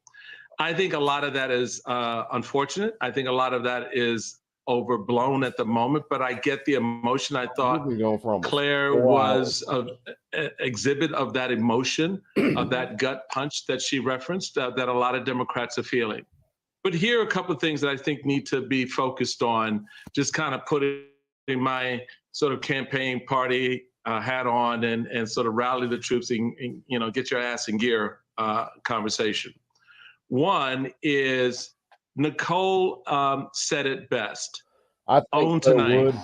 Don't pretend it was something it wasn't. Sit down with Joe, play that tape, play it, and slow-mo that sucker if you have to get him to appreciate exactly what it was we saw and how. Hold on. You would have to slow-mo it just to get Biden to understand simple words, much less sentences. He performed and how in many respects he let himself down, because if any of us know the president, and a lot of us do, have seen him over these many, many years, we know how much he regards being honest about that. So let him be honest about that and have that assessment. Yeah, that's what I'm thinking. And take him out 100%. of situations where he's seemingly lying about his performance. We were talking about he will earlier. endear himself. He will move people to appreciate a lot of things about him if he owns the moment. I thought, for example, Lawrence was also very clear in how this thing needs to get laid out. Again, don't Biden got laid overthink out. what happened. Rethink how you move forward. Reimagine what tomorrow looks like. And by tomorrow, I mean Morning Joe tomorrow. All right? And really begin to. Funny he mentions that, because come hell or high water after this is over, I just saw that the Morning Joe clip popped up, and we're going to watch that, and then I got to get out of here. By that time, the wife will be getting home, and yeah, we're come hell or high water, we're watching the Joe Scarborough stuff. Put in place the next set of building blocks, because right now MAGA's on the run. They got this, baby. You should see and hear the stuff that's coming up, right? They are primed, they're ready. They're like, we told you this is what he was. Joe Biden is old and out of date. Donald Trump is the man, all of that crazy. But Donald Trump is a serial liar. He's a petulant little boy. Again, they'll say liar, and they'll liar, liar, liar, liar. Explain the lies. The closest you get is Donald Trump said, I didn't sleep with a porn star. And Donald Trump can come back and go, I slept with an ex-porn star, not a porn star. She wasn't actively involved in the business when I slept with her. So therefore, according to Democrats and your view of legality on things, I didn't sleep with a porn star. And if it was a Democrat, that line would not even be questioned. In a man's orange suit, right? And he sits here and he tells lie after lie after lie after lie. Joe Biden, to Jen Psaki's point, was not prepared to deal with that. And he was ill prepared because he was fed numbers instead of doing what I've said from the very beginning of the day I was on. How hold on. And I didn't see this part earlier, so I kind of got to stop it and catch a thought. How is Biden unprepared? He is supposed to be the leader of the free world, 100% in control of his faculties, standing on his record, spent 7 days preparing for a debate. How is he not prepared? This is why, one of the reasons, I can't stand Michael Steele. Morning Joe has said Joe Biden would be the nominee of the Democratic Party because Joe Biden is his best when he is Joe Biden. And they forgot that. His campaign forgot that. They put that cocoon around him as president, and they fact him up with all these facts and numbers, and the man got lost. So there's some things that are recoverable here. Hold on. But they have to first start to own the moment. It's not like Joe Biden can give an extemporaneous speech speaking off the cuff and just be Joe Biden. When he does, he talks about leg hair and children touching his leg hair. And, oh, man, these people are insane. But you have plenty of people that will watch this. These absolute non-playable characters that will think, oh, Michael Steele, he's a Republican. He's talking the truth. These people get paid to lie dead to your fucking face. And you don't really kind of do that by pushing the vice president out there. I think the president at some point has to look America in the eye and go, I'm sorry I let you down. I should have been better prepared. And you know me better than that, you know? And that's not how my parents raised me. And that's not how I got to say it. there was another clip, and I can't remember whether I watched it on my own or whether we showed it on stream, where one of the ladies on one of the panels was saying Joe Biden was over prepared. He had too many answers floating around in his head. Then he couldn't grab the right answer and say it, succinctly. And then you have this numbnut saying he just was underprepared. Fucking. Oh, how many oral arguments have we been through? How many hearings have we been through where these people argue both sides of the coin? Either way, it comes down to you guys can get screwed and we're right.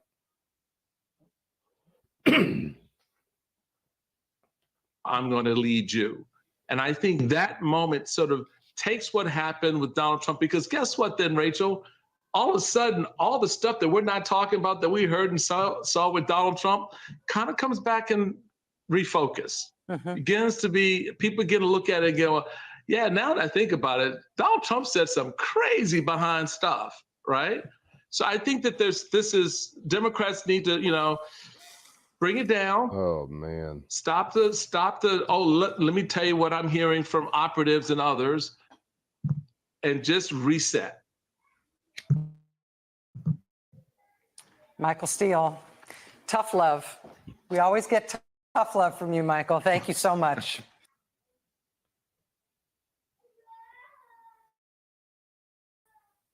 Which looks better, this? Tough and tough love. You just got a pile of horse shit dumped in your face. That's not tough love.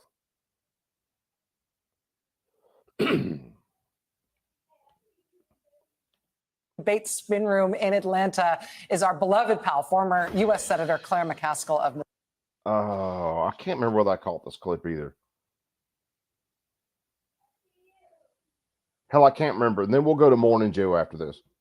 Missouri, also an MSNBC political analyst. Claire, I'm dying to know what you thought about how things went tonight and what you've been hearing since.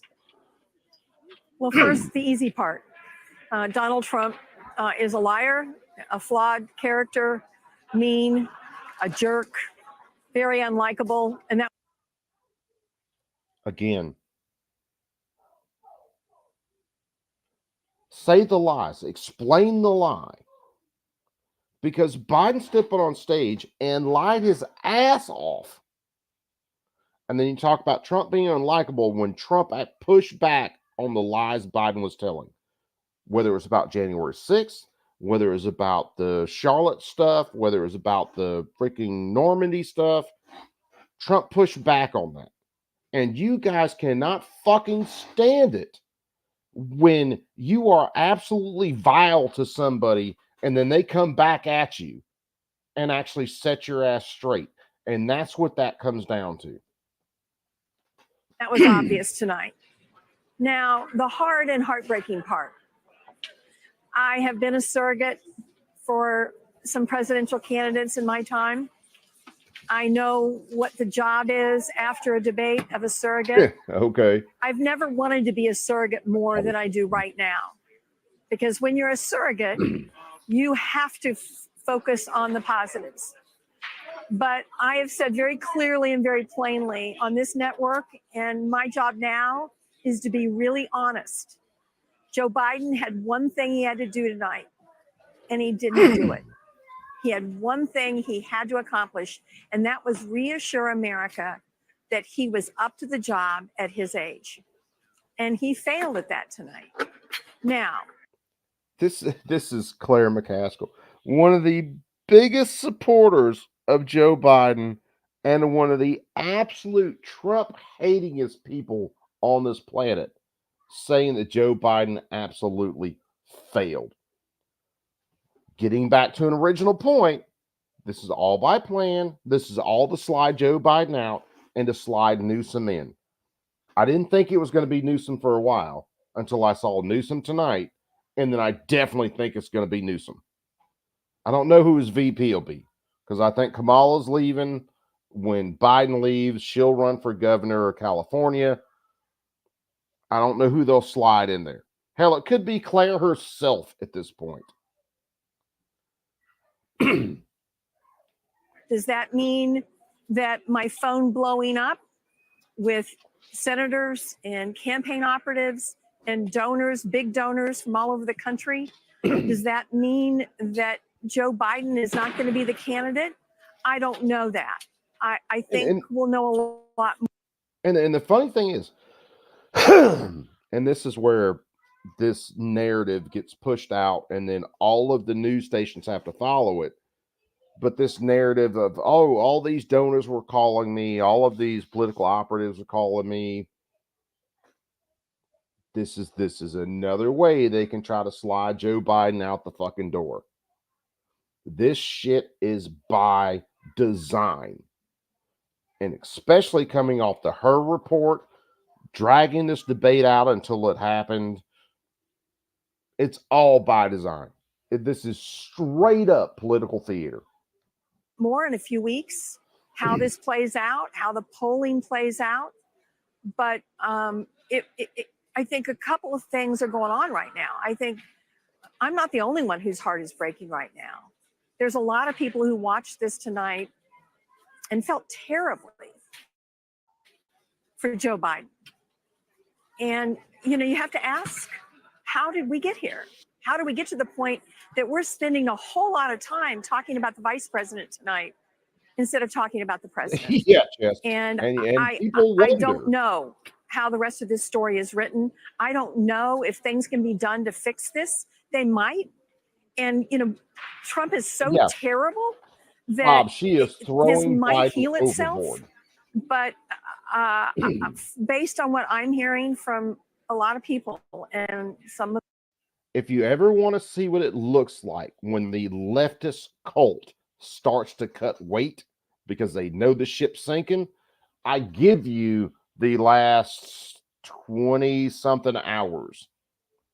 them are people that are in high elective What, 22 and a half at this point? offices in this country, and you might guess where they serve. There is a lot of more than hand wringing tonight. I do think people feel like that we are confronting a crisis.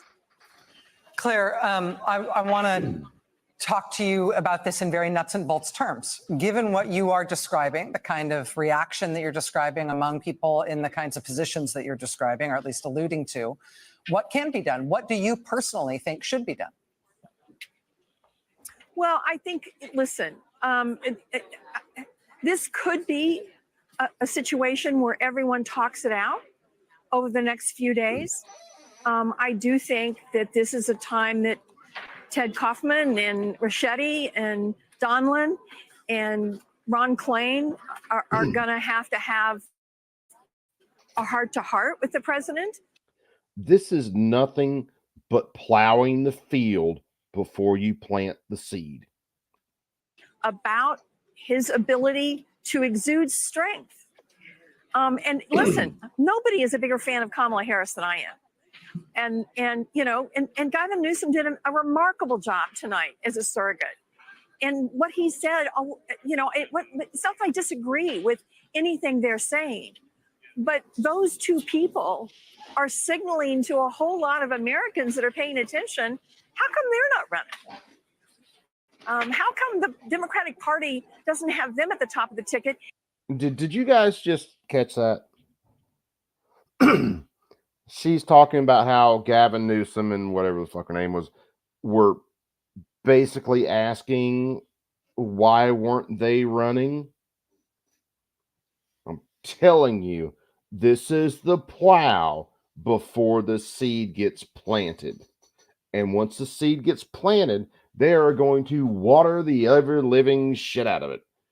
They can't run out there with enough fertilizer or Miracle-Gro to dump on top of that seed.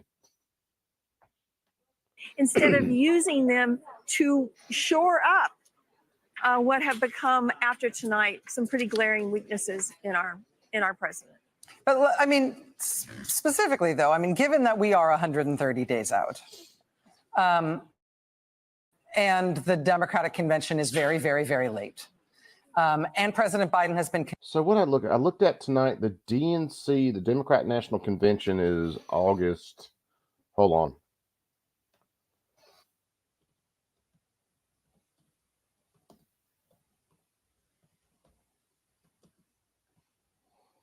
Democrat National Convention.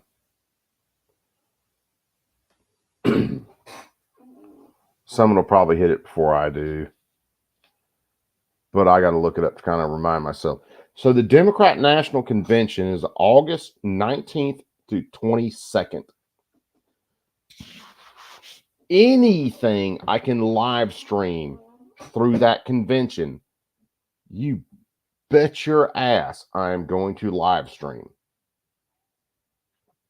Because I seriously think Biden will step down during that convention, release all of his delegates, and then Newsom is going to step up. Here, let me share this just so everybody can see.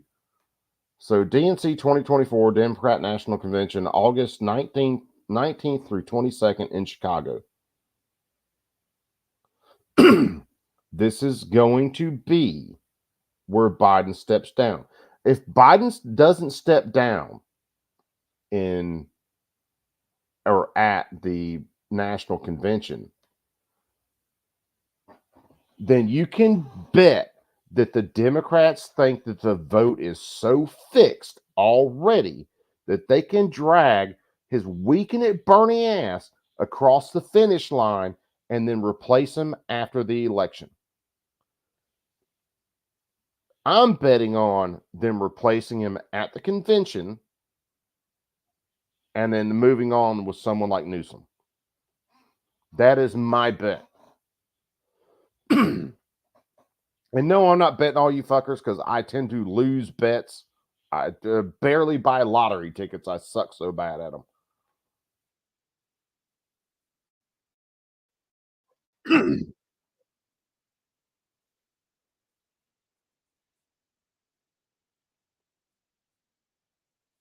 But to be honest, do any of you guys think I am just flat dead out wrong? If you are, throw it in the chat. I'll put your stuff on the screen. If any of you think I'm just dead ass wrong. George Carlin 2024, man against the masses. What is up, my brother? I still got to do a stream of all your memes. I do. I'm a lazy bastard. Just forgive me. And does it not look right there that like she has an Adam's apple as big as Foghorn fucking Leghorn? Just pointing things out.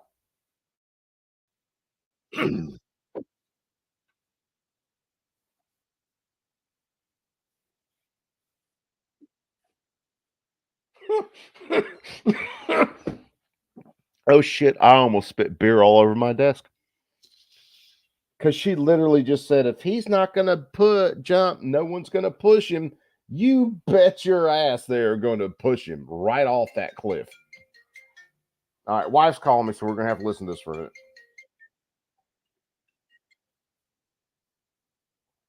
Hey, baby. Hello. Yeah, we might as well do leftover pizza. Spend a day. I know you don't feel like cooking. I don't feel like cooking.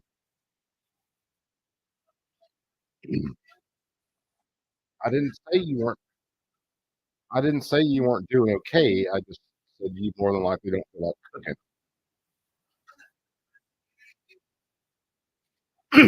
Well, maybe we can get some booty later. Tell me I muted that. Nope, I didn't.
what I'm going to do is fix the tax system. For example, we have 1,000 billionaires in America. And what's happening? They're in a situation where they in fact pay 25%, either one of those numbers. They've raised $500 million, billion dollars, I should say, in a 10-year period. We'd be able to wipe out his debt. We'd be able to help make sure that all those things we need to do, childcare, elder care, making sure that we continue to strengthen our healthcare system, making sure that we're able to make every single solitary person eligible for what I've been able to do with the with the COVID, with dealing with everything we have to do with, look, if we finally beat Medicare. After you rallied your supporters that day, some of them stormed the Capitol to stop the constitutionally mandated counting of electoral votes. As president, you swore an oath to, quote, preserve, protect, and defend, unquote, the Constitution. What do you say to voters who believe that you violated that oath through your actions and inaction on January 6th and worry that you'll do it again? Well, I don't think too many believe that. And let me just, on January 6th, we had a great border. Nobody coming through, very few. On January 6th, we were energy independent. On January 6th, we had the lowest taxes ever. You have 80 seconds left. My question was, what do you say to those voters who believe that you violated your constitutional oath through your actions and inaction on January 6, 2021, and worry that you'll do it again? Well, I didn't say that to anybody. I said peacefully and patriotically. And Nancy Pelosi, if you just watched the news from 2 days ago, on tape to her daughter, who's a documentary filmmaker, they say, but she's saying, oh, no, it's my responsibility. I was responsible for this because I offered her 10,000 soldiers or National Guard, and she turned them down. I had virtually nothing to do. They asked me to go make a speech. Look, he encouraged those folks to go up on Capitol Hill. What they've done to some people that are so innocent, you ought to be ashamed of yourself. What you have done, how you've destroyed the lives of so many people. Need a buck? Pluck a duck! Minimum settlement? Minimum is the new max. All right, two moments that in many ways defined last night's debate. Donald Trump's performance included his usual stream of grievances, along with many false and misleading claims. However, as you saw in that first clip, the debate was particularly rough for President Biden. Concerns about his age, perhaps his biggest weakness, according to polls, were on full display as he struggled through many of his responses, speaking with a soft, hoarse voice, which his campaign blamed on a cold. Good morning and welcome to Morning Joe. It is Friday, June 28th. Along with Joe, Willie, and me, we have the host of Way Too Early, White House Bureau Chief at Politico, Jonathan Lemire, NBC News National Affairs Analyst John Heilman. He's also a partner and chief political columnist at Puck. They are both at the debate site in Atlanta. MSNBC contributor Mike Barnicle joins us, and Pulitzer Prize-winning columnist and associate editor of The Washington Post and MSNBC political analyst Eugene Robinson. It's good to have you all on board. I think we should begin with Joe, Willie, and me and get your reflections on the debate last night. Well,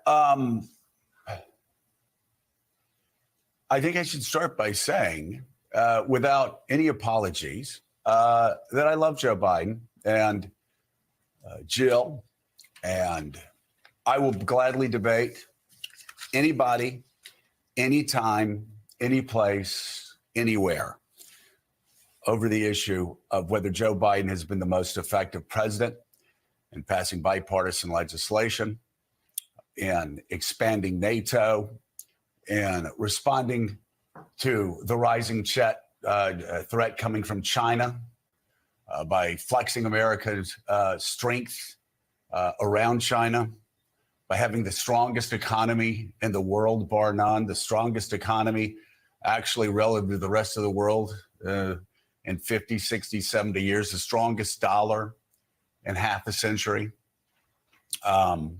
The strongest military relative to the rest of the world, I would argue, and many others would argue, since 1945. I think his presidency has been an unqualified success. If, I'm back at however, least for the you believe, as do I, and as do so many people who watch this program and who must take more Motrin. fear just how dark of a place a second Donald Trump term will take America, then I think it's critical much more that we ask the same questions about this man I love, respect. Now, granted,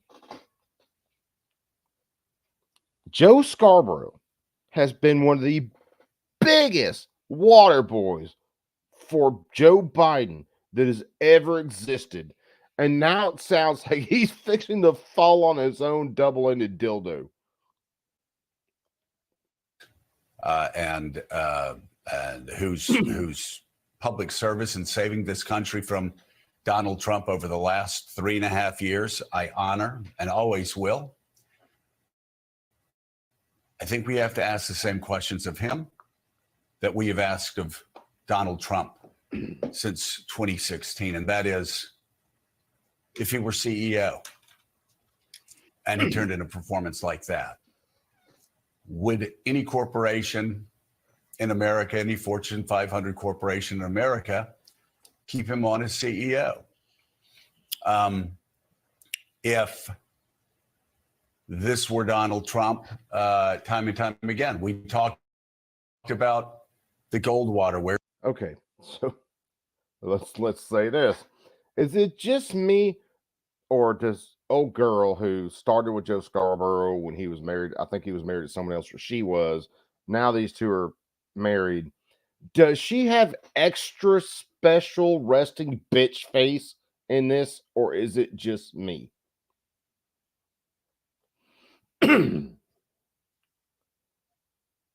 That's just yeah, brother. Because they will suck any dick as long as it's Democrat. That is how they got this platform. That's literally why they are here.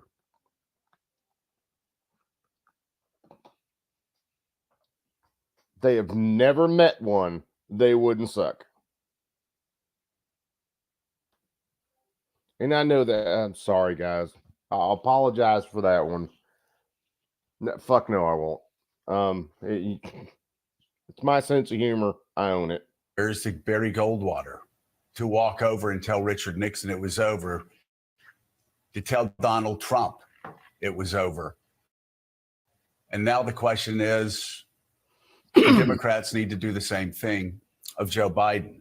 I mean, these are hard questions. Yep, Bob. But the fact is, friends, failure is just not an option.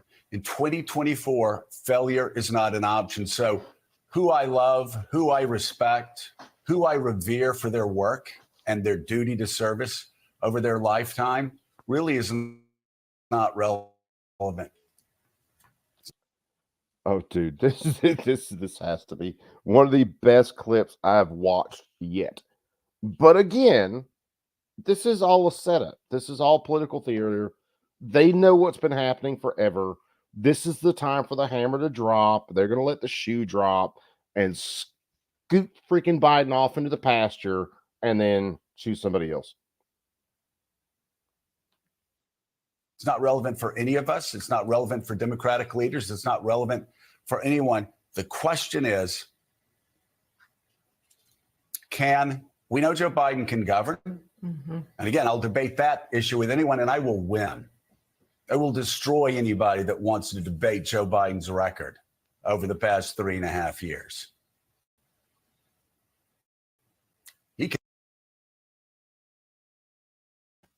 All right. I've had a few drinks tonight, a few beers, packing a pack of cigarettes.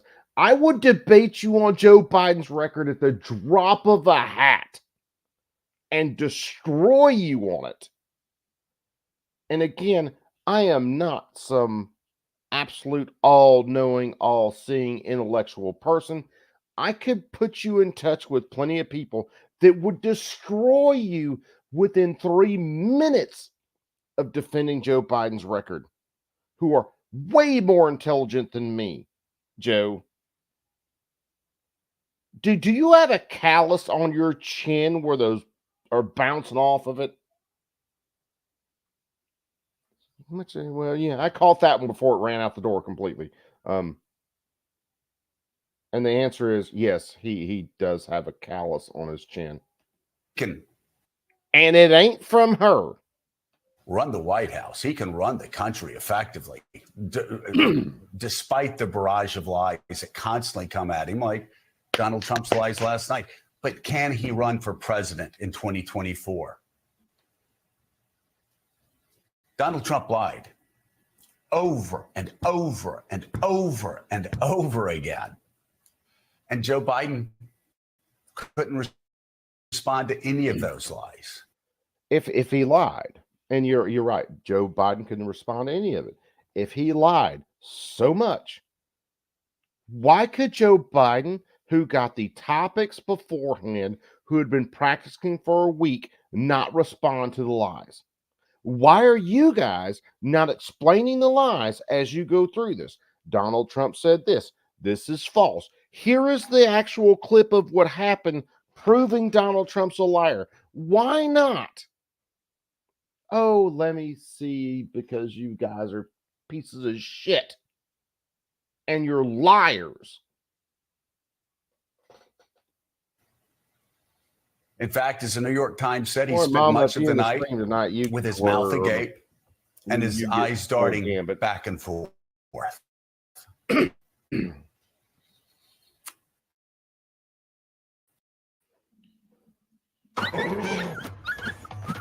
God knows we have to go through this horse shit.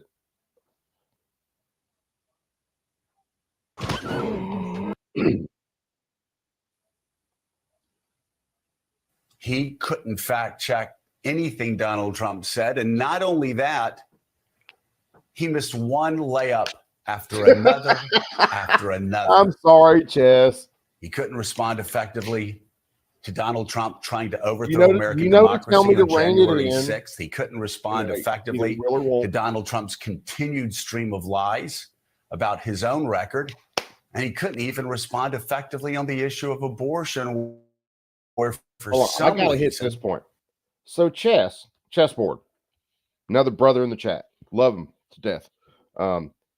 He sits through streams like this, and then he has to repay me, and he sends me videos like he did with the border video the other day, and another one that makes me want to absolutely scream, and I don't have a live audience. So what I may start doing is opening up chessboard's videos in a live stream, so then I can scream my ass off and maybe mag dump out the window, because he loves bringing my blood pressure up that much. And I honestly do love doing it to him. So it's a mutual relationship. By the way, the video Chess sent me the oh shit, hold on. Oh, hell, I'll send it out. We won't be able to do it tonight because the wife's not far from being home. But let me open up my let me open up something. And I will share the insane video that Chessboard sent me for my own personal viewing pain. Hold on, that's Heath, that's Tactical. Where? And then you guys can watch this.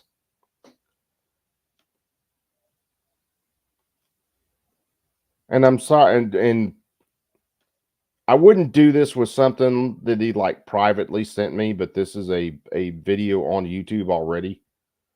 That he seriously wants me to have an aneurysm over, and I damn near did. Because if it was, trust me, if it was something personal, I wouldn't do this. But yes, payback is a bitch. But let me share that with the rest of the crowd, because this is a YouTube video talking about the border, what's going on the border. And if this video doesn't make you want to fucking scream, you do not have a heartbeat. You are basically Joe Biden level of dead. That's just all that's all that amounts to. So you guys, yeah, have you that one? Way better produced than my videos, of course, because I don't really produce. I sit here and talk shit on a shitty connection. But it is extremely true, and it's been backed up in congressional hearings what's in this video. So there's that.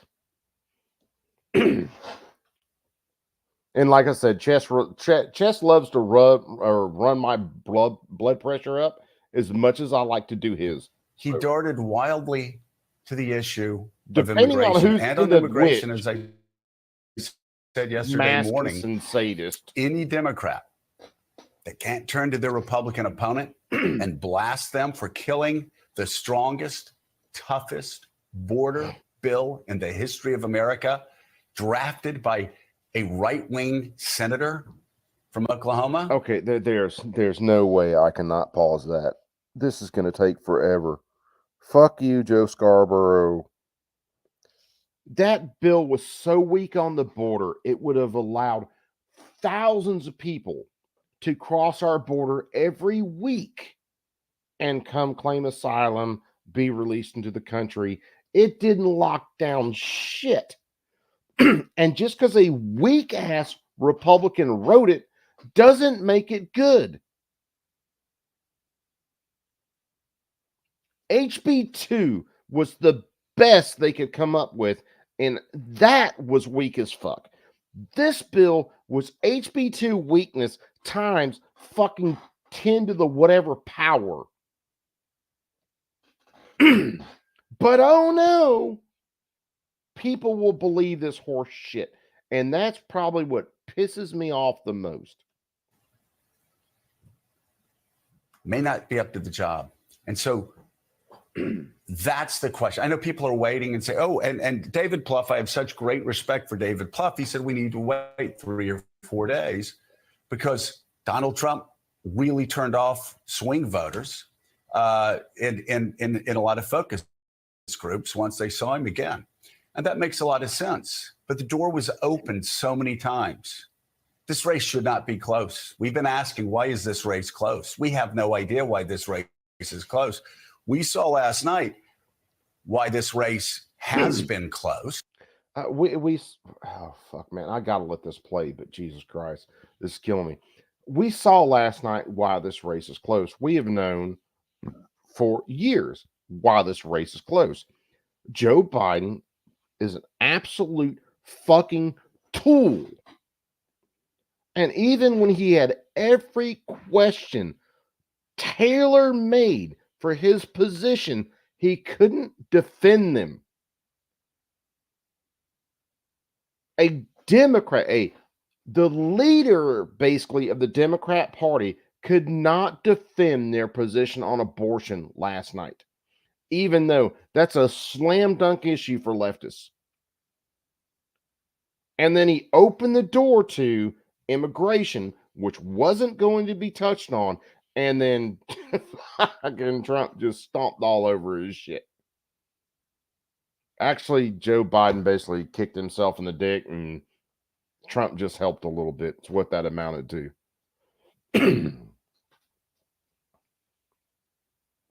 And yeah, Bob, they have absolutely weaponized the justice system.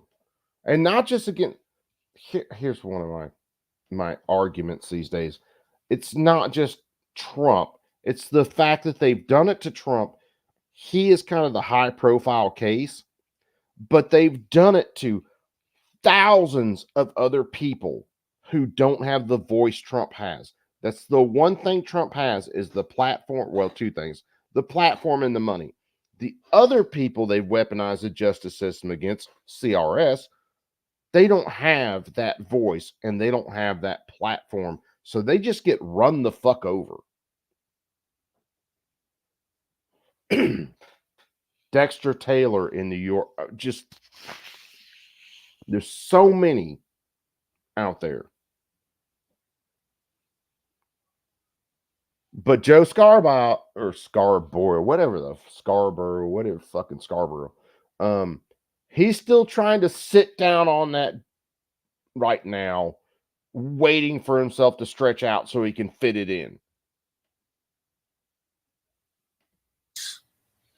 And why? And it's a I fear Donald Trump will be the next president of the United States unless things change. And I will say, Mika, the one thing that I know that you believe it may have been because he was sick, and I'm open to that fact, because I'll just say, as I've said on the show, I spent 3 hours with this man, maybe back in March. 3 hours, cogent, on top of the issues, on top of every issue around the world. Because I don't have the other. And last night, he simply was not on the biggest debate stage ever. And I think what surprised me and what surprised a lot of people very close to Joe Biden is the fact that this man always rises to the occasion. And last night was sadly for him, and I believe for Democrats in this country. And again, if you believe what's at stake at this election is what we believe is at stake, I'll even use the word tragically. Tragically did not rise to the occasion last night. Okay. So as you can see, you won't see.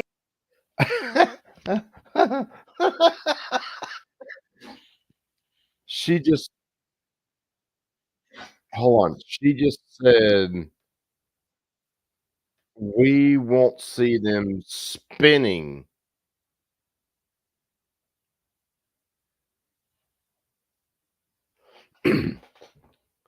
Yeah, it just kind of depends on how fast the wife gets home, Warsaw, because, well,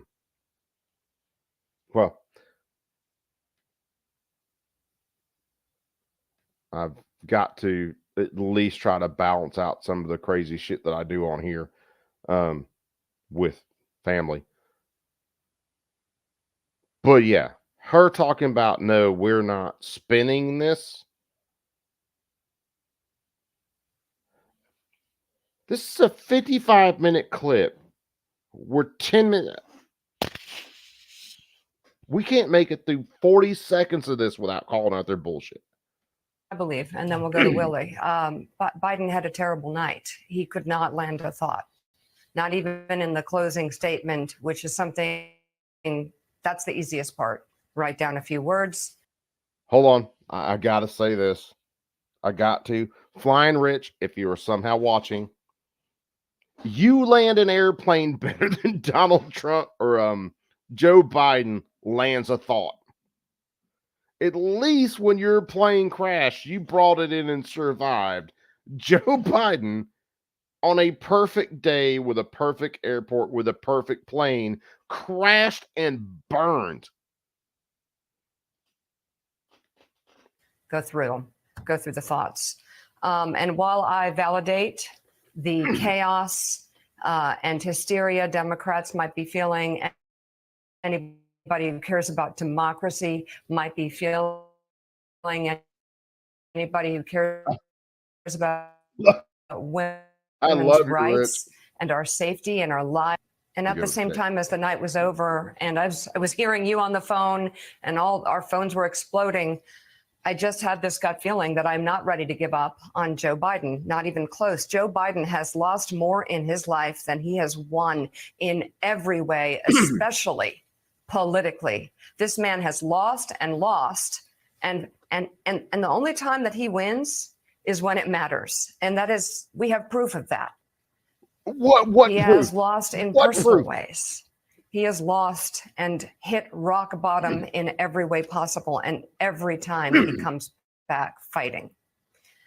So for me, watching what happened last night, again, it was terrible. I gotta hit that. It was I got to. terrible. Joe Biden was in an accident with a truck driver that ended up killing wife and part of his family.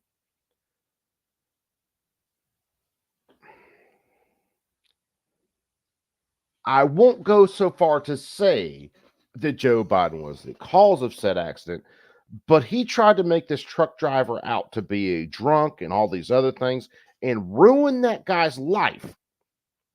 And none of it was true. And then who's he with later? A married woman that was a babysitter for his children. Oh, that's the lottery. Oh, just fucking someone. There's somewhere there's a power cord to this fucking matrix, and someone needs to pull it.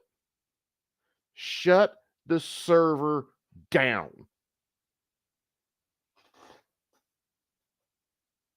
There's no way to spin it. I still wonder what he's going to look like in a week. I wonder if he was sick. He came out on the stage and I thought something was wrong.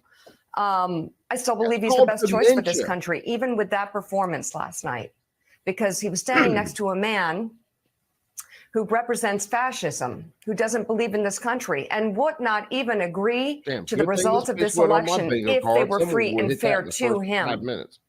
A man who has incited a riot, a man who tried to overturn the election, a man who's liable of sexual abuse, a man who is a fraudster, a man who is a convicted felon. So many times Joe Biden has hit rock bottom. Last night was one of them. And I'm just not going to jump to conclusions here and jump on the hysteria train. I am rocked a little bit by it, didn't like it, was really worried, but I really truly believe in him as a president and as a human being. Honestly, you hear that nervous laugh? Easily connect your website to PayPal. So what are you hearing?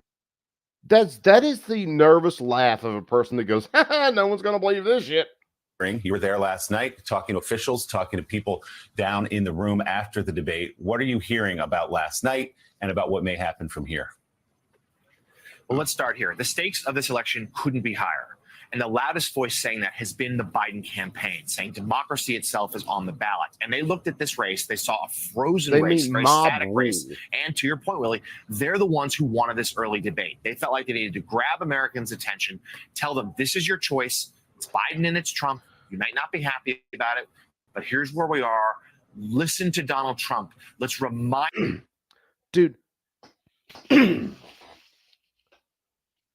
Like or love Donald Trump, and I have no like for him, really. I have no real love for him.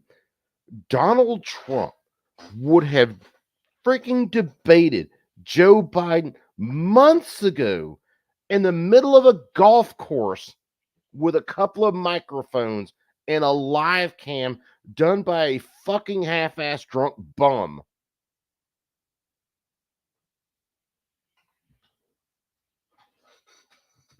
Talking about Biden, oh, we would have baited him sooner. What? Oh, this is real-time rewrites in the code. That sexy redhead that just passed you and all of a sudden turned into an agent, all of a sudden's a fucking elephant that's still turned into the agent. If you guys don't get that one, go watch the first Matrix. Remind you of why another 4 years of him would be so disastrous to this country. And they knew the bar that they had to clear was about Joe Biden's age and competency for the job. He cleared it in State of the Union. He did not clear it last night. And every aide that I've spoken to, Democrats are deeply worried about what they saw from the president. Yes, Trump lied. We will get into that. But the fundamentals here last night was that President Biden did not answer the. It takes so much fucking time to go over these idiocies these people spit out. Joe Biden was great in the State of the Union because he didn't have to answer a question. He had a teleprompter in front of him. He had plenty of meth in his system, and all he had to do was read the fucking words. So is tonight different than then? Yes. They tried to level out his meth to where it wouldn't kick in until later. He had notes, but he didn't have a teleprompter.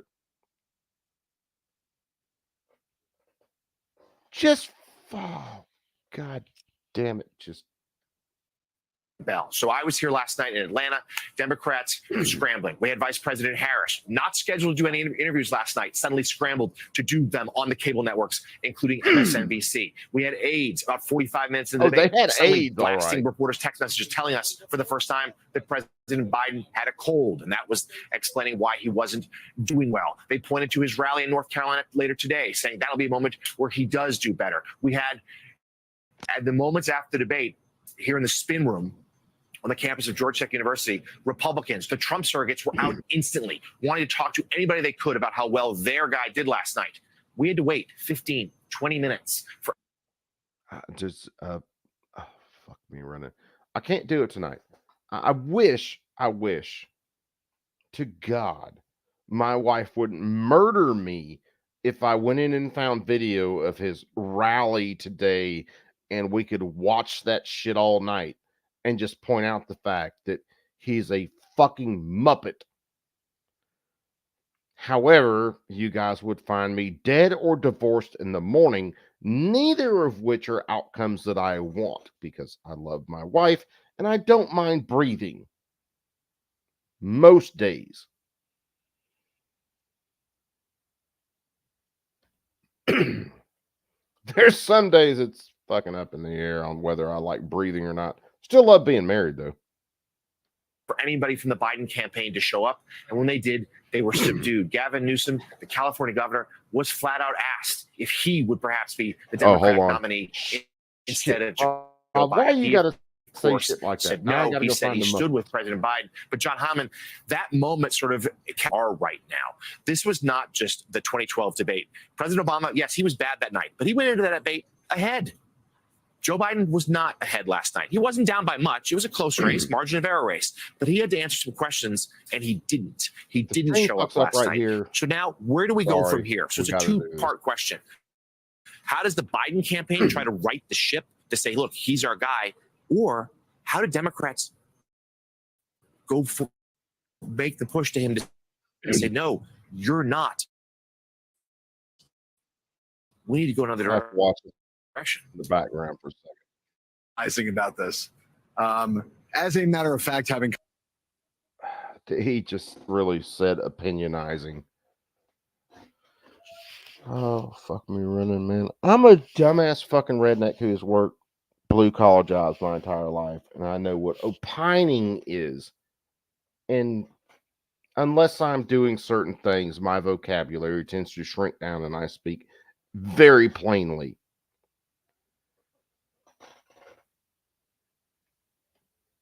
We'll watch this just for some fun because this is what Joe Biden reminds me of.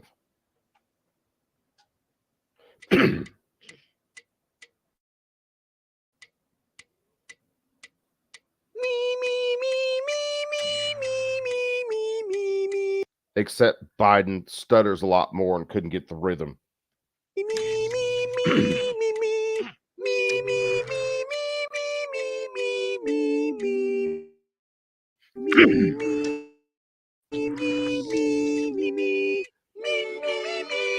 And he damn sure ain't playing a violin. He could probably play the drums with his face, though.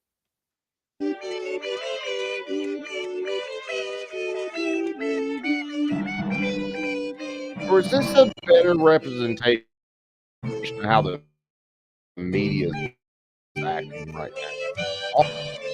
All right. So yeah, is that a better representation of the media, all acting in unison, just fucking going at it? And yeah, that was Beaker. For those of you who don't know, that was Beaker. covered presidential debates since 1992, having seen a fair number of bad nights for candidates on first debates, bad nights for incumbents, some bad nights for challengers.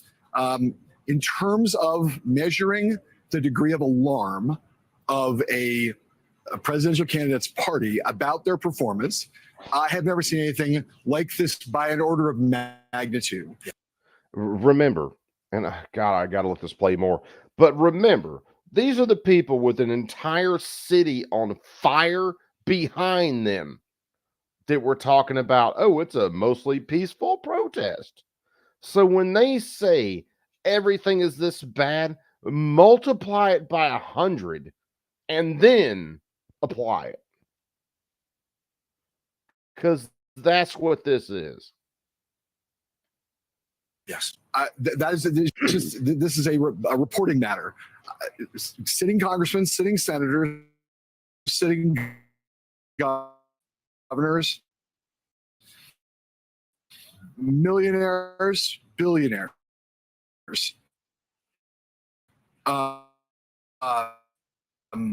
across the spectrum, people who've been supportive and loyal to.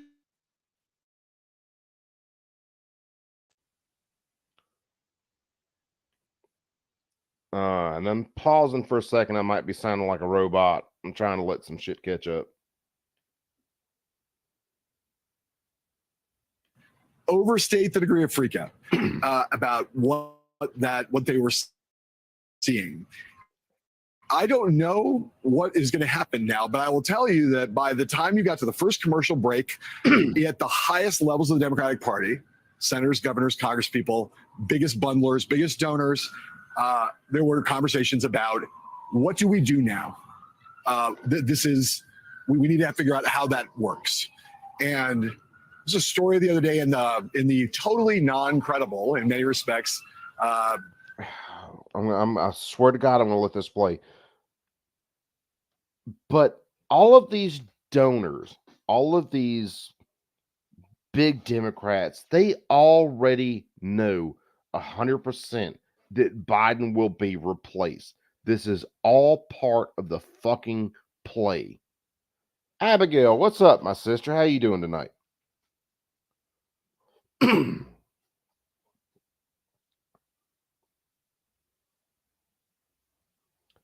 Sis, every one of us is pretty much with you on that.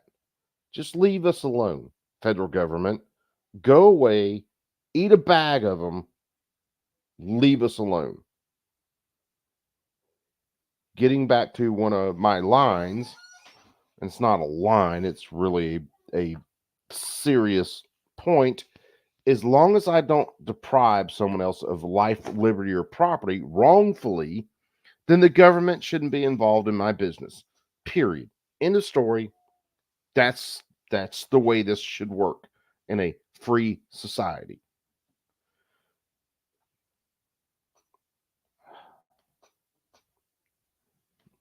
Daily Mail, I think, a couple of weeks ago on Monday, that said that that the Clintons, the Obamas, Schumer, and Pelosi were going to watch this debate, and if it did not go well for Joe Biden, they were going to go and try to have the talk with him about stepping back.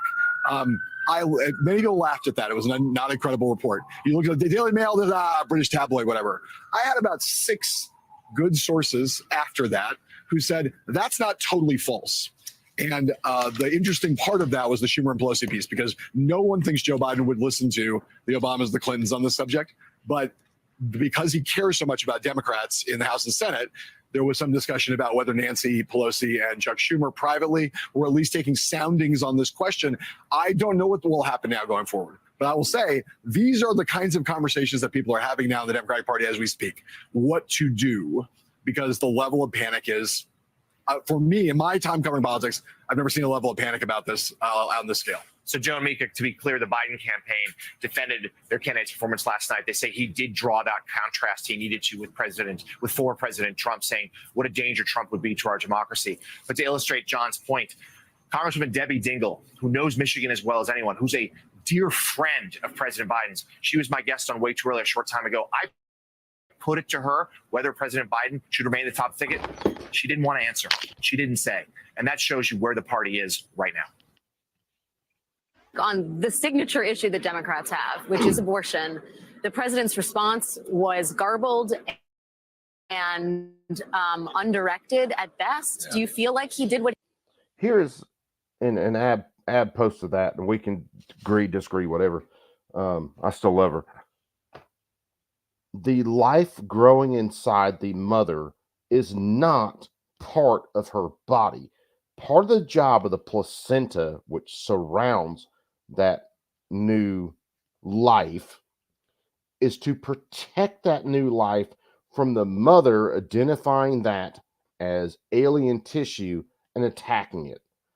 I'd have to look them up. There are conditions where the mother's body will actually attack the fetus. So again, I get back to the same old thing. As long as you are not wrongfully depriving another of life, liberty, or property, I have no problems with what you do. None.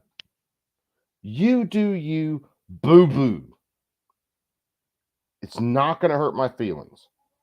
When you deprive others, wrongfully deprive others, I should say, of life, liberty, or property, then I have an issue.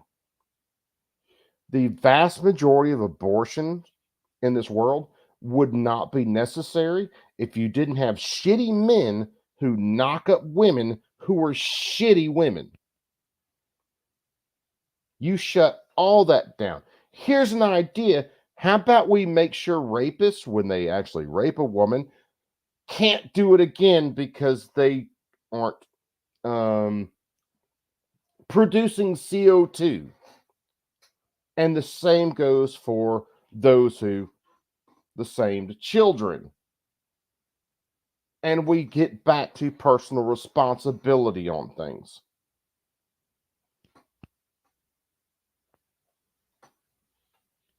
If you're two consenting adults, rock and roll with your bad selves, but there are still consequences to actions.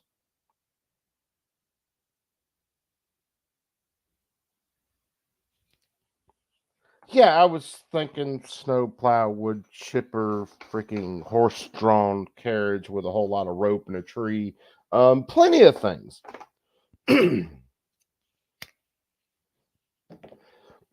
I guarantee you right now we have enough fentanyl sitting in the average city in the United States to get rid of every child touching person and woman abusing person, and it wouldn't even put a dent in the amount of fentanyl we fucking got in this country, and it would put them down reliably. Maybe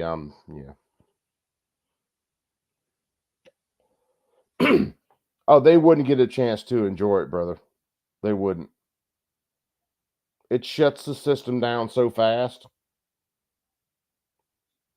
But he needed to on an issue that could motivate voters in the polls. I think it's significantly insignificant because it's de minimis because the American people have made up their minds. They don't support the policies of Donald Trump. They certainly don't support his policies or his assertion somehow the American people always wanted this to be states' rights, which was laughable and absurd. So I think for all of us, worry less and do more. We have the opportunity to turn the page. We have the opportunity to put our heads down. We have the opportunity to universally have the back of this president who's had our back. You don't turn your back. You go home with the one that brought you to the dance. Oh, so close.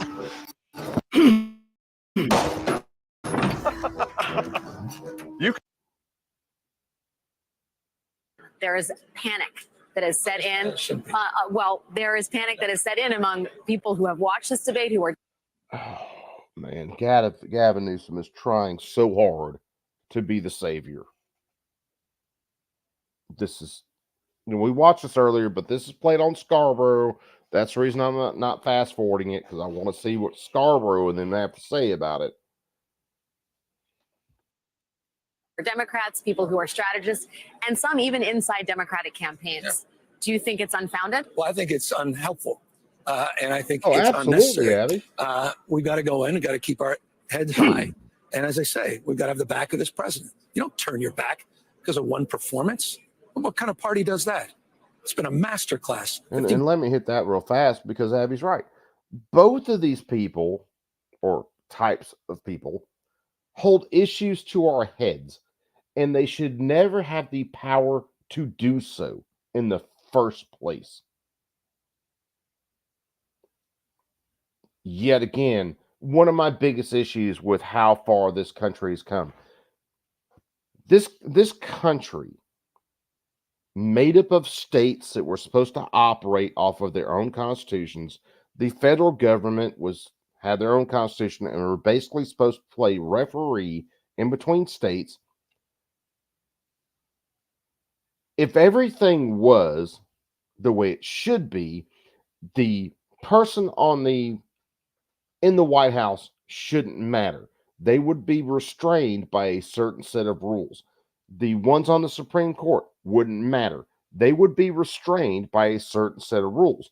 The only ones that would matter for a society are the ones who are local enough to me where I can literally go to their office and tell them what I think. Those are the only ones that should matter. That is states' rights. That is local.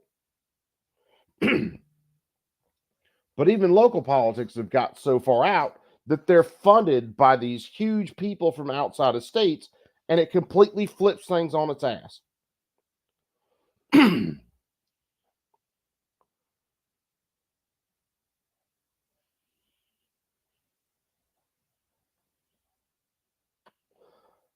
It's been a very long time, Ab, since they have pushed for actually. Well, I'll say this. No, it hasn't been a long time since a Republican pushed. Hold on, I'm going to throw myself on the screen for this one. So it hasn't been a long time since a Republican pushed for repealing gun control. However, they only seem to do it when it has zero likelihood of passing.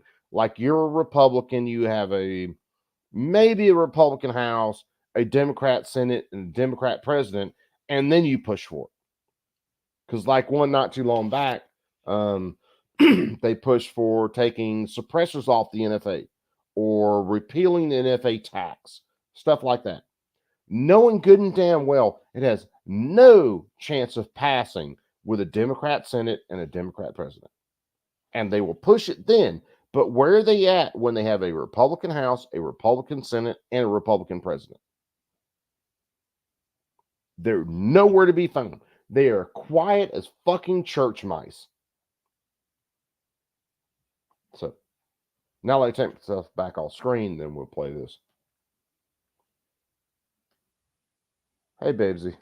1.6 million jobs. That's 8 times more than the last 3 Republican presidents combined. The only thing the last 3 Republican presidents have in common is recessions. Democrats deliver. This president has delivered. We need to deliver for him at this moment. With all due respect, the more time we start having these conversations, go down these rabbit holes, it's unhelpful to our democracy, our fate and future of this country, the world. They need us right now to step up, and that's exactly what I intend to do.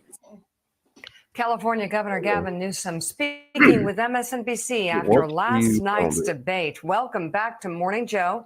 It is Friday, June 28th. Jonathan Lemire and Mike Barnicle are still with us, and joining the conversation we have president of the National Action Network and host of MSNBC's Politics Nation, Reverend Al Sharpton, the host of the podcast On Brand with Donnie Deutsch. Donnie Deutsch, author and NBC News presidential historian Michael Beschloss, and NBC. Well, I will say this. So my wife mentioned We the People holsters.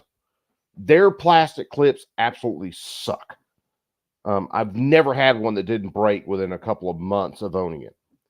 The holster I've been carrying for the past 2 years has plastic clips on it. They work well. They grab my belt. I can draw without it slipping. They've never given me an issue. My wife's hooks have an extra area of material where they go under the belt and then hook back above. There's like an extra 1/4 inch of material right there. I'll grab my Commodores, goddammit. And they are annoying as shit. I end up, she'll come in, show me her hip. I'll go to pull the gun off, and I wind up just taking the freaking belt off and sliding the holster off. Welcome to my life. Because if not, I will absolutely scream. Nobody is just walking up and pulling that holster off her belt. at all. It ain't happening.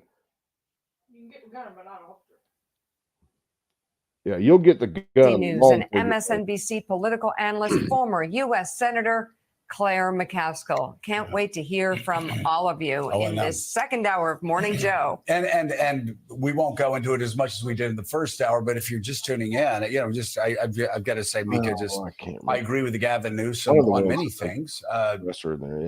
Joe Biden has the best job numbers in the past 40 years. The dollar's stronger than any time in the past 50 years. NATO has expanded. We might have to do that one on since its founding in the 1940s. America militarily is stronger relative to the rest of the world than it's been probably since 1945. Our economy is stronger relative to the rest of the world that it's been in a very, very long time, probably since the 1980s. There is no doubt that Joe Biden has done a great job getting bipartisan legislation through that Republicans and Democrats said he could never get through. He knows how to do this job. The question Joe Biden, Jill Biden, the family, friends need to ask themselves are not whether he's up to the job of being president of the United States, but whether he's up to the job of defeating Donald Trump. He did that in 2020. History will be kind to him because he saved American democracy and took us through a time when Donald Trump was trying to burn down American democracy. Almost literally on January 6th. He continues to lie about January 6th. He continues to lie about so many other things. The question is, though, despite my belief that Joe Biden has had an extremely successful first term, is it time for him to step down? And that's a question. That window has not completely closed. But it is closing, and I will say, with all due respect to the governor of California, you are not hurting America. You are not hurting the cause of America by asking these tough questions now. You are hurting the cause of America by closing your eyes, putting your head down, and saying we're going to just plow forward regardless of what we saw, what all of us saw last night, the inability to complete sentences, the inability to make easy layups, one after another, after another, after another. It was the worst debate performance in modern political history. And the question, Mika, I know that has to be asked is, you believe that it may have just been because he had a cold last night, because he wasn't feeling well.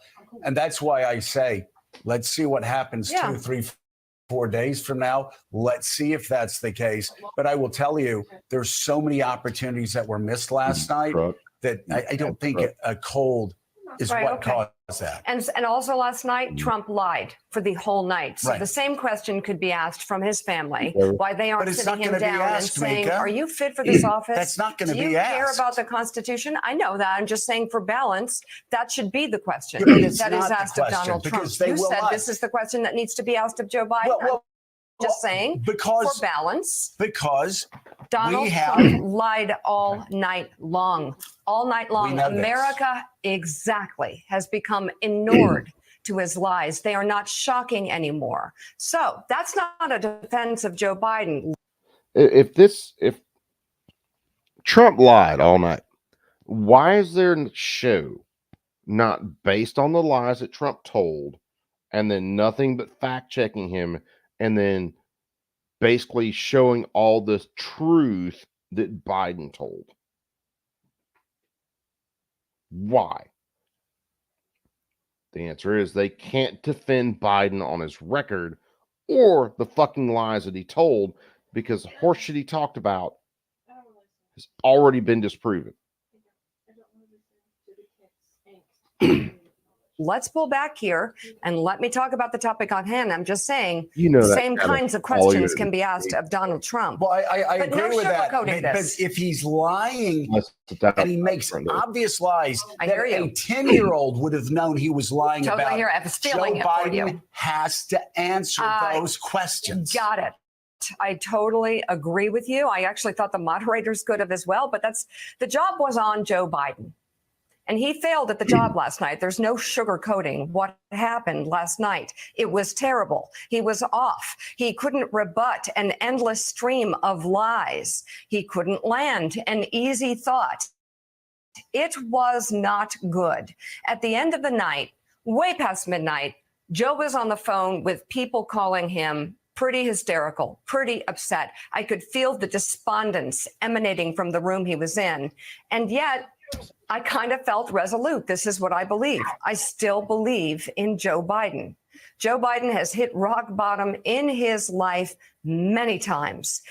He has suffered unimaginable losses throughout his entire life. He has lost 2 children, 1 baby and 1 adult. He has suffered through his own son's addiction, and that's just on the personal side. He has lost multiple presidential elections. He has hit rock bottom. I think I'm going to do this on the wood burn instead. In the election he won in the primary process. And you know what? The one thing we know about Joe Biden is he does win when it matters. So you said earlier in the show, if a CEO did this, ... If a CEO did this, people would wonder if he's feeling okay, and they would wait a few days. That's what I'm willing to do, because I truly believe in this man and what he has done for this country, even though his performance last night was terrible. And I think that's more than fair for a man who's given 50 years of his life to public service in America to take a breath and see what happens over the next few days. So hold on, wait a second. Giving your life to apparently public service is just milking the American people for millions of dollars and getting yourself rich. And yeah, Chess, I got it, and we'll do that on another one, because wife's actually home now, and she's going to drown me if I'm on here too much longer. I get away with a little bit. I'm just kind of like, I don't know, leading the way first base or something at this point. But yeah, we'll hit that one, because I'm definitely trying to go for second. I'm a long way off of first base. So if you guys hear a loud pop or a thump, check on me tomorrow. I may have an obituary posted or divorce papers, one of the two. And then ask the question. I will say this, Willie, and I said it last hour for people just waking up. The thing about politics is it's not personal. I said last hour, I love Joe Biden. I love his family. I respect him for his service to America. I will forever be grateful for what he did in 2020 and for what he's done since then with I believe, great leadership. But 2024 is not about Joe Biden's past. It's hard to make it through this for 30 seconds, because before 2016, before Joe came down the escalator, or Trump came down the escalator in 15, Mika and Joe were all about them some Trump. But the minute he runs as a Republican and actually goes in there and does some shit they don't like, all of a sudden he's the enemy of democracy. Oh my fucking God, these people are so... And remember, this was this morning. So this was after the debate. This was after, quite a few hours of people running through the debate and actually talking about what happened. And yeah, Mika and Joe Scarborough, his morning cup of Joe. Well, apparently his morning cup of Joe is filled with Joe's dicks, and he's just sucking them down. Do I say that? No. There's certain things I'll keep to my own sense of humor. It would be really interesting to say, though, because I'm wondering how much Mika keeps to herself. 2024, my guess would be is about America's future, and it will be a bleak, dark future if Donald Trump is elected president of the United States. And that is right now That's what's in the balance. And I must say, many Democrats and independents and Republicans who fear a second Donald Trump term and what it means for freedom, what it means for liberty, what it means for the Constitution. Those people have every right to be deeply worried. What if you could fill your summer with unforgettable memories? Plenty of emotional scars from last night. Apparently, that's what they call unforgettable memories. So, Reverend Al, that was remarkable. That's a lot of lies. Remarkable job of counting all the lies, and yet the question that hangs. And Al, oh God, I didn't know Al Sharpton was in this. Oh, someone make the bad man stop.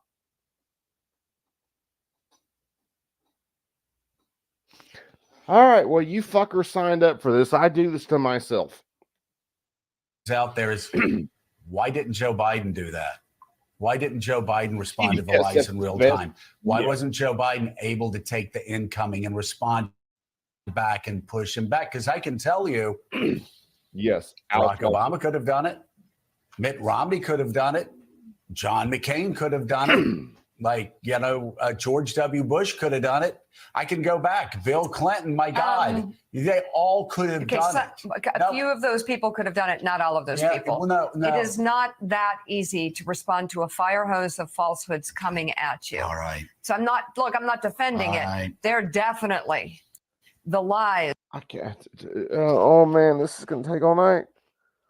Notice the Republicans they mentioned are the biggest rhinos on the planet. John McCain, Mitt Romney, George Bush was another one. Oh my God. If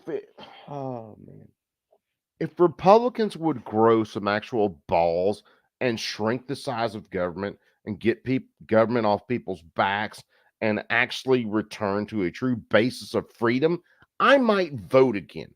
But other than that, nope, fucking done. And I'll say something here that may not be popular with some folks. And I used to believe it. I used to believe it in my heart of hearts. If you don't vote, don't bitch.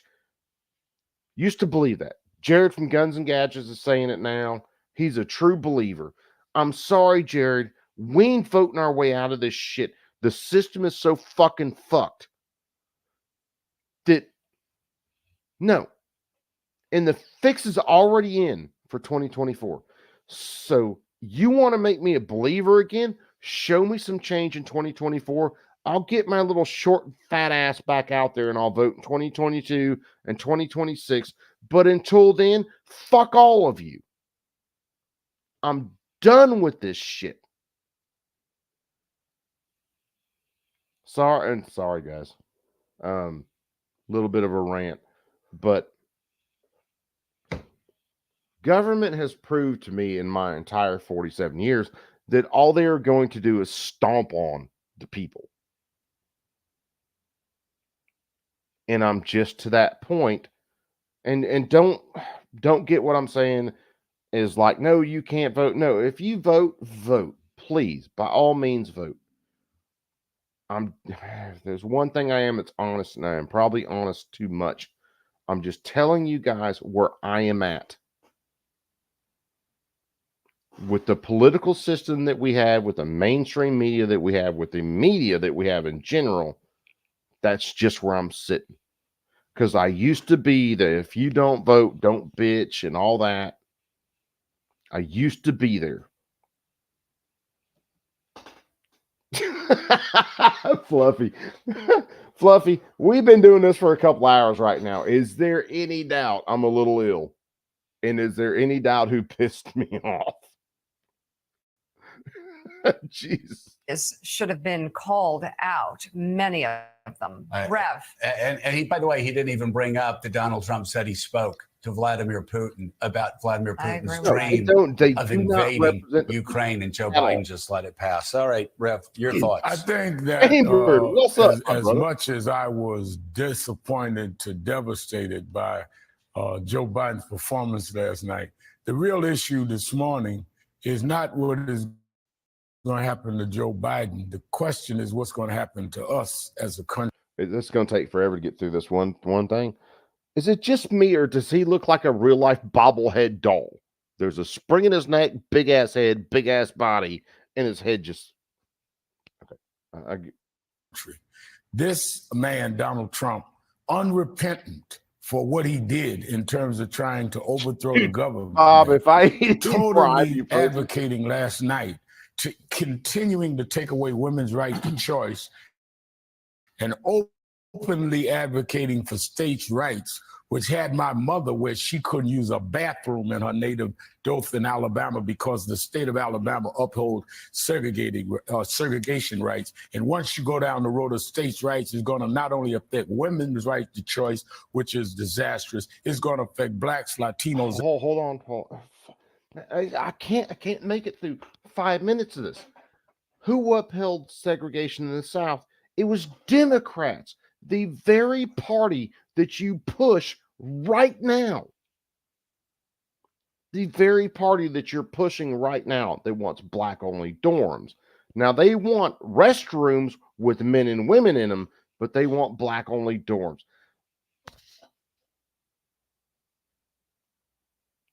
Again, this is the Matrix rewriting code in real time. I have exceeded my 3,200 milligrams of Motrin for the day. And I am about to take more.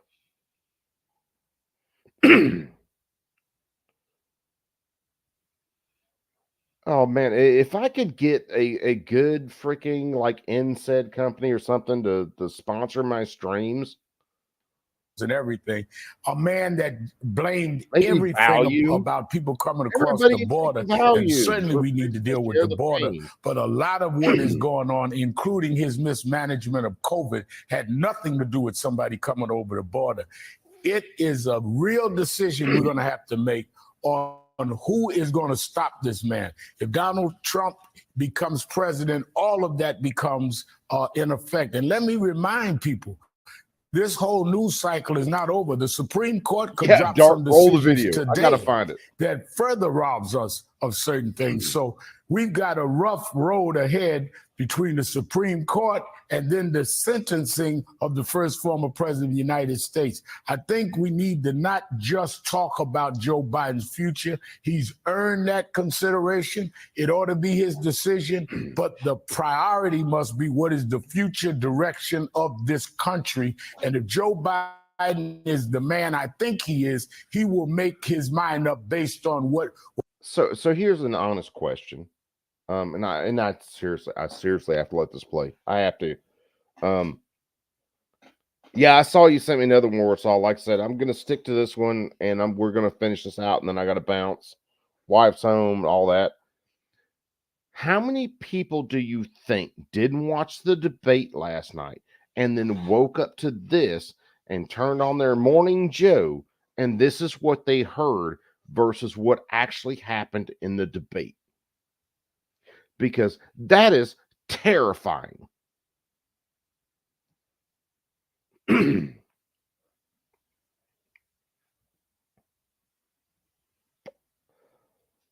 Are they releasing the innocent people during January 6th? I guarantee you not enough of them.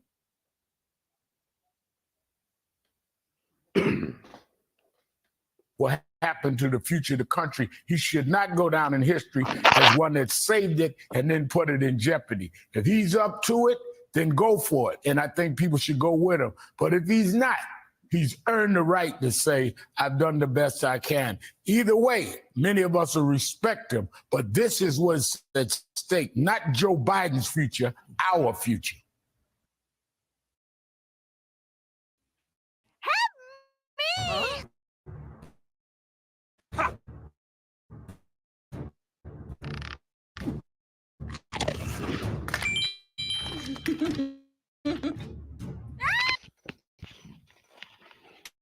Let's bring in now Democratic Governor of Pennsylvania, Josh Shapiro. He's a member of the Biden-Harris campaign's National Advisory Board. Governor Shapiro, good to have you with us this morning.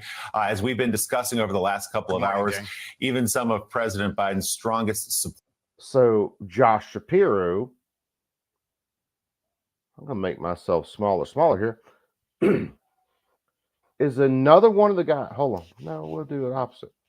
And let me turn my cam back on. Josh Shapiro, let me get rid of that. It's one of the ones who was responsible for suing JSD Supply for selling 80% kits, polymer 80s, all that. Josh Shapiro absolutely lied his ass off in a congressional hearing. It's another one that we streamed. He is a proven liar. Go figure, he'd show up on Morning Joe. It fits. It really does. So let me shrink this back down and let's hit the good old play button again.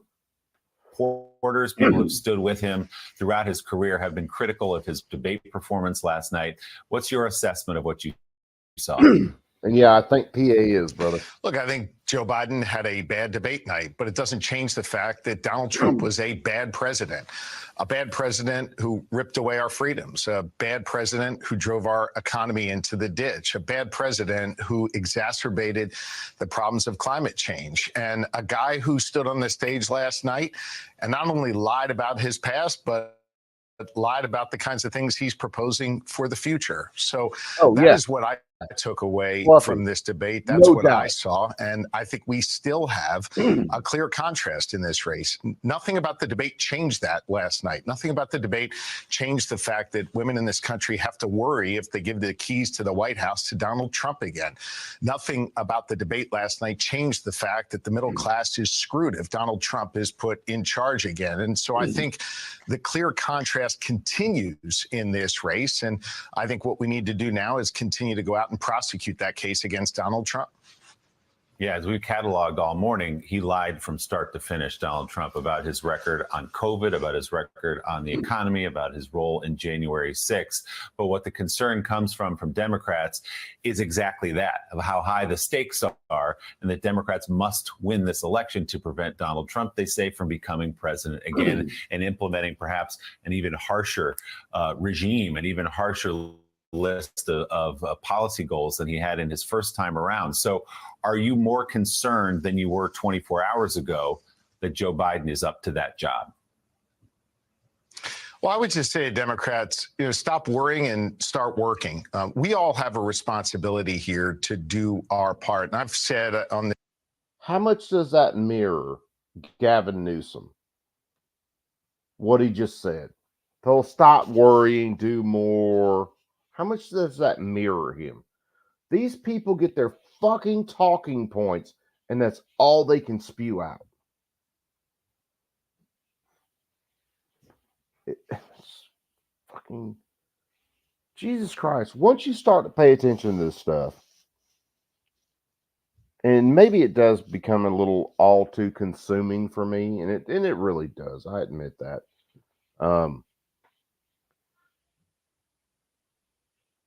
So the entire reason my channel started was to call out stuff like this. But once you start to pay attention to it, once you start to pay attention to the lies and the mainstream media push, man, it is so fucking hard to unplug. It's you can't do it. Once you wake up, once you take the pill, there is no taking the blue pill again. This show before, and I've said many times, while this election is a binary choice between Joe Biden and Donald Trump, this election really is more of a country we want to build for ourselves, whether we want to go backwards to the dark times that Donald Trump has promised, or whether we want to continue to try and build a society that is more fair, more just, to try and continue to build an economy where we are putting people to work and where we're able to accomplish meaningful things. I think we can't lose sight of the fact that this nation, for all the challenges that we have, is moving in the right direction. As I've said before, we are producing more energy than ever before in this nation, giving us a level of freedom and independence and national security we never had before. For all the hand-wringing about China, for the first time, we're kicking China's butt in a long time. And as I've also said before, and we can't lose sight of this fact that this morning, after people turn off... Hold on, I got to... fuck me running. I can't make it through a minute of this without calling shit out, because they're so full of shit. And again, I'm going to put myself back on camera again. So under Trump, like him, love him, hate him, I don't give a fuck. I really didn't care about him either way. My initial vote for him was basically against Hillary Clinton because I knew what she was. But like it or love it, under Trump, this country was basically energy independent for the first time in my 40-something years.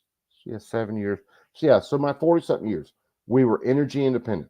We were supplying Western European countries with natural gas because we were fracking. We had natural gas so much we were burning it off because we didn't know what to do with it. So we were supplying Poland and other countries with natural gas.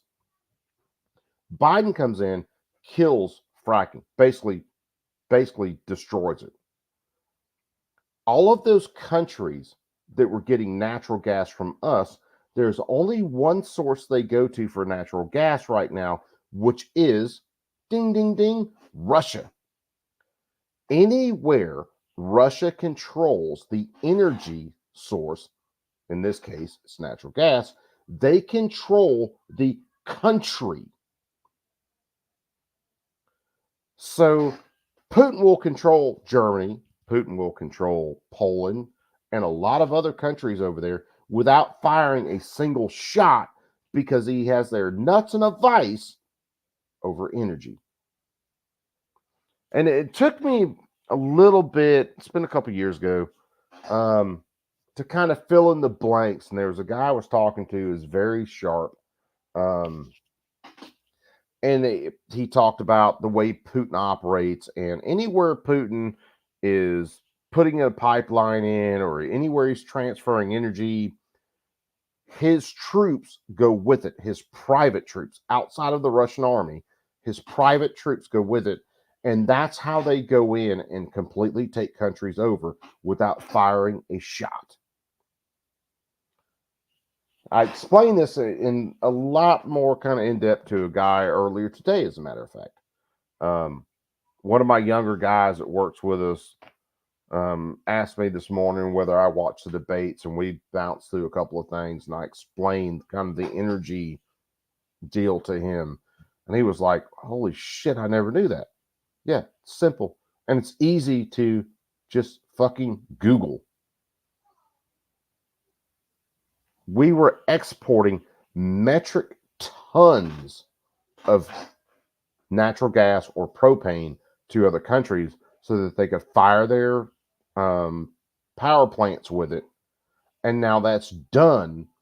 And the only resource they have for that is, Russia. So now Putin is making money off of it, and he's gaining influence off of it. He will walk into a lot of NATO countries without firing a single shot, and will control those countries. Because if I'm getting all my energy for you, my country's dependent on energy, and you go, I can shut that off with a flip of the switch. Guess who has the bigger in the fight?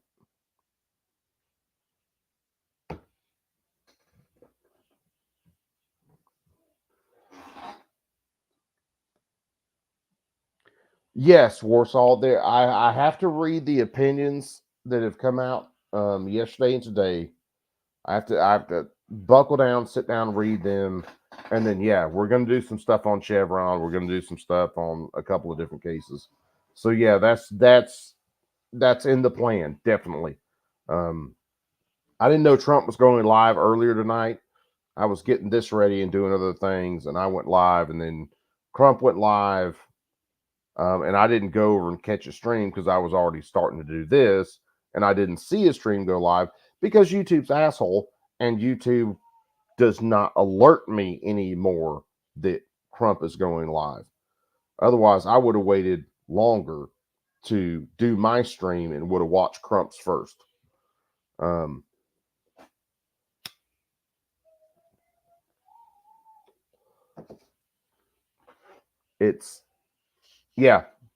And Bob was posting Loper Bright stuff. It should, a lot of the stuff should be in the chat, guys.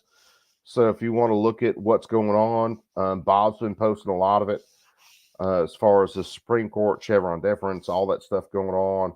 And we will be doing a stream on that shortly. I might crank some stuff up. It just kind of depends. I got some things I got to try to take care of in the next little bit. But we might crank some stuff up on a lot of that. Wife's. I would like to point out I haven't drawn anything in like 10 years. Hold on, wife's got to show off, so I got to put myself full screen. Well, I'm showing it you. Well, we got to show it off to everybody. Well, I'm not done. Well, show it off to everybody, though. I'm not done, but I haven't drawn anything in like 10 years. Apparently, I still fucking have it. Oh, And so that's just like 10, 20 minutes of sketching. that is part of the skull that she's doing. And I'm assuming you're wood burning that in. Yeah, but it's going to be. It's going to be like that. I'm getting there, but I'm pleased because it's been forever since I've drawn. Because I'm tickled, okay? I understand The you're last time tickled. I drew was Drawn. Depending on which part of the sentence you're putting that particular word in. and was high school. So, No, you drew for me when you were in college. but yeah. Oh, yeah. But that was cartoon characters. That doesn't count. Cartoon characters definitely count. It was Wile E. Coyote on a acetylene tank. It does not count. Don't make me go dig Wiley up. I'm pretty sure he's in the filing cabinet. 100% in the filing cabinet. That's where Oh, well, it's 100% in the filing cabinet. So, don't make me go dig Wiley up. But I'm getting it. I'm so excited. Morning, Joe, and go to work. More people will go to work this morning in America than ever before. There are contrasting visions, contrasting records, and there is a lot for us to be hopeful for, and there is a lot for us to be proud of in terms of where this nation is headed. But now the task falls to each of us to make sure that we share that case with our friends and neighbors, or in my it's case, going to look good with all of you Warsaw. this morning. And we have a responsibility to stop worrying, stop looking backwards, and start working and looking forward. Except, Governor, people are kind of worried after last night. So you can't, I totally get this argument overall, especially given the contrast, but I'm now going to. Yes, Lightning. Since Warsaw's in, we'll use the Seventh Circuit as an example. Look at how much shit the Seventh Circuit has completely ignored when it comes to gun rights. And then just basically Easterbrook and your little fucking circle jerk of judges completely ignored what the Supreme Court said so far. So, yep.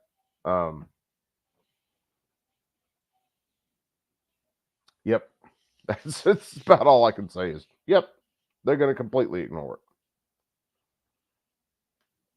I mean, look at how they've ignored any of the rulings from Bruen, or they've twisted the language from Bruen, or they looked at Rahimi and they took Rahimi and just completely butchered the words of Rahimi.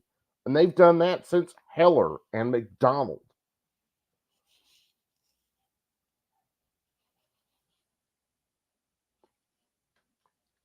Dude, send it to me. If I can remember my damn... Because, man, I've worked off so many devices in the last little while. If I can remember my login for Instagram, I'll show it on stream. If I can't, I'll try to show it on my phone.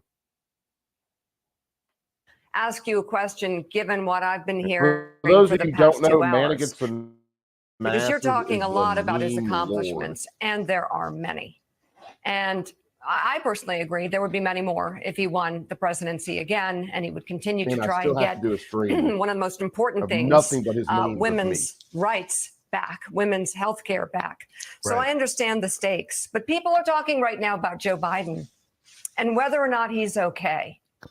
And they're asking the question, is he okay? Can he do this? Can he run this race? They are asking this question in a big way. Some are saying he needs to resign from the race.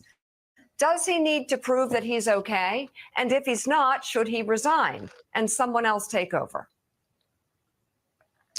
Well, here's what I'll say. You know, I've had the opportunity to work closely with both the former president and President Biden. And you know what? I can tell you Joe Biden is up to the job. I worked with the former president, and How much, after hearing that, and I haven't heard all of it yet, how much do you want to bet that Josh Shapiro is banking on a VP position underneath Gavin Newsom? He's at least banking to go into the federal system. If not VP, he will be there.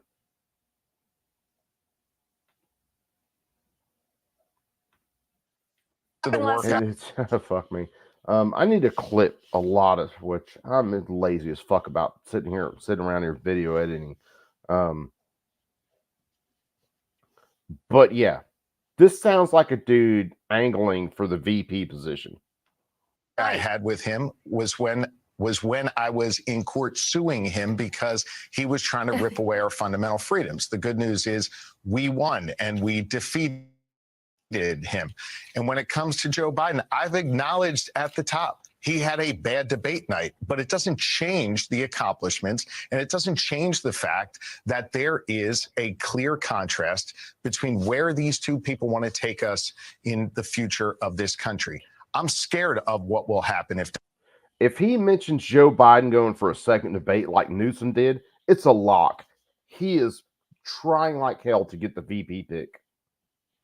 Donald Trump is given the keys to the White House again. And so forgive me, but sitting here and hand wringing, sitting here and fretting is not the answer. What we got to do is Governor, work first of all, and make I'm the not case against hand-wringing. Donald Trump. I'm the one person on this show today who believes in Joe Biden. I agree with you. I think he had a bad night. And I mean, you know, disrespect. Please, let's get at it. I really want to get into this. I need to. Hold on. She said she's the one person that is believing in Joe Biden this morning. You think her and Joe Scarborough had a little bit of a rocky night? Maybe someone didn't get some booty last night because of it. I think it's a possibility, but I'm just shooting from the hip. Of course, I don't think she's given him booty in a long time. So Ask you though, because everyone's talking about what is going on with him. He couldn't finish a thought. He couldn't land an answer, and his closing thoughts were even botched. I mean, come on. There are people who are going, what the hell is going on? It's a fair question, given that it's not just a bad night. It's one of the most important nights of. that is, dude, you are Lightning. You are completely not wrong. I am definitely a one issue voter. One issue above all. However, my issue is not completely guns. It is freedom. And if you let, all right, Bob, that's hitting below the belt, literally. If you believe in freedom, then the guns are on the table, then collecting your own rainwater's on the table, leaving everybody else alone on the table. And that's where, and I've said it on Darkstream and a couple others, that's where our communities kind of overlap. Whether it's prepper, whether it's gun guys, you name it. It's about the freedom of it. Freedom is my one issue. And if you are part of a government system that will infringe on freedom, I'm not there with you. Period. And I'm not going to be. Whether it's abortion, whether it's taxes, whether it's new agencies, you name it. You lost me. I'm done. I'm not there with you. I know I will never get elected to Congress. My only, oh God, if they think Brandon Herrera would be bad, my only job in Congress would be to vote no on anything that would raise taxes, free up abortion, ban guns, ban collecting rainwater, anything that increased the government power. That's a no vote, period.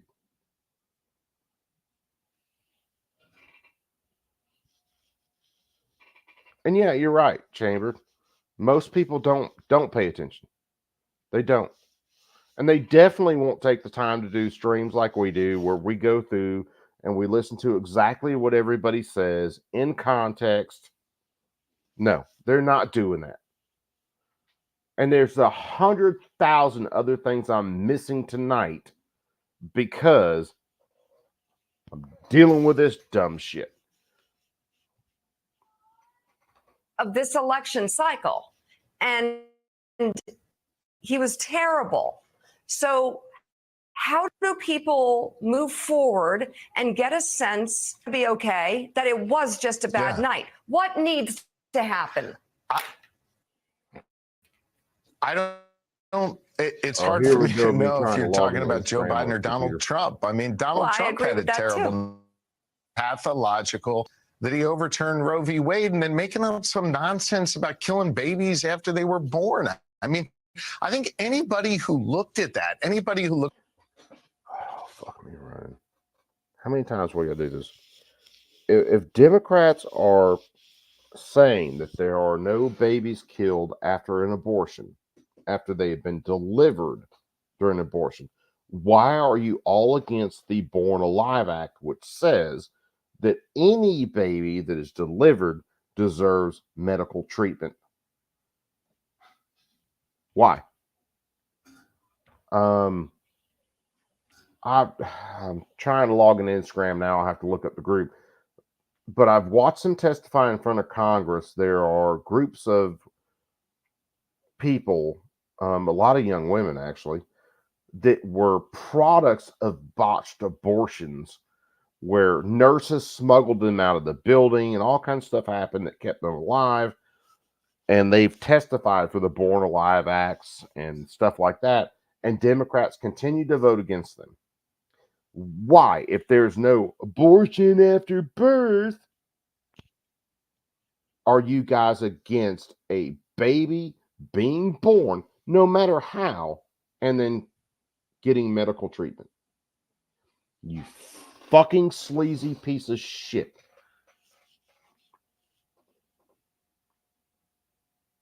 Looked at Donald Trump and saw that he couldn't commit himself again to accepting the results of the election. Anybody who looked at that realized that what he was spouting through the lies was really, really dangerous for our nation.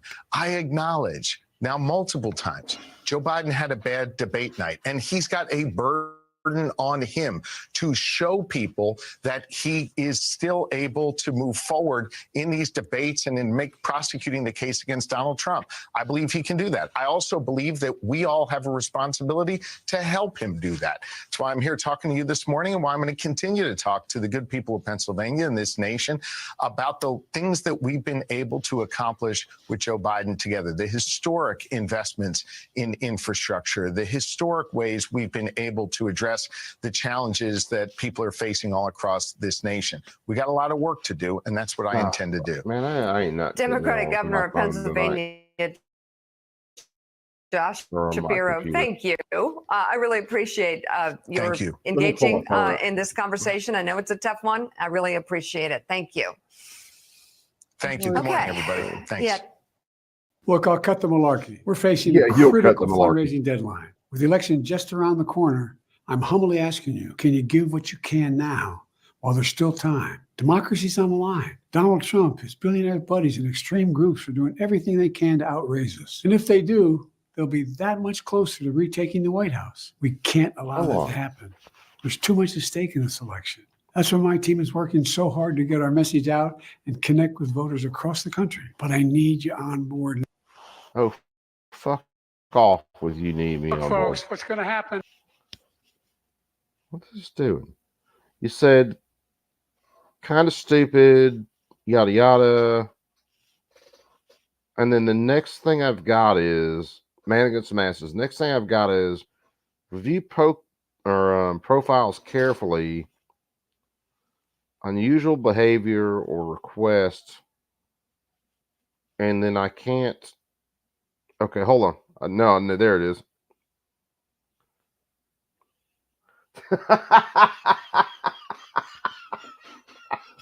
I love Man Against the Masses so damn much. I got to make myself full screen because I got to show this off, and then we'll get back to this. So, hold on, I got to turn my camera on too. Fucking dumbass. So, oh, come on. Damn light. Hold on. Get my camera about half-ass right. So, Man Against the Masses sent me a picture of me debating Joe Biden. I'm your daddy, Coop.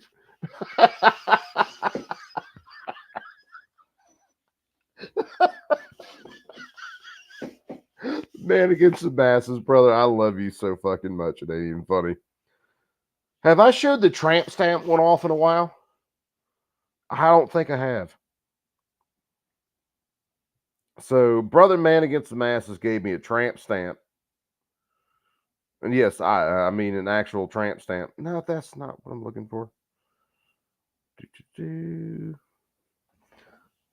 And I have to do a stream of nothing but Man Against the Masses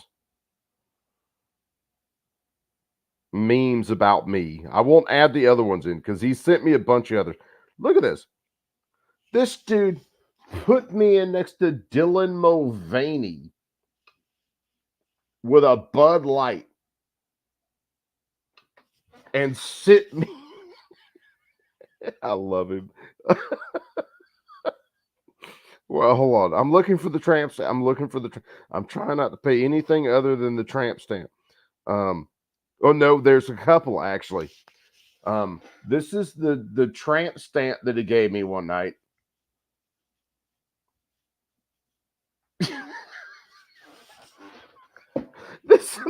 He has had me laughing so fucking hard. Hell, I'm tearing up now. This is the one I was looking for, though. So, Man Against the Masses. Oh, come on, pitcher. You gotta catch. There he is. He shortened up my shirt, put me in Daisy Dukes, and gave me a tramp stamp while I was shooting. I'm literally tearing up. I have literal tears of laughter running off my goddamn nose right now, and my eyes are watery. I have to, and I've been saying it forever. I have to do a Man Against the Masses fucking meme stream about Coop. I have to do it. That might have to happen soon, actually. But Man Against the Masses, to be honest with you, I'm lazy and all I do is lives. So I'm going to have to download all those to my computer.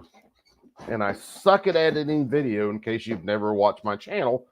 I'm still fucking laughing. And then I'll have to put it together. But yeah, Man Against goddamn, I love him so much. I will say this, Lightning. I was wearing a full-length shirt and I was wearing pants at the time. He shortened up the shirt, shortened up the pants, and gave me the tramp stamp. He has photoshopped so many goddamn Bud Lights into my hand. I hate showing him a Keystone can because he's going to Photoshop a Bud Light into my hand.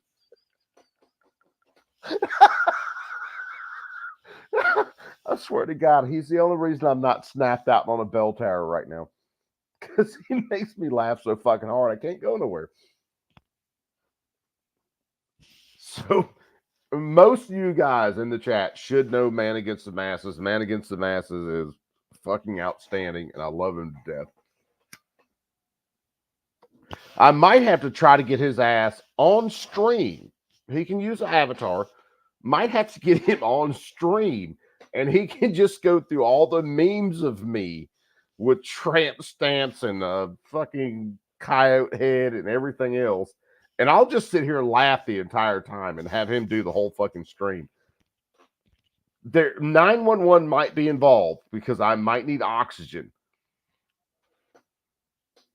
I'm just being honest. If there's nothing else you guys should know about me, I'm going to be honest. And I'm being honest. I might need oxygen.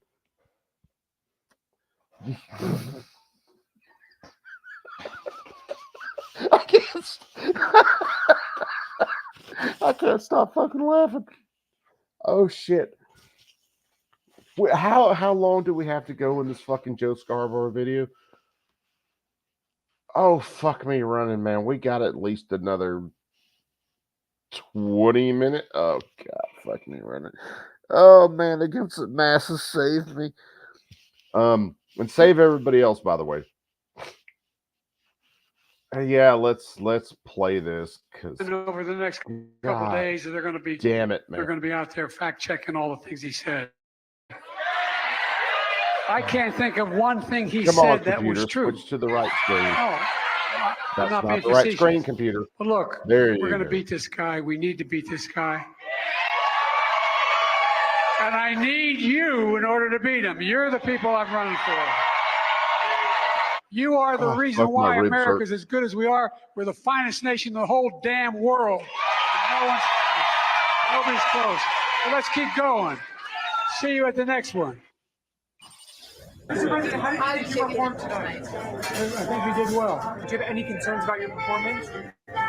No, I think it's hard to debate a liar. New York Times pointed out he lied 26 times. Big lie.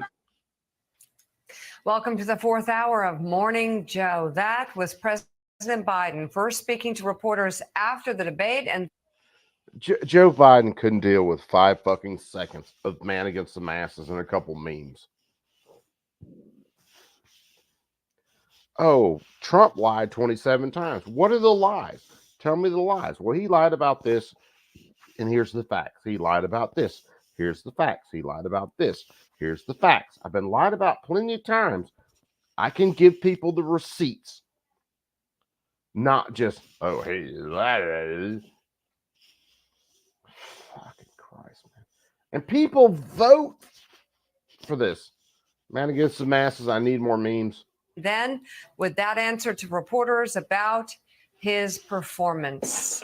It was quite a night, I will tell you. NBC News senior Washington correspondent Hallie Jackson takes us inside last night's debate room. On stage in the presidential debate, missteps from the current president and misleading attacks from the previous one. From President Biden, who's battling voter concerns about his age, a shaky start. With a raspy voice, he seemed to lose his train of thought when asked about the national debt. Making sure that we're able to make every single solitary person eligible for what I've been able to do with the with the COVID. Excuse me, with dealing with everything we have to do with, look, if we finally beat Medicare. Later, mixing up former President Trump's name in a comment about Russia before correcting himself. If you take a look at what Trump did in Ukraine, this guy told Trump, do whatever you want and do whatever you want. And that's exactly what Trump did to Putin, encourage him, do whatever you want. At the end of the debate, First Lady Jill Biden escorting him off stage. 2 sources telling NBC News President Biden had a cold. Former President Trump pouncing on his rival. If you guys went all the way back to the start of the stream, it wasn't too long in, it was a few minutes in. I think we shot shit for a little while. You would see Jill coming in there, or what you'd see is Trump walking off the stage under his own power, and then Jill coming in to get Biden to help him down the stairs so that he could greet the moderators. And then what you see in the after party is Jill Biden taking the microphone and then trying to rile the crowd up. In other words, Joe ain't doing it. He is, I don't know, limp are more usable. At least you can pee through those. So yeah, there's that.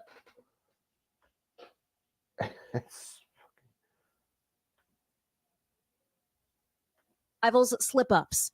I really don't know what he said at the end of that sentence. I don't think he knows what he said either. From Mr. Trump, a series of dodges and lies about the 2020 election, refusing to deliver a clear answer when asked whether he'd accept the results this November. If it's a fair and legal and good election, absolutely. I doubt whether you'll accept it because you're such a whiner. Halfway.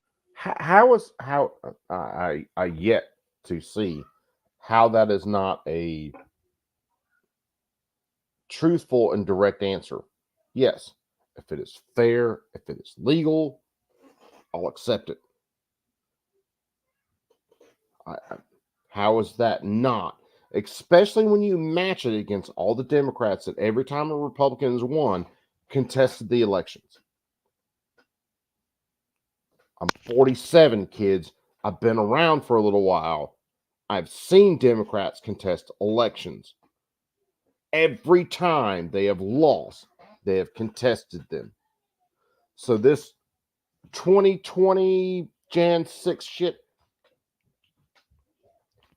if there had been people with balls who had went ahead and let elections actually get forensically evaluated, I'll say that, then wouldn't be an issue. Shit.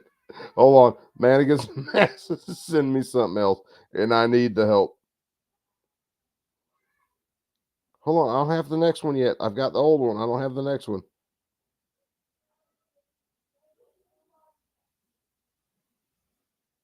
Yeah, all I've got is the old one.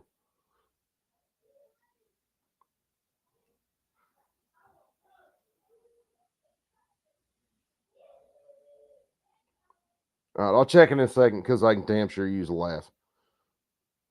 Hold on. Matter of fact, I do got to check my Instagram. All right, hold on. It just came through.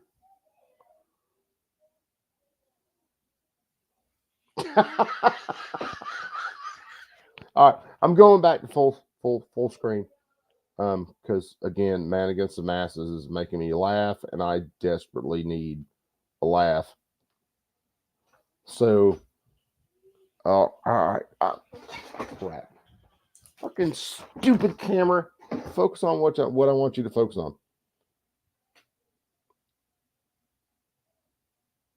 Is that you, Daddy?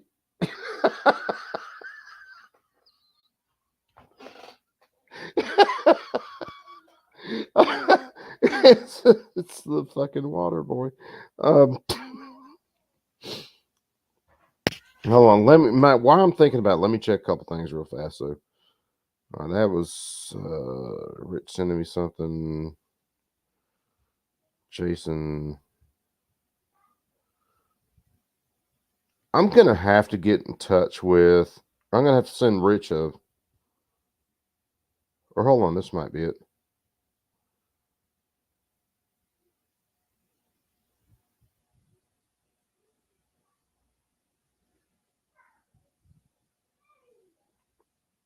Because I don't recognize this one completely. Oh, that's Barton. Okay, got that one. I'm gonna have to get a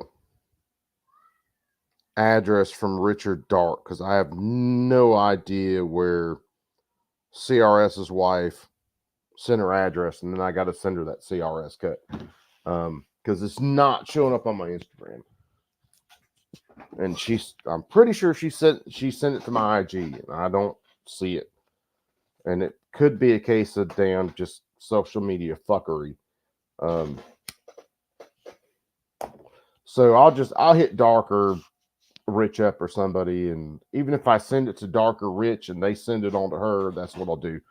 And then of course Z and G23 won plasma cuts last night. And I'm gonna have to check my email again to see which one said what. And if I don't hear nothing in, I don't know, a day or so, I'll send them both out. The I don't have boating accidents cuts or something like that. Because those guys won the debate bingo last night. Through the debate, President Biden Welcome bringing up to Mr. sitting Trump's through that conviction horse shit. The only person on this stage is a convicted felon is the man I'm looking at right now. and getting very personal. How many billions of dollars do you owe in civil penalties for molesting a woman in public, for doing a whole range of things, of having sex with a porn star on the night while your wife was pregnant? I mean, It's serious. It's not even 10 seconds. It's not.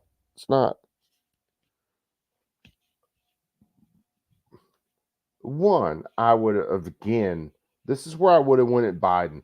This is the chick that said you sexually assaulted her. She can tell you where it happened, when it happened. You did it, whole 9 yards. The one that I was civilly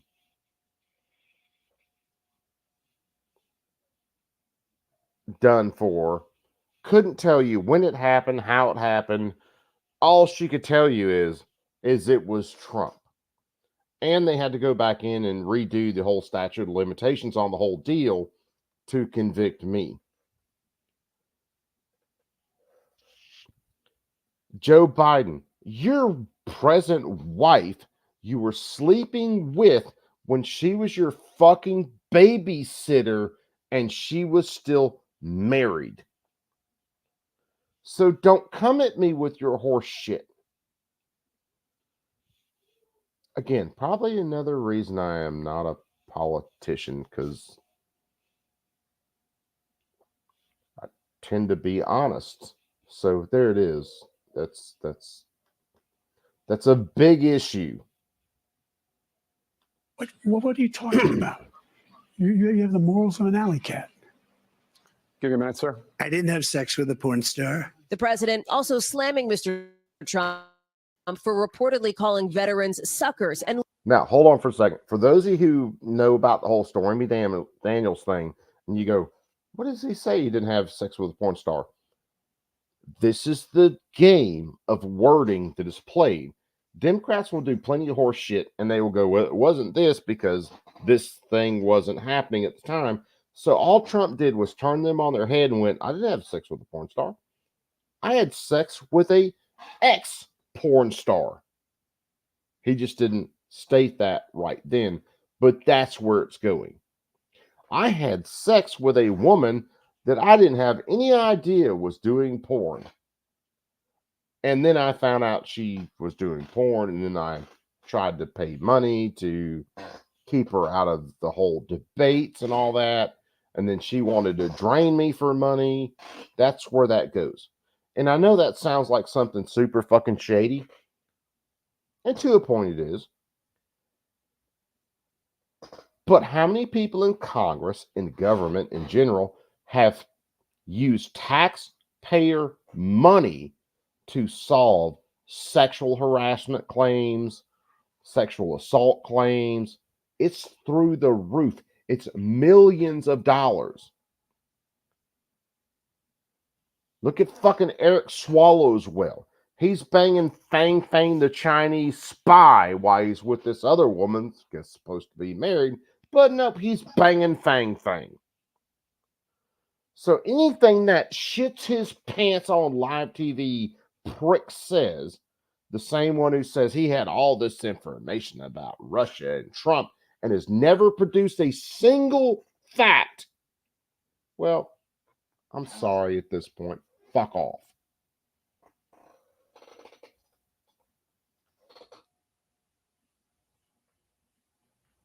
Yeah, Bob's right. There is a congressional slush fund for that. I haven't Googled it in a while, the amount of felonies and the amount of misdemeanor convictions of people in Congress, but it's pretty goddamn big. So, you know what? Eat one. At the very least, I would be honest with the American people, and these people ain't.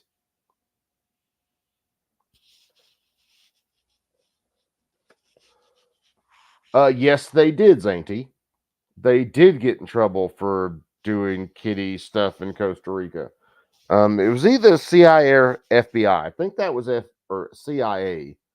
The FBI got bounced for some stuff in the United States. How much that cost? Millions of dollars. Millions. Not 150 something thousand. You're talking about millions of taxpayer dollars used for non-disclosure agreements over sexual assault suits, stuff like that. But yeah, Trump is the evil Cheeto. Oh, fuck, man. People need to wake up. Losers, referencing his own late son who served in Iraq, with Mr. Trump denying he ever said it. My son was not a loser, was not a sucker. You're the sucker. You're the loser. Regarding January 6th, Mr. Trump downplaying what happened during the attack on the Capitol. On January 6th, we were respected all over the world. Okay, I gotta hit something real fast, and then I'm gonna let this play for a minute because I'm gonna be stepping away, but I listened to this earlier. You just had the sitting president call you a sucker and loser and lie about what you said, and you don't expect him to come back at you? Are you fucking kidding me? Call me a sucker, loser, and then lie about me to my face in front of people, and think for a second I'm not going to call you out on your lies, and I'm not going to be fucking polite. Typically, that whole sentence would start out with, "You motherfucker," or "You lying piece of shit. This is what I actually said." So I would have rather Trump came out with that last night. Because generally, as most guys know, and most of the people that follow me are guys, and a lot of us are all blue collar. We've worked construction. We've done all sorts of stuff. If you lie about someone, especially to their face in front of others, expect to get called on that. And not polite terms, especially when you're not using polite terms. That comes to the whole locker room talk with Trump at the start of this shit. Trump talked about grabbing women by them. Biden actually fucking did it. Trump was talking about doing it to willing women. Trump, or fucking Biden, sorry, did it to an unwilling woman. So which one is worse? And I'm not defending Trump. Don't get me wrong. I'm not a Trump fan. I really don't like the dude. What I like is people being honest about what they have to say, when they say it, and how they say it. I don't sugarcoat things. I will, in some cases, tame down my sense of humor. And my sense of humor can be absolutely brutal and extremely rough. And there are times I feel bad that, and hell, I posted it in one of John Crump's chats one time. I apologize to everybody because I was off the fucking rails during that chat. I didn't realize it till the next day, and I checked in, and I still owe John an apology for that. Because I was just in a bad place. And when I'm in a bad place, my sense of humor goes nuts. It does. And I get brutal. So it's my coping mechanism. And damn, I damn sure didn't plan on hitting that tonight.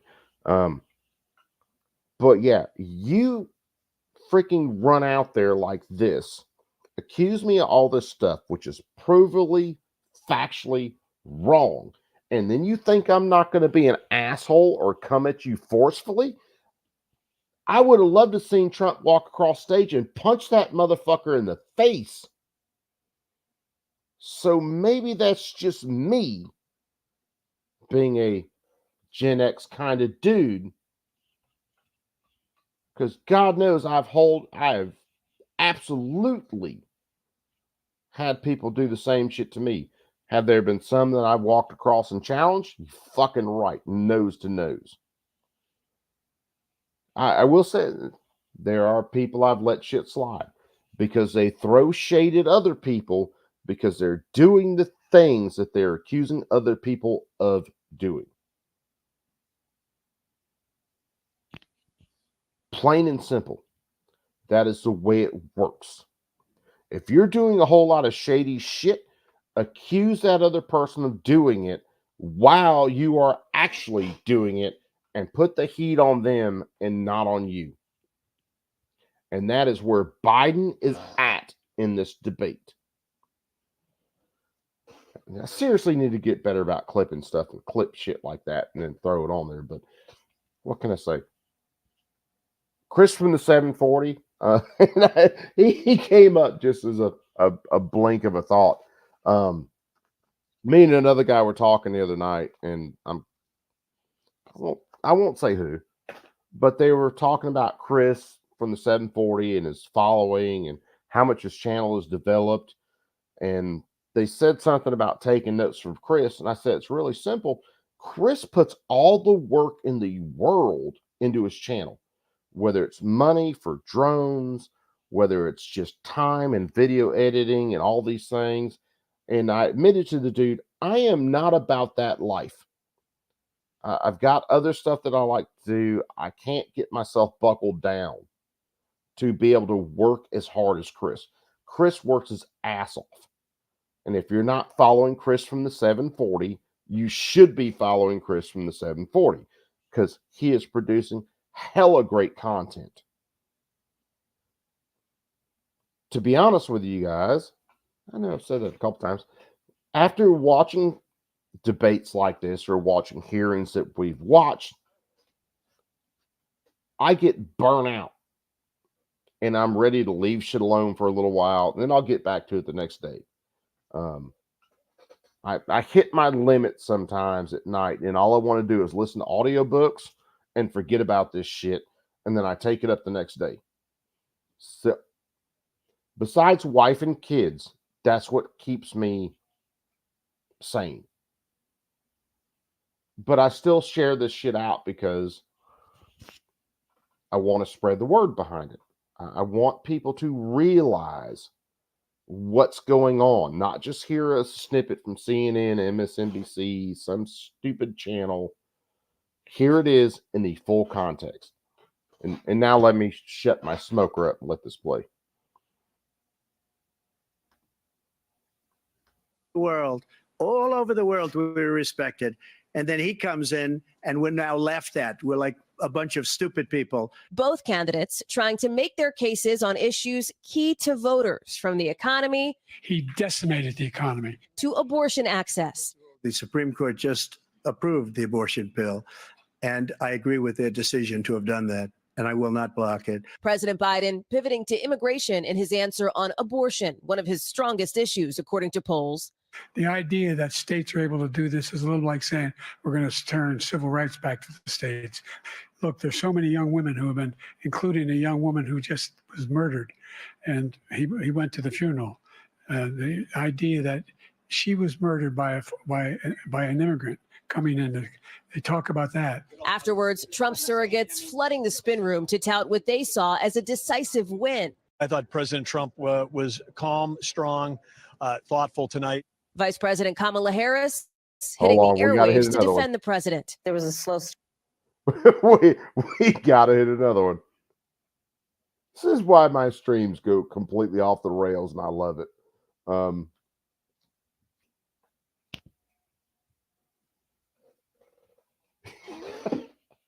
This is I keep forgetting.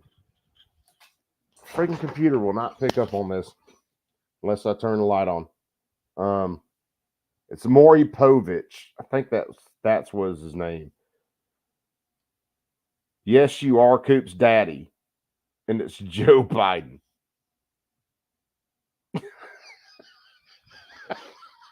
Hold on, what does the envelope say? I knew it. I love William.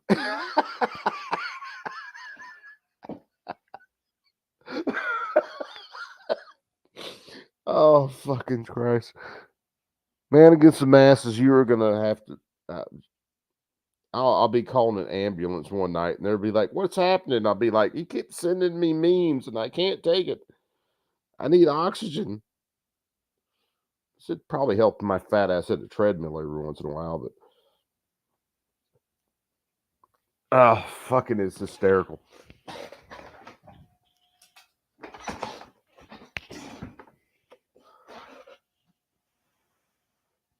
When Coop's in a bad place and he looks at my memes. Oh man. I will leave it to Dark, the memes you've sent me on him.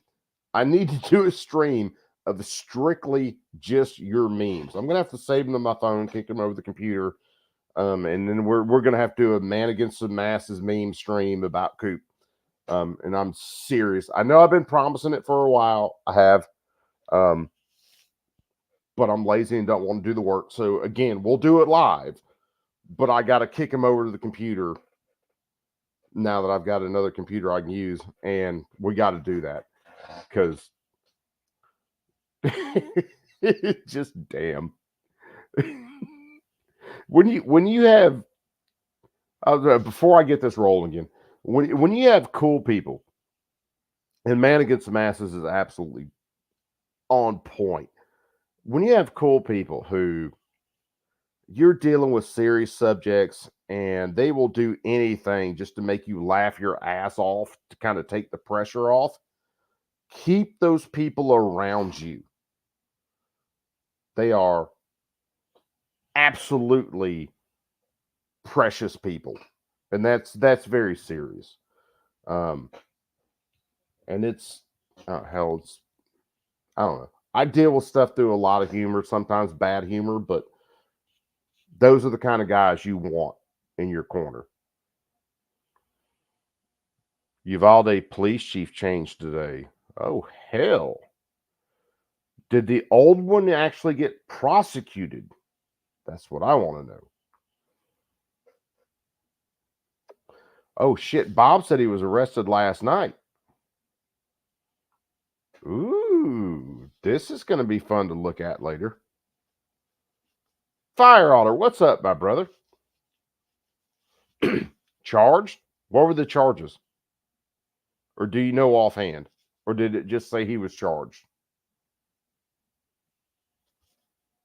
I know anybody watching later, chats posting stuff, and I'm hanging out, and then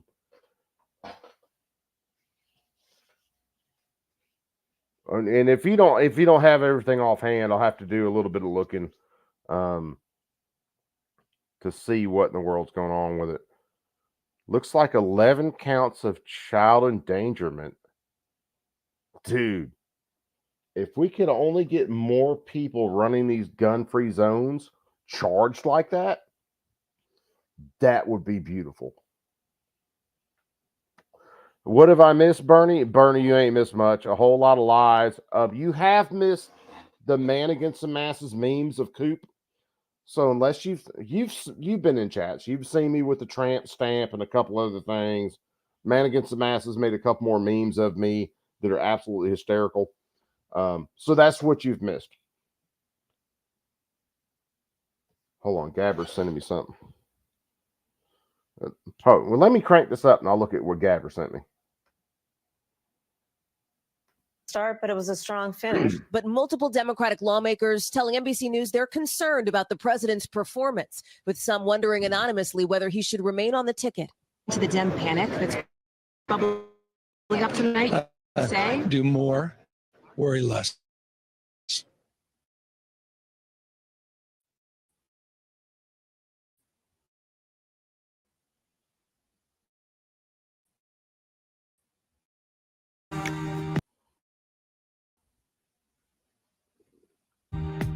guns he bought. And I am not a huge Cards. fan of When you bullpup, offer but more ways to pay. that all looks Senior advisor and slick. senior spokesperson for the Biden-Harris 2024 re-election campaign, Adrian Elrod. Adrian, let's get into it. Those headlines are broad. Dude, actually, are I just checked it, brutal. Anybody watching last night saw Joe Biden who wasn't meeting the moment. He couldn't finish thoughts. He couldn't land a thought. He couldn't find words. He couldn't even get it together in his closing shit, statement. Lightning. If he watches it again, he would say that. It was a disaster across the board. Having said that, I've also said Joe Biden has come back from worse. Oh, hell and yeah, I Gabber. I'd expect be that he thrilled. will. But I'm kind of alone this morning. So I need to understand how the campaign is looking Be at right back. this. Do they think Biden should fight forward, or is there talk of replacing him? Yeah, Mika, we certainly think it should fight forward because the bottom line is the fundamentals of this campaign have not changed. We saw Donald Trump on the stage last night. He lied at least 50 times. Joe Biden is still fighting for the American people. And, something that I think you're going to hear us talk more about today, Mika, we conducted our own research, which is standard for a presidential campaign during the debate. And during that research, it showed that independents were turned off by Donald Trump's lies. They were turned off by him lying about January 6th, lying about women's reproductive health, lying about the economy. They were turned off by that. And independents were breaking for Joe Biden, for President Biden, when it came to the core fundamental issues that they cared about. So look, he got off to a rough start. He said afterwards, I have a sore throat. You may have seen that he went to the Waffle House in Atlanta after the debate, got some food. You're going to see him on the stump today. He's going to North Carolina. He's got a big rally there. He'll be in New York later today at the Stonewall event. Business as usual as far as he's concerned on the campaign. But again, when it comes down to perhaps the night could have gone a little bit better for Joe Biden, but when it comes to the issues that this campaign is about, the issues that matter to the American people, President Joe Biden is on their side. He's fighting for them. And that is what our campaign will continue to drive. Our phones were exploding last night. I can't imagine the same among members of the campaign. Is there agreement that Joe Biden needs to kind of clean this up and have some good moments in the public space? And by the way, how does he do that? This was debate night in America. Millions of people were watching. We're probably going to get ratings that are pretty high. People were watching across the board. This was the moment to show the contrast. Do you think Joe Biden showed the contrast? Well, look, a couple of things to keep in mind, Mika. Number one, we actually did have our best grassroots fundraising day of the entire campaign yesterday. And that included fundraising before and after the debate performance. And President Biden has a packed schedule today. As I mentioned, he's going to be traveling to North Carolina. He's on his way there now. He'll be doing a rally. He's going to come to New York for the Stonewall event. He's got packed fundraising events all weekend.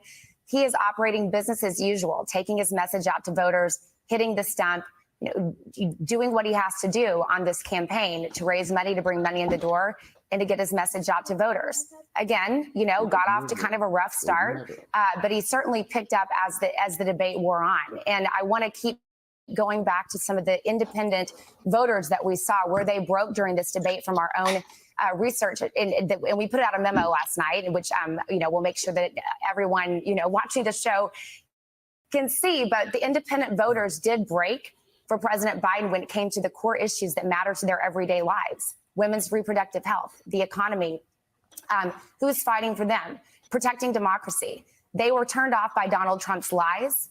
And we're going to keep making that distinction and that contrast very clear. Isn't that really the way that the campaign for President Biden has to go now, to talk to the needs of the people in the country? That is not about him.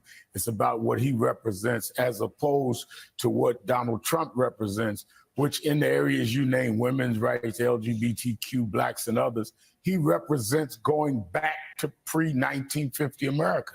Isn't that, rather than playing this one personality against another who may have had a bad night? Exactly. It was one night. And again, I keep saying the fundamentals of this election have not changed. They have not changed. They are what they were before this debate. They are what they were after this debate, which is democracy being on the line, women's reproductive health being on the line, the economy being on the line. There's so much that is on the line. Democracy. I think things are catching up. I was messing with a couple different devices, but how insane is it? And there was another clip we're not going to get to tonight. hold on. I'm going to throw myself on screen again. How insane is it for Democrats to call out race and identity politics? Because that is their entire platform. It's black people over here, it's white people over here, white people do this, black people do that, Hispanic people over here, oh, we got to let them in because they're coming from these other countries. Their entire platform is built on race and class warfare. So the comments Trump made about illegals coming in and taking black jobs and Hispanic jobs. So I'll give you a perfect example. And let me see, it was 2009, early 2010. I was living with my girlfriend in a neighborhood that wasn't too far from the another tech college. And one of the corners right across the street from the college, and it was probably mid 2009 when we moved over there. Typically, there were a couple of white guys and quite a few black guys standing over there that were going for day laborers. You would see construction companies pull up, we need this, this, and that, and they jump in the truck and they would go to work. These guys worked their asses off. They were working under the table, no contracts. This is what we got to do. This is what was done. This is how much you're getting paid, which I've got no problems. I've worked under the table a lot in my life. When you got into, let's see, 2010, 2011, getting into 2012, there wasn't a black guy standing out there anymore. There wasn't a white guy standing out there. It was all a bunch of people that could not speak a word of English and had a way better tan than me, but they weren't all that dark either. And that's kind of a joking way to say they were all illegals there. They completely took the jobs away from the other guys. And I'm not, understand, I'm not really taking anything from those guys because they would work their ass off. I was on plenty of construction sites. Now, what you did see is the framing crews, where I was at, were typically white crews, completely go to people who couldn't speak English. The bricklayers that were typically black guys, all of a sudden, they changed over and went to people that couldn't speak English. I was working on a job one time in Auburn, Alabama. Yeah, pretty sure it's Auburn. It's right around the time all the stuff is changing. Me and a guy named Hector were over there. Now, Hector was Puerto Rican, raised in the States. We were the only two people on there or on that job that spoke English doing the plumbing work. The only other guy that spoke English besides us was the job foreman. The rest of them couldn't even speak English. So when we had to locate where a pipe was going out or do a quick change for a vent or something like that, we had to wait for, I think his name was Edgar, to get back. And then Edgar would approve what we were doing, and then we could actually finish our job out. That was a change in less than 3 years. Where did okay, there you go. Sorry, he's bringing me more Coke. But that was a change in less than 3 years. That's how fast those jobs flipped. And for these people to talk about Trump bringing up someone's race when it comes to jobs is absolutely some of the most laughable shit I have ever heard in my life, because they work race into everything. Math is fucking racist to these people. Math has been around since the dawn of time. It's been formalized in a couple cases, been around since the dawn of time, which, funny enough, so is racism. But for them to call someone out for it is absolutely insanely laughable. And Fluffy says projection. Yes. I've worked with a whole lot of really cool crews. Whether it was shipping and receiving, whether it was doing construction, you name it. I've worked with some guys that. Ooh, careful, Wubba. Well, don't grab that. Grab that. I've worked with guys from basically every nationality, religion you can possibly work with that were freaking just outstanding guys. It's not the fact that we have illegals coming over. Oh, my wife showed me the other picture. There's a picture in the back of my head that looks kind of similar to that. It's almost in between that and Borderlands. It would damn near be like that with a respirator with hoses coming back. And I can't remember. I can't remember whether it's an album cover. No, I can't remember whether it's an album cover or what. I could leave it like that. And I'm tickled. Like that looks really fucking It good. looks freaking slick. But yeah, it's not, oh, these illegals coming over and they're doing this. It's the fact that we want people to immigrate here legally. Legal immigration gives people time to integrate into American society, gives them time to actually develop community, you name it. Then we can become the melting pot again. And the melting pot was great. When people came in, there was a set of American ideals. Everybody kind of melted into that ideal. Even though they brought their own culture with them, they still agreed on the premise of what America is. We don't have that anymore. So, just deep thoughts from Coop. Let's put it that way. And then I'll kick this back over and let's listen to some more of this. Across the world, not just here in the United States, but across the world. Those are the issues that Joe Biden cares about. He's fighting for the American people. President Donald Trump wants to fight for himself. He wants to get back in office so he can keep himself out of jail. He can seek political retribution on his enemies. He's a convicted felon. So those are the issues that we're going to be talking about in this campaign. President Biden is going to go forward, continuing to drive that contrast, and you're going to see that play out over the next, days and weeks. Yes, on this Warsaw, campaign. I am glutton for All right, punishment. senior advisor and spokesperson for the Biden-Harris 2024 reelection campaign, Adrian Elrod. Adrian, thanks so much. Let's bring in the co-anchor of CNBC's. Warsaw, I wanted to make, and I'm probably going to crash after this. I wanted to make it through this pretty quick. But there are so many freaking lies that they have told. I can't even make it through it. And yeah, I'll send you an invite. It looks like my connection's finally starting to level out. I was going to send you one earlier. But hell, every time I opened my email, it went freaking stupid. Hold on, let me pull, where's it at? Yeah, it looks like everything's kind of leveling out, which mine is normally better in the evenings and sucks like hell.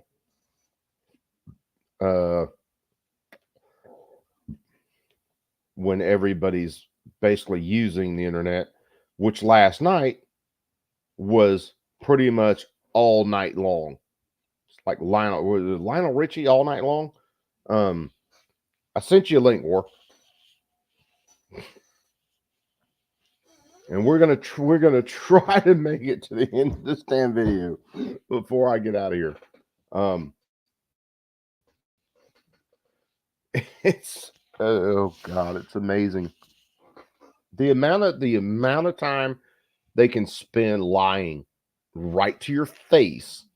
Oh, it's raining while they're pissing on your forehead is amazing.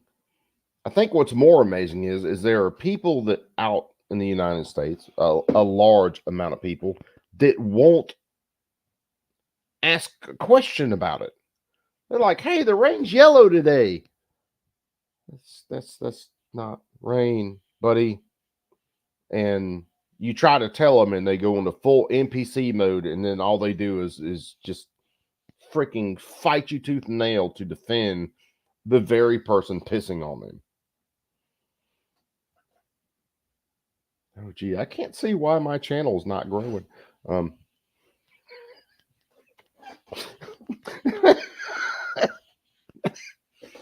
Warsaw, you should have it in your email.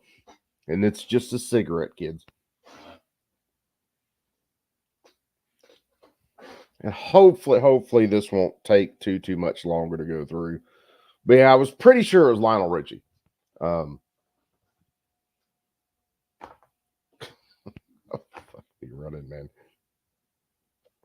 This just gets... Yeah, this clip's not that much longer. So, Warsaw, come on. We'll shoot the breeze for a little bit, and then we'll get out of here. Squawk Box, Andrew Ross Sorkin. He joins us live in Aspen, Colorado again this morning. I'm not saying there's not another clip. Andrew, good to see you. So let's talk about reaction in the business community among CEOs, among the powerful donors that you cover every day to the debate last night, particularly the ones who support Joe Biden, support Democrats. What is their level of frustration or panic or not this morning? I think there was a shock, a sense of disappointment, a sense of panic. In fact, you know, we've used the analogy many times on this broadcast that no company or board of directors would hire a convicted felon in regard to President or former President Trump. There were a number of people, big donors in the Democratic Party, CEOs and others that spoke to us that said, you know, most boards of directors. Yeah, brother. They basically complained about a convicted felon. Did we not have already got people that were possibly felons that were committing crimes in the White House, aka Bill Clinton? Oh yeah, I didn't have sex with that woman. Dude, if you look at the criminal record of Congress is worse than the criminal record for any national sports league that you will run into. And that is amazing when you actually look at it. So yeah, these idiots running around, oh, he's a convicted felon. If I pull the right person who is unliked enough and put them in the right place and charge them with bullshit crimes, there is a jury that will convict them. That is hands down the way to work. It's one of the reasons that I've talked about before. We don't have a justice system anymore. We have a legal system, and that is very different. Those are two very different things. In a justice system, even if you didn't like the dude, if you couldn't prove the crime, he wouldn't get convicted. But what we're running into is popularity contests where I don't have to prove the crime. I just have to put the person up there, and the jury will find the crime. Why is my phone going fucking insane? Yeah. If it'd say, oh, he's a convicted felon. Every fucking president we've had has some dirt of some sort. It might help me a little bit if my phone stand wasn't two coupled magazines. I'm just saying. Yeah, it's called a DIY, my friend. Yeah, it's, you know, that keeps 60, well, not 60 hanging on my AR because I download my mags, but yeah, that keeps 60 to, keeps about 57 to 58 rounds hanging on my gun. Unless I'm using it for a phone stand so I can read the chat easier. It's been crazy, man. But anyway, how are you doing, Warsaw? Are you hanging in, brother? I'm getting by. It's just, you know, after I told you what happened yesterday, the loss of my dog, dude, it hasn't been easy. No, man, that shit's rough, dude. My wife can tell you to this day, there was a female shepherd that I owned years ago that ended up passing. And If I talk about that dog, I am going to tear up 99% of the time. That was my girl. So I completely understand, man. Now, I can pretty much guarantee you there's no one in this chat that's going to be like, oh, well, he lost a dog, so what? No. It's once that dog's in your life, you're stuck with it for the rest of your life, and that chapter of life you realize is this closed off. Oh yeah, dude, you said she was 13, right? Yeah, 13 years old. That's a long time, man. Libby was 5, I think, when I lost her. And here we go with story time with Coop. We don't have to. when I got in trouble and I went to jail, went to prison, I left Libby with my mom and dad. Now, Libby loved my mom. If there was any person on the planet that she would hang with, that'd be my mom. But when I got locked up, Libby quit eating, lost a ton of weight. And I wasn't in too long, maybe a month or so, maybe a little longer. My mom told me she had died. And that's the hardest thing in the world, to be in a place like that where you can't show emotion and feel like you just got kicked in the dick. So yeah, I not to take away from you, and don't get that wrong. I'm just saying I understand. No, I totally no. Losing the animal. Well, here's the sad thing, Coop, is when I got home back from work and I found the news. I mean, I knew what was coming, but the hard part was me not feeling emotion out of my eyes. Like, dude, I'm feeling like I was numb. Dude, you will. That's basic human psychology, brother. It kind of bothers me. It's like, dude, why am I not feeling sad? It shouldn't bother you. It really shouldn't. Your psyche will protect you from a lot of things, and that's one way that your brain, your psychology is built. Well, this isn't my first rodeo with the dog passing, so maybe it's just because of that. And that definitely probably might have something to do with it. If you've been through it once before, your brain figured out Twice. that sucked. And Twice before. Yeah. It's amazing what human psychology is sometimes. But yeah, that's shit's fucking, and like Bob said, yeah, family member, like, yeah, absolutely. Yeah. But no, every fucking presidency, back to our subject, but every fucking presidency has some dirt, has done some sort of dirt. I mean, you think Washington, D.C. is clean with a clean slate and bill of health? Think again, because there's actually a video I could put in the side chat for you, but it shows how level the corruption is in there. Oh, yeah, dude. It's even our founders. So people make a big deal out of our founders, which I believe they were a big deal. But even our founders were going against the Constitution before the ink was dry. If you don't believe me, look at the Whiskey Rebellion, look at Shays Rebellion, look at the fact that there were armed black people that were Africans who fought for the revolution, and then when the war was won, they disarmed them.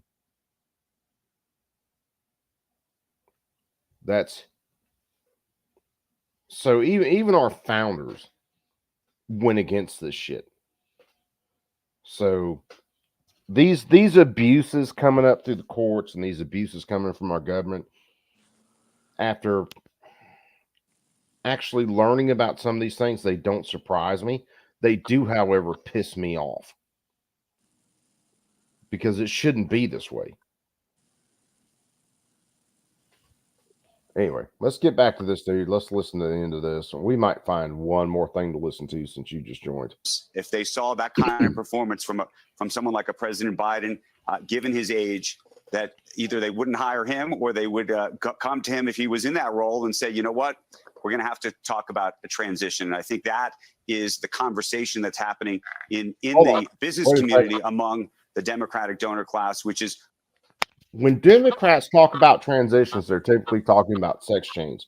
So is Joe going to come out as a woman in the next little while? What are the mechanics, if there are mechanics at this point, to find a replacement? We've also talked a lot on this broadcast over the past several months about some of the most outspoken business folk, the Elon Musks and the Bill Ackmans on Twitter and the like. Bill Ackman, a former Democrat who had switched his positions now to Trump, but we thought that he kept saying, well, we're looking for another candidate. And everybody said that was impossible. Well, I think that this morning that is now at least seemingly on the table. We'll see how it plays out. But that's what folks are looking for, I think, in the business community at this point. Yeah, and that gets very complicated politically, how you actually would go about that. The president would have to announce that he's getting out of the race, and then it would go to the convention a couple of months from now. You spoke yesterday, Andrew, actually before the... Yeah, and I do believe you'll see this. And I didn't understand all this. I've looked at some stuff the last little bit. So for Biden to actually step aside, he's basically going to have to wait till the convention, I think the second vote, and he's going to have to basically vote on his own to release his delegates, and then those delegates can move to someone else, Gavin Newsom. And, oh God, if I'm right, if it's Gavin Newsom and Josh Shapiro, oh my God, how bad is that going to be? What's got me curious, Scoop, is if there's going to be a debate with RFK Jr. versus Trump. I mean, I wonder how that's going to hash out. That ain't happening. Bullshit. I'll tell you right now, that ain't happening. Why is if that? If RFK was going to be involved in any debates, they would have had him on screen tonight to basically run defense for Biden. And I'm not saying he would have done it knowingly like that, but they would have used him to basically take pressure off of Biden. Well, him not being in there now, mm-hmm. No, he ain't. It ain't happening. Well, it's not that the state. This is his word, not mine. But he says that states haven't certified his actual board beyond there for the debate. Yeah, there was. We listened to it earlier. There are like 8 states, I think they said. You guys correct me if I'm wrong. But he said there's 8 states that have him on the ballot, and then there's a bunch that haven't certified him yet.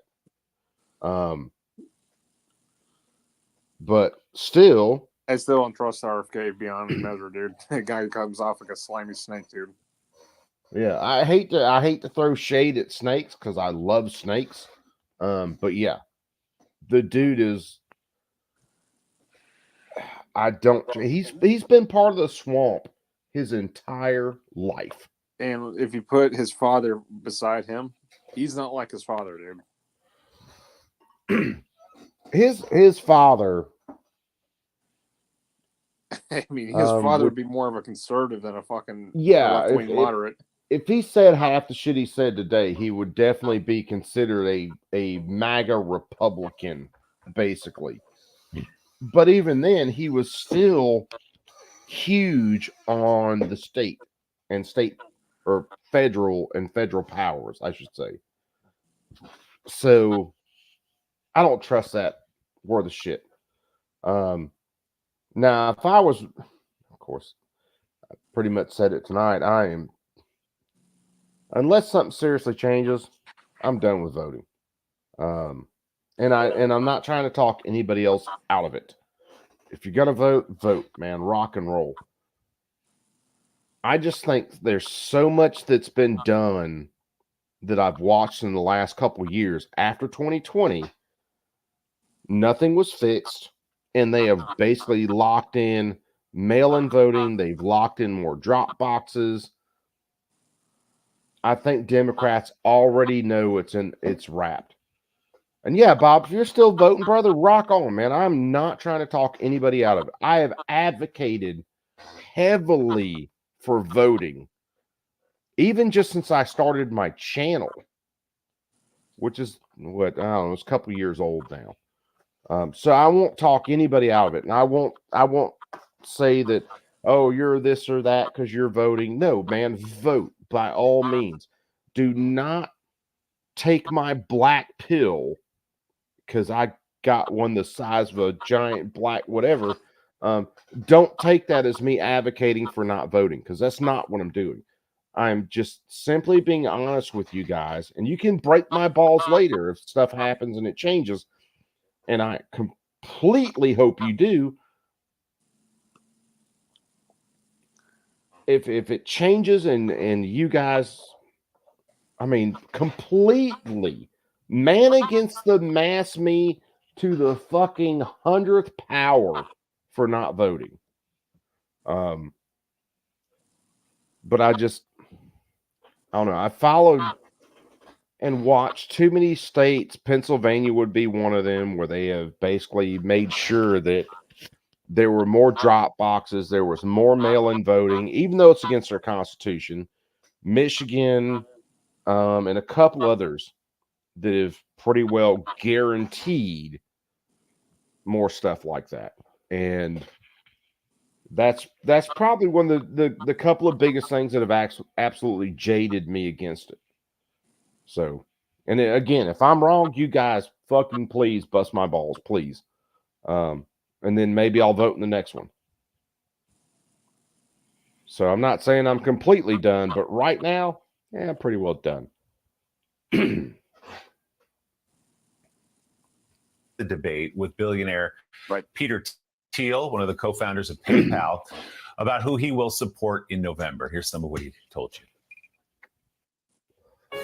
One bite of 100% Angus beef ballpark Frank. The hot dog coming at you. Just want you guys to know, they are already telling you there's a hot dog coming at you. Just by this ad. I am so tired of YouTube ads. Is it just I'm absolutely tired of it. Is it just my sense of humor that works this way? It can't be, because you guys hang out with me. And the girl get hit. Never mind. Hello, summer. Oh yeah, it's ballpark season. You know when I get sick and tired of watching Coop? You hold a gun to my head. I'll vote for Trump. I'd rather. What'd you say?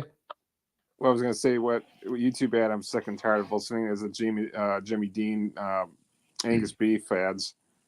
You know, the harmonica song and all that. Dude, Dean. I don't even think I've run into that one yet. I'm surprised. It's one that actually could be more regional to you, basically working off your IP. Believe it or not, I mean, that's how a lot of this stuff works. As far as ads you get and stuff like that, there are some that are national. There are some that are more kind of central to areas. Like Bob said, he hasn't seen any Jimmy Dean ads on YouTube. I haven't either. That's weird. I'm telling you, a lot of this works off your IP. So wherever your address falls, you're going to get certain ads. And then there are national ads that everybody will get. It's another way you know your government is spying the shit on you. I'd rather have him vote than Biden. I'm not going to give any money to his super PAC. I'm going to be less involved in all these ways. And man, look, it is. And then I don't know. I think Trump will win. I think he will win quite solidly. It's not. I don't. Dude, the guy looks like shock face, like he knows he's fucked regardless. Okay, so this is a co-founder of PayPal, right?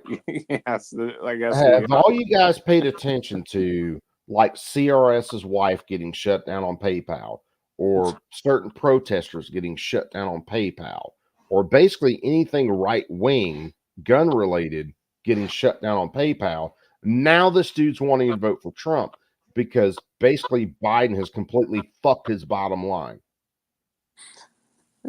Hey, it sucks to be you, dude. Yeah, guarantee he voted for the shit. And he's a dumbass. I wish to God, when we voted for things we got exactly what we voted for, without taking the rest of the people with you. So all these leftists keep voting for these leftist policies, and he's one of them that voted for it, and it sinks the whole country.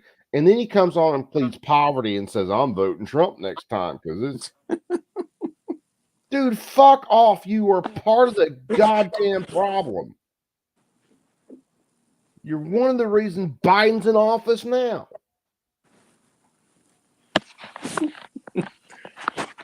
A fucking tycoon that got himself fucked in the ass.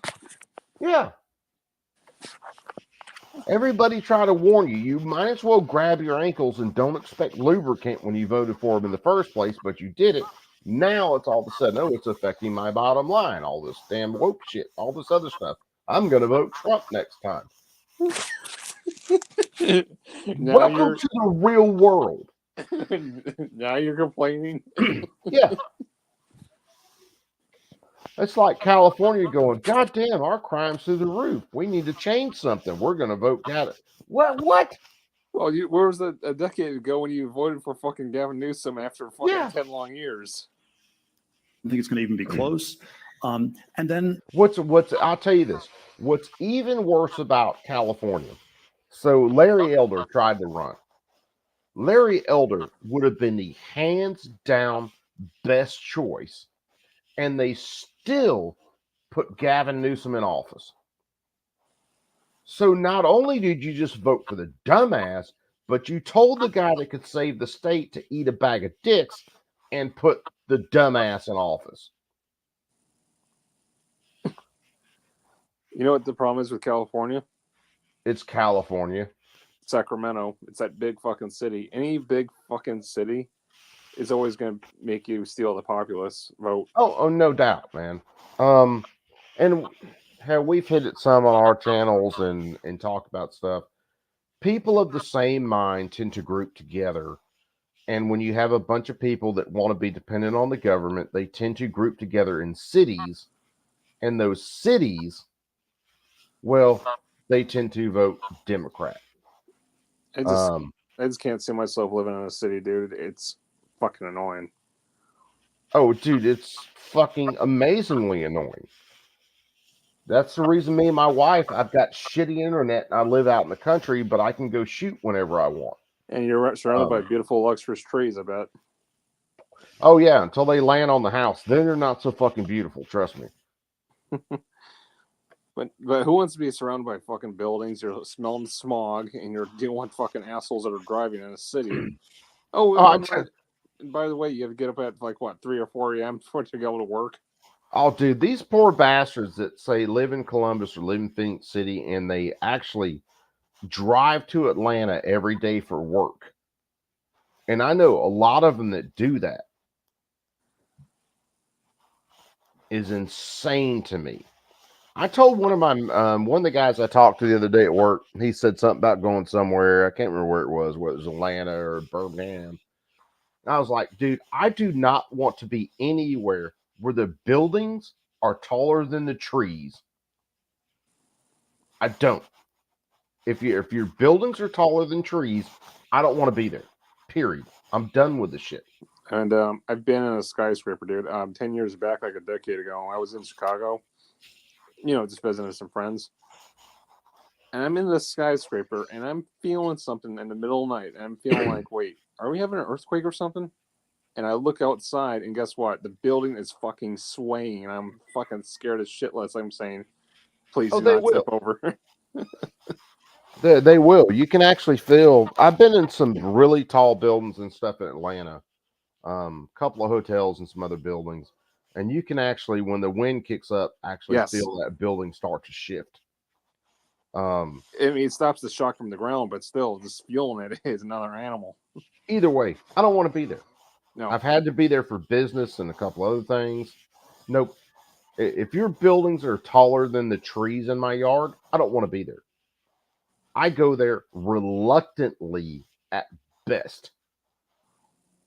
I go there grudgingly because I have to do some sort of business. And other than that, nope, fuck you, I'm done. I'm through with it. then my pessimistic look ahead function is after he wins, there will be a lot of buyer's remorse because the elections are A/B tests. If you ask me to make a pro-Trump argument, I wouldn't, but I can probably come up with anti-Biden arguments. And Biden, buyer's remorse. Oh my God, are you serious? Yes, he's serious. Buyer's remorse. Yeah, you don't even have to ask whether you're serious or not. He's serious. Fucking buyer's he's not going to make remorse. a pro-Biden argument. He's going to make anti-Trump arguments. Andrew, what'd you make of that argument? Sort of holding his nose, voting for Donald Trump, despite everything he knows about him. You know, we did that interview about an hour and a half before the debate, and in a way, that is a microcosm. I think a lot of what the business community thinks, and perhaps even more broadly around America, which is this is a binary election, at least now, right? It is your feelings about President Trump, and if you really dislike President Trump, you might like President Biden more than you might like him otherwise. But I think that after last night's performance, that is the question: does a President Biden, given the flaws and some of the disappointing performance that we saw last night, does that overcome the real concerns that people would have around democracy and so many things when it comes to President Trump? And the other piece of it is just whether people will vote at all. Just, given the performance, those who would have wanted to vote for President Biden, does this give them some kind of pause about that? There were a number of people here, by the way, talking about President Biden in the context of Ruth Bader Ginsburg. In fact, that was a comparison that was made many times about whether he really should step away and try to find another. Yeah, brother. Two things. One, you got the reason why you're bitching and complaining is because you don't want to lose your fucking democratic ways as a fucking Democrat. And yes, if you don't like Trump, you don't like Trump. You don't like Biden, you don't like Biden. However, here's the variance. You got a solid president who knows what he's fucking doing versus a senile old man that needs to get fucking retired and go to a nursing home. Yeah, that debate last night. So in 2016, I voted for Trump. And I got my mother and father-in-law to vote Trump, got a bunch of other people to vote for him, because there was a known quantity of Hillary Clinton or Trump. So I advocated the shit out of it. I got a lot of people to go and vote for Trump. And for the most part, Trump was pretty good on a lot of things, on the economy and some others. And then in 2020, I kept them up, kept them voting for Trump, even though he screwed us on guns and a lot of other things. And then we watched that entire election go to shit in a matter of a couple of hours early in the morning. And that is literally how it worked. Also, what was that I was going to mention? Ruth Bader Ginsburg, worst fucking justice we had in this federal Supreme Court. She was literally just sitting on cases and doing nothing, dude. Dude, we've talked about Ginsburg a couple times tonight. Ginsburg herself talked about how Roe v. Wade was shit law. So there you go, Joe Biden. Even one of the most leftist judges that has ever sat on the court said Roe v. Wade was bullshit. And here you are in a fucking debate defending it. That makes him a fucking loser. Yeah.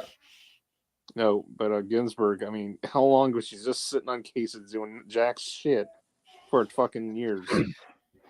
Well, in her defense, goddamn, I never thought that'd fall out of my face. In her defense, Roberts is the one who dictated where the court would go for a very long time, and he let them sit on these cases. Yeah, fucking A. He is the Chief Justice. He was supposed to bring cases up, get the arguments and stuff in the cases, and then let the court decide. And he sat on these cases like a fucking chicken trying to hatch out an egg. And the egg went rotten.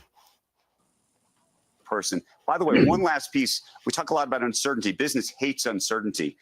We're about to go through a whole new world of uncertainty. In a way, this election didn't seem that uncertain before yesterday night. And now it appears super uncertain. Of course, we'll see how uncertain that really is over the next couple of days and weeks.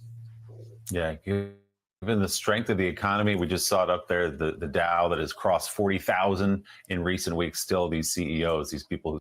Oh, fuck me running. These people. What is driving the strength of our economy right now is printed money and munitions going to other countries. And the reason why we got serious up the ass inflation is because you had 2 to 3 years of stimulus for fucking COVID-19. Yeah. Whose lives are about money. Some of them turning to Trump. I said it.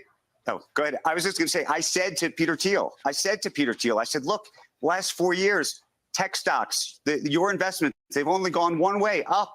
So how could you look at that in a different way? And he effectively didn't make the argument for Trump, but he clearly was making the argument against Biden in the context, I think, of some of the things that I think. Okay, you say that, jackass. Where's the video showing the interview that shows him effectively not making the argument for Trump? Voters saw last night during that performance. Despite all the data. All right, CNBC's Andrew Ross Sorkin in Aspen this morning. Safe travels back. We'll see you next week, my friend. Coming up next, a look at how last night's debate was covered by news organizations across the world. Morning Joe's coming right back. Yeah. That guy on the right, why does that guy look like he's from fucking New York City? I bet you money that guy is from New York City or from New Jersey or somewhere. Because he probably is. Yeah. To be honest with you, that's probably it.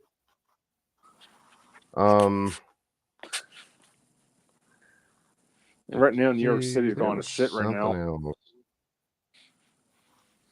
Oh, New York City's been shit forever, but it's going to hell in a handbasket right now. Did you see? What is it? Fucking Venezuelan gangs are going up the ass up that city right now. Oh yeah.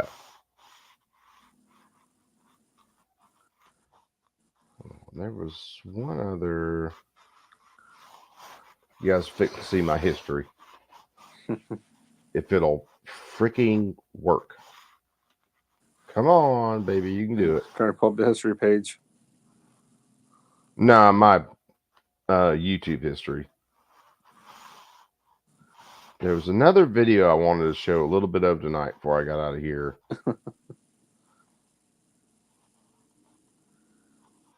I don't even remember watching that. It must be something I skipped past. Unless it just popped up towards the end of that one.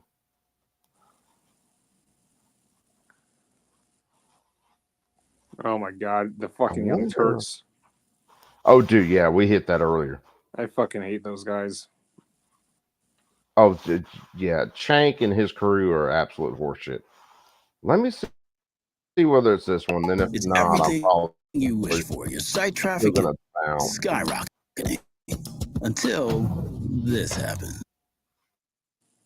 A tough start for President Biden. He delivered a performance that was at times hot topic, for example, the economy, and then shifted to Afghanistan, which gave President Trump an opening of abortion, his strongest top. Hold on, let me look real fast. I'll see whether I can pull this up. So what I was looking for earlier were these freaking Democrats in Texas were absolutely fighting to protect Joe Biden. I never watched that whole video. Why is it showing up in my freaking watch video feed? I clicked past it, but I hadn't been to watch it yet. Hold on, let's do this. Did I save it to my watch later? Because I dumped a bunch of stuff in my watch later. Man, that was 3 days ago.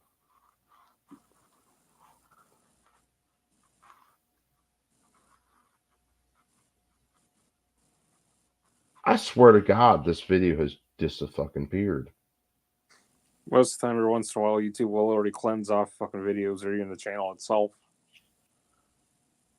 I'm thinking that's part of what happened to this one. I know towards the end of the video when they shut everything down, it I'm pretty sure it said no longer available on YouTube, but I thought I'd be able to go back and watch it. But apparently it erased the entire freaking video.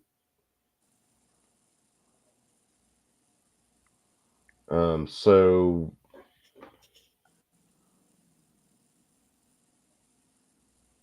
wasn't this?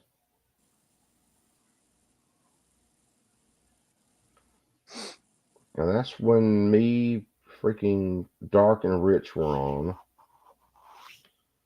So apparently it killed the entire damn video.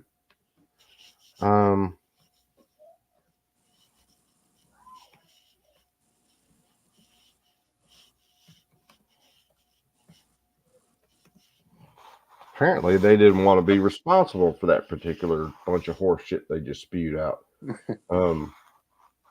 Let me see whether I can find it underneath something else real fast. If not, I'm probably just going to go ahead and bounce. Because I wasn't going to be on here that long, but that last video took forever to make it through. You've been on here for 7 long hours, dude. Yeah. And see, that was 2 months ago. That was... Yeah, I started this early thinking it wasn't going to be a real long stream. We'd watch a couple things and I'd bounce. But Jesus, the amount of horse shit that's been talked.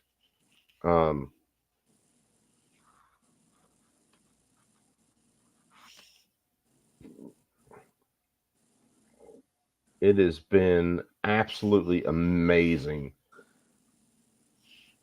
Hold on, did I use the filter on that one? Upload date.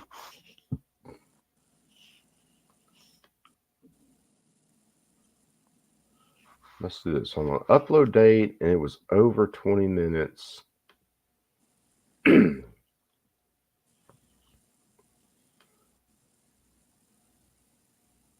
Oh, that's when Donna Brazile was defending Biden, which was absolutely hysterical. I'll put you guys through a lot, but we're not doing that one.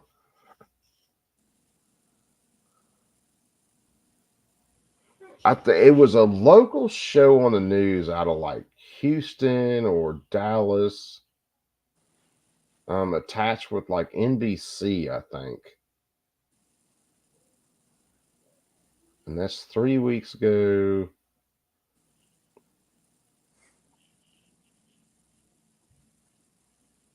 Biden border plan America. No, I don't see it, man. That entire freaking video from early after the election or after the debate is completely gone. And I mean completely gone. So yeah, I can't show that one. I had it saved in 2 playlists. My watch later playlist, I saved it in another playlist. But apparently when they shut the stream down that night, they killed everything and erased the video. And it was I'm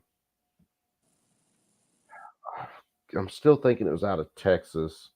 And I think the guy's got a morning show or regular show at least. I can't remember the name of it. It was him, one chick, and another guy. They didn't out the white dude, the black chick, the white chick, and then another white guy. name and colors, kids. I'm not calling anything out. I'm just saying that was the arrangement of the table. And it was out of, but they worked the hardest out of everything I saw. They worked the absolute hardest to defend Biden. Everybody else was like the Young Turks. They're like, fuck it, we're done. Biden can't run, needs to be an open convention. And they were running around talking about, well, what was one of the lines from it? It was something like, well, Biden had prepared so much, he couldn't get the answers out. What? No, Biden didn't prepare so much. He spent 7 days with the doctors trying to get the dosage right. Is what he did.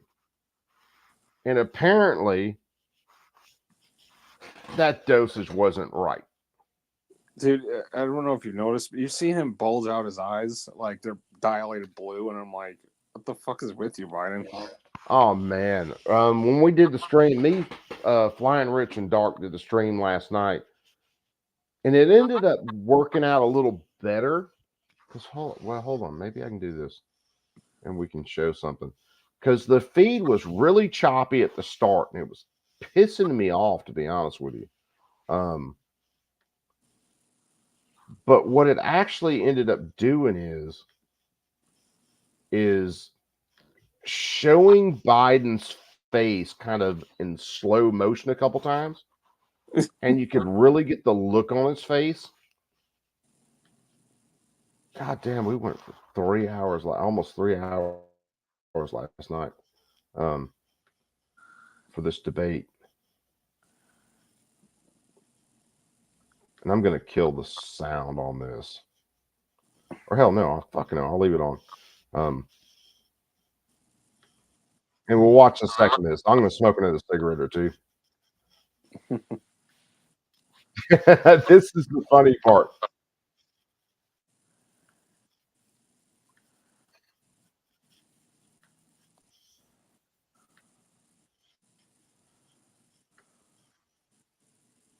So, and this sounds funny, and it is. So me, Dark, and Rich, pretty much the time we got on, all three of our internets damn near crashed. All because of you? there was so much internet traffic. Yeah. So what Dark was doing here, we had to get on a little late, and Dark was playing this at like 1.25 speed to try to catch up to the actual debate. So it's faster than what it would be. I gotta see and this. it sounds hysterical. But we did. Me and Rich got on. We were waiting for Dark. Dark ended up with something he had to do. Dark got on. We started the stream, and then all of our internet crashed.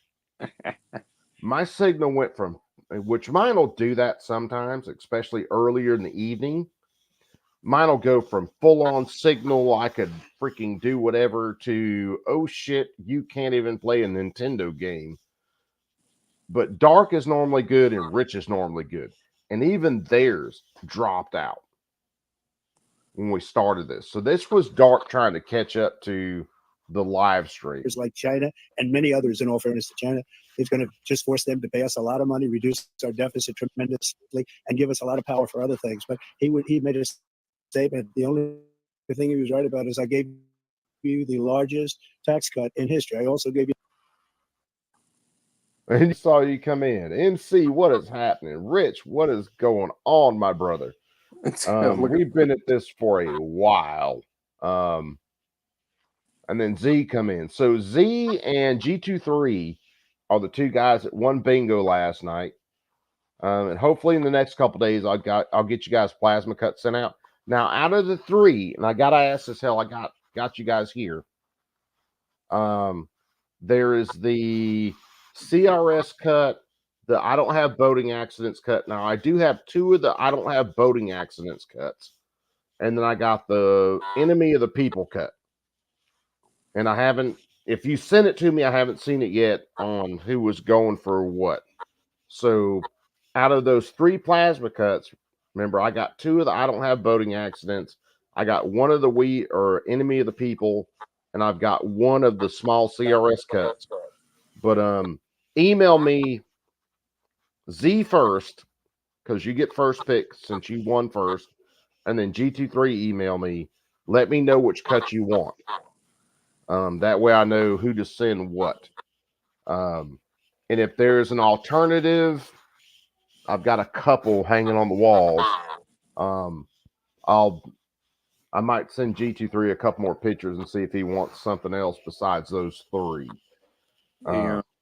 Because if both of them want the We the People cut, or both of them want the CRS cut, the big CRS plasma cut I've got to get with CRS's wife. That big one's going to her. So Yeah, crazy idea. I know this no. Yeah, I know this is your stream, and I know this is your, shebang. I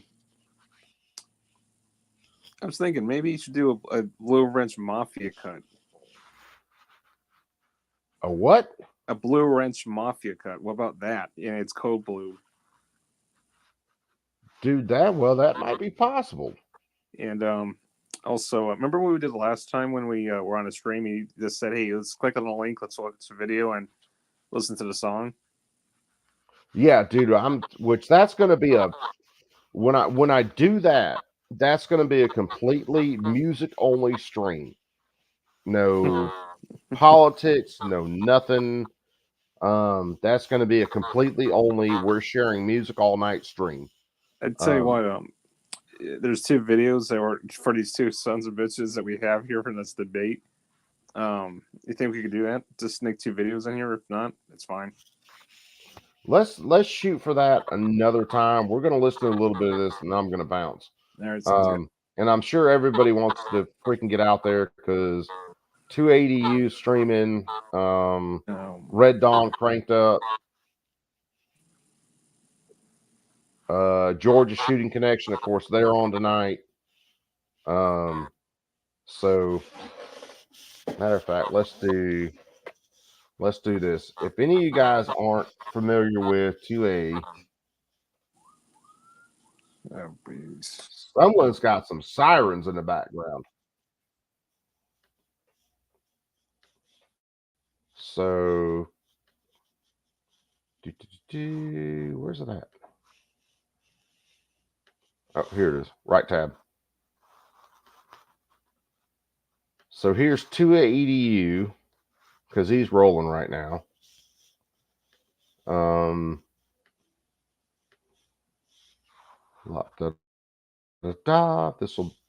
That is not what I wanted you to do, computer. Yeah, Cooper got to head off. All right, man. All right, brother, man. Matter of fact, Tackle Muffin Top is live. I'm going to share some links and I'm going to bounce.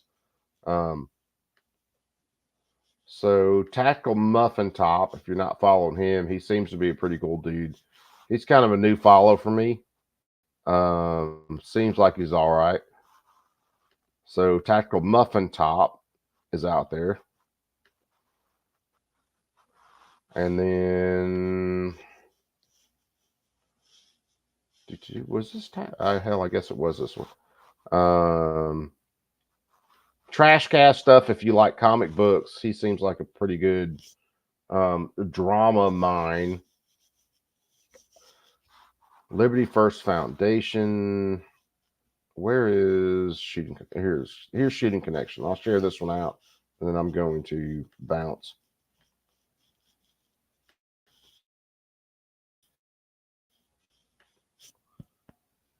Oh, wife showing me more stuff, and not what you fuckers think.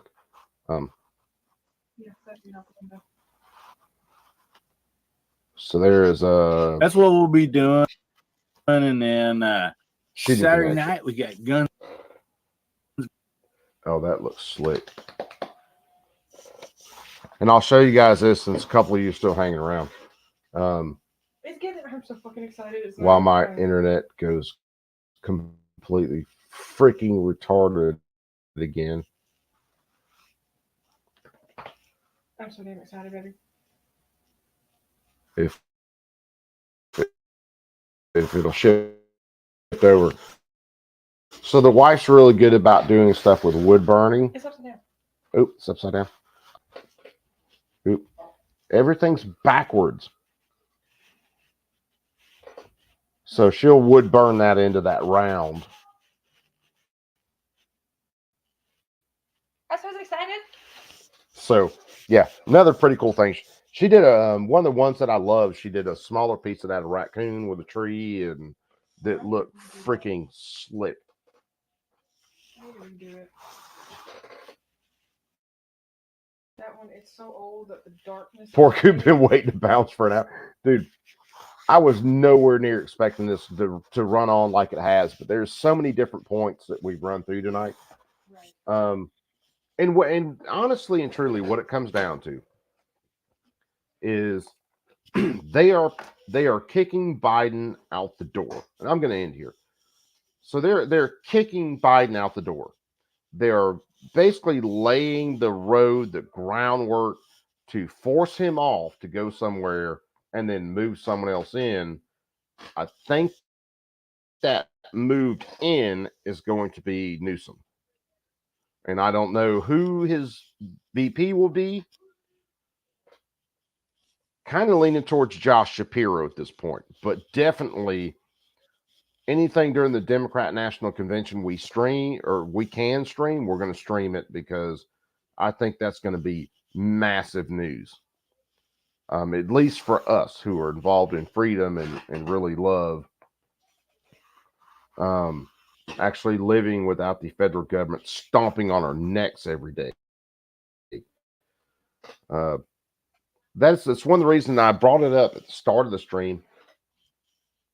In that debate, you didn't hear anything come up about firearms or at all. Gun control, nothing. Nothing was said about it. And one of the reasons it is, even though Joe Biden, and here kind of is the reason, basically had his attorney general come out, not attorney general, surgeon general come out and declare gun violence as a public health crisis the day before all this, is so he could still say he was doing something, but he didn't have to talk about it tonight or last night now. And you see that a lot. Hell, that was one of the reasons to open up the gun violence portion of the White House. So Joe didn't have to talk about it as much. Because if Joe was running around all day long talking about his assault weapons ban and magazine bans and all that shit, and people were seeing that constantly, there's no fucking way, even if he was lucid,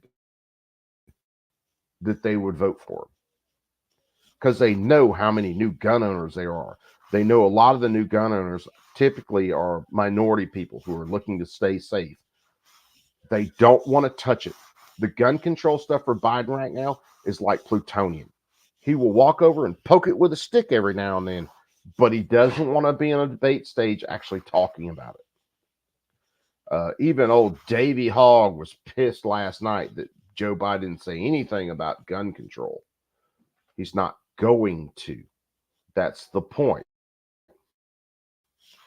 If I have a couple of people working for me, I'm going to delegate something to somebody, and he has just delegated the gun control stuff to the Surgeon General and then the White House offices of what gun violence prevention, whether the fuck they are.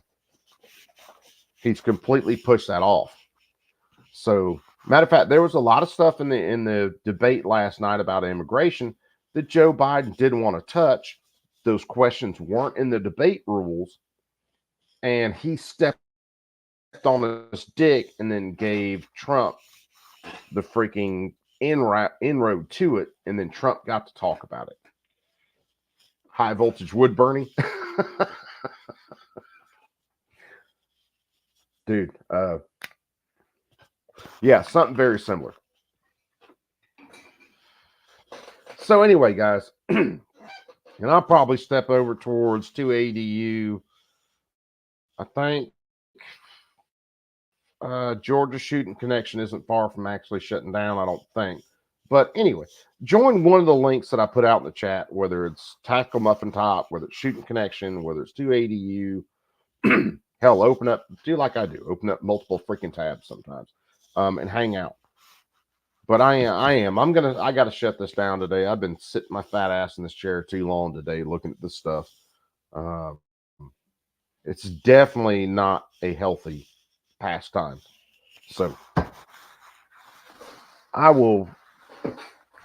I'll show the wife's off. So I'll end this like I always do. You perks be cool. Keep that thing on you at all times. Love all you guys. Be safe. Take care of the fam. Love you guys. Be cool.